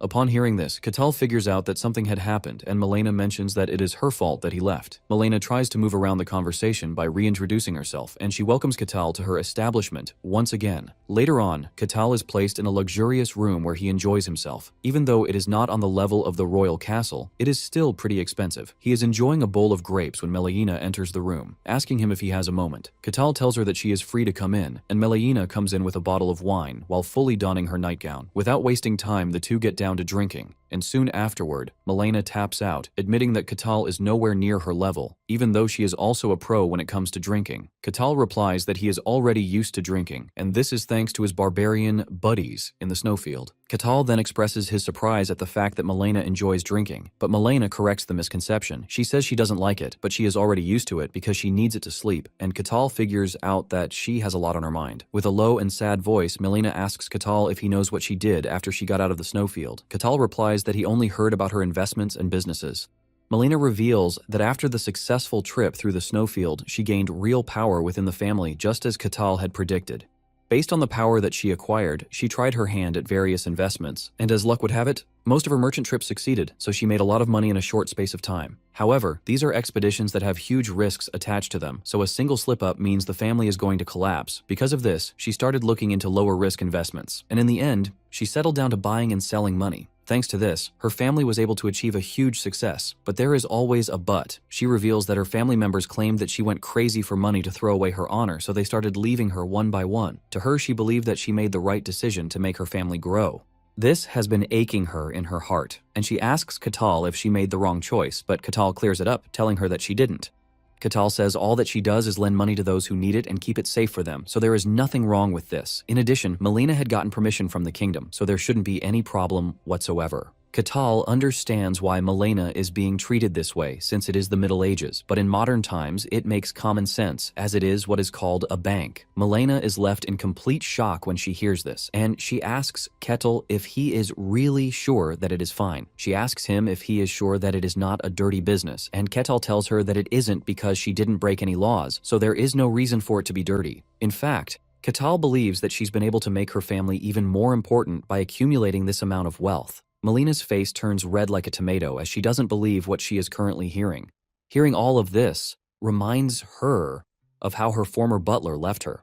With Catal putting in his word, she finally realizes that she wasn't doing anything wrong. She mentions that over the past 5 years, Catal is the only person who has given her a confidence booster. She drops her head in relief while tears flow freely from her eyes. Meanwhile, her new butler is worried that something might be wrong with Malena, despite the fact that Malena told her not to come look for her. Since she is having a meeting with a barbarian, the woman finds it hard to leave her alone with Catal. Just then, she hears noise from inside the room where she is, and she rushes over, believing that she is hurt. However, when she opens the door, she is met with something else entirely. She sees Malena bawling her eyes out while talking out of her mind about how everything she did was for her family. Catal is the unfortunate one who has to listen to her sad rants, but at that moment, he has no choice but to just continue listening. Seeing that her master is safe and sound, the maid retreats and gently closes the door, leaving her to do her thing. In fact, she is so traumatized that she just wants to forget everything that she saw and stumbled upon. The following day, at the Akasha estate, Malena welcomes the great swordsmaster, Lord Maximus. However, Maximus coldly dismisses her greeting, telling her that he came to see her in an unofficial capacity. This makes Malena feel a bit uneasy, as she wonders what exactly is going on for such an unexpected visitor to drop by. Speaking of Maximus, he is known as the Sword of Denian, and he's a famous powerhouse swordsman. Malena wonders why an actual superhuman who has transcended beyond human limits visits the small Akasha family. While she's trying to figure out what is going on, Maximus suddenly asks whether a barbarian is visiting the Akasha estate. Malena is caught off guard by his question and begins to stammer as she answers that a barbarian did indeed arrive at her estate. A million scenarios begin to circle Malena's mind as she wonders how Maximus knows Catal. She fears that Maximus's visit is to order her to kick Catal out because he's a barbarian. As if sensing what Malena is thinking about, Maximus assures her that he came for a completely different purpose. He then tells Malena to give Catal the VIP treatment by order of His Majesty, the King of the Denian Kingdom. Malena is shocked to hear this as she asks Maximus for the reason. However, Maximus apologizes, letting her know that he cannot reveal certain details. But he tells Malena that this instruction comes directly from His Majesty, the King. Malena decides not to press further, knowing that certain things are above her pay grade. Maximus then informs her that she will certainly not lose out and declares that, in exchange for treating Catal well, Malena can freely use his name. Malena is utterly shocked by this offer, since using a name as powerful as Maximus can basically make one invincible. Maximus says it's because he has heard that Malena is having trouble dealing with a bunch of problematic nobles. However, Malena is not surprised that Maximus knows about her troubles with the nobles. Maximus then tells her to simply drop his name when dealing with them, and they will comply without hassle. Malena chuckles awkwardly when she hears this and begins to wonder just what Catal has been doing to bag such a powerful backer.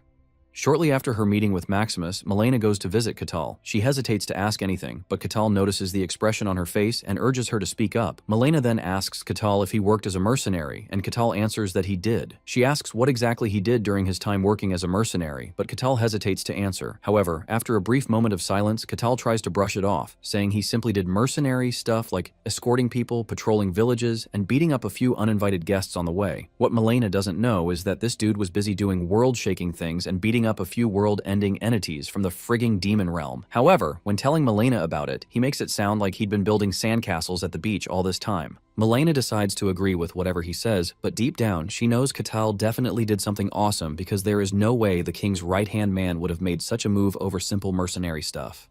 Malena decides to let it go, knowing she shouldn't dig any deeper into this. She tells Catal that she only asked because she's curious. Since Catal has finished his important business, Malena proudly offers to show him around. She asks whether he has anything he'd like to see, and after thinking about it, Catal decides to see her family's different businesses. Malena agrees to his request as she boasts that the Akasha family is a merchant family after all.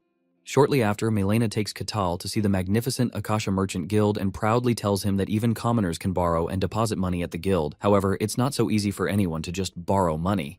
Catal notices that the Merchant Guild structure is similar to a modern bank, but it is more charming to see people dressed in medieval clothing. He notes that the guild feels like a perfect blend of modern times and fantasy.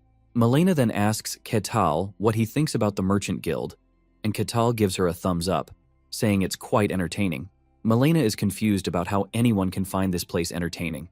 After their visit to the Merchant Guild, Malena takes Ketal to the armory, which he finds especially exciting. Malena explains that the Akasha family decided to keep trading weapons since it is what saved them from the brink of bankruptcy back then. Since then, they have put a lot of effort into crafting and selling weapons, and this armory is where they store all their special weapons. Just then, Ketal's eyes spark when he notices a sword on display.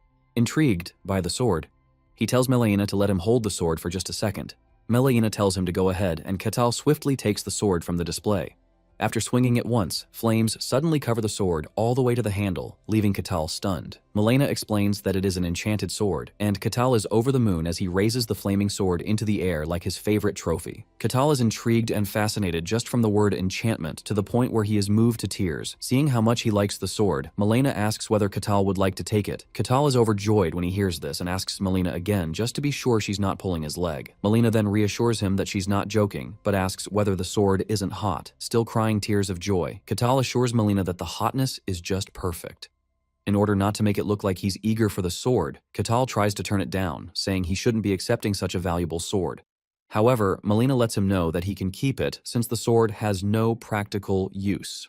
Apparently, they asked an alchemist to make a flaming sword, only for her to make the flames engulf even the sword's handle, making it impossible to wield. When Malena complained about it, the alchemist made it seem like they're the ones at fault, since they didn't request a safety mechanism in the first place. From the long story Malena told him about the sword, all Ketal focuses on is the fact that the Akasha family has an alchemist.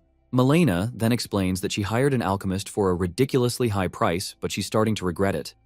Ketal is interested in knowing more about the alchemist and tells Malena to tell him more. Malena is taken aback by his request, but goes ahead to tell Ketal that the alchemist has a weird personality. However, despite her attitude, her skills are quite exceptional. Apparently, this alchemist is famous for turning someone with zero knowledge of mysticism into a superhuman powerhouse. Ketal is immediately hooked when he hears this from Malena and asks whether she's telling the truth. Malena assures him that she speaks the truth, since it's a famous story known by many. Back then, the Empire posted a notice seeking superhuman-class powerhouses to join them. However, this class isn't as easy as shopping for groceries. Even within the kingdoms, there were barely one or two of them, and they received special treatment due to their class. Therefore, there was no reason for them to slave away for the Empire. After a while, the notice was ignored by all and basically became useless. However, one day, a strange alchemist appeared and promised to create a superhuman-class powerhouse for the Emperor in exchange for granting her a single request. Most people would have dismissed her as a lunatic and thrown her out immediately, but the Emperor did not. Instead, he told her to use his own son as the subject. Ketal can hardly believe that the Emperor willingly offered up his son as a test subject. But Malena explains that the alchemist actually succeeded, transforming the prince into a superhuman powerhouse in just 1 year. The story fascinates Ketal, as an alchemist capable of turning an ordinary person into a superhuman-class warrior is exactly the kind of thing he finds exciting. Ketal grins as he asks Malena to do him another favor, and Malena, delighted, tells him to ask for anything. To her surprise, Ketal simply asks to meet the alchemist from Malena's story. Meanwhile, in a small cabin hidden in the forest, the famous alchemist is busy stirring a bubbling cauldron filled with frog toenails and pregnant mosquitoes when her ears begin to twitch. As if sensing someone approaching her hut, the alchemist notes the presence of an extraordinary aura nearby.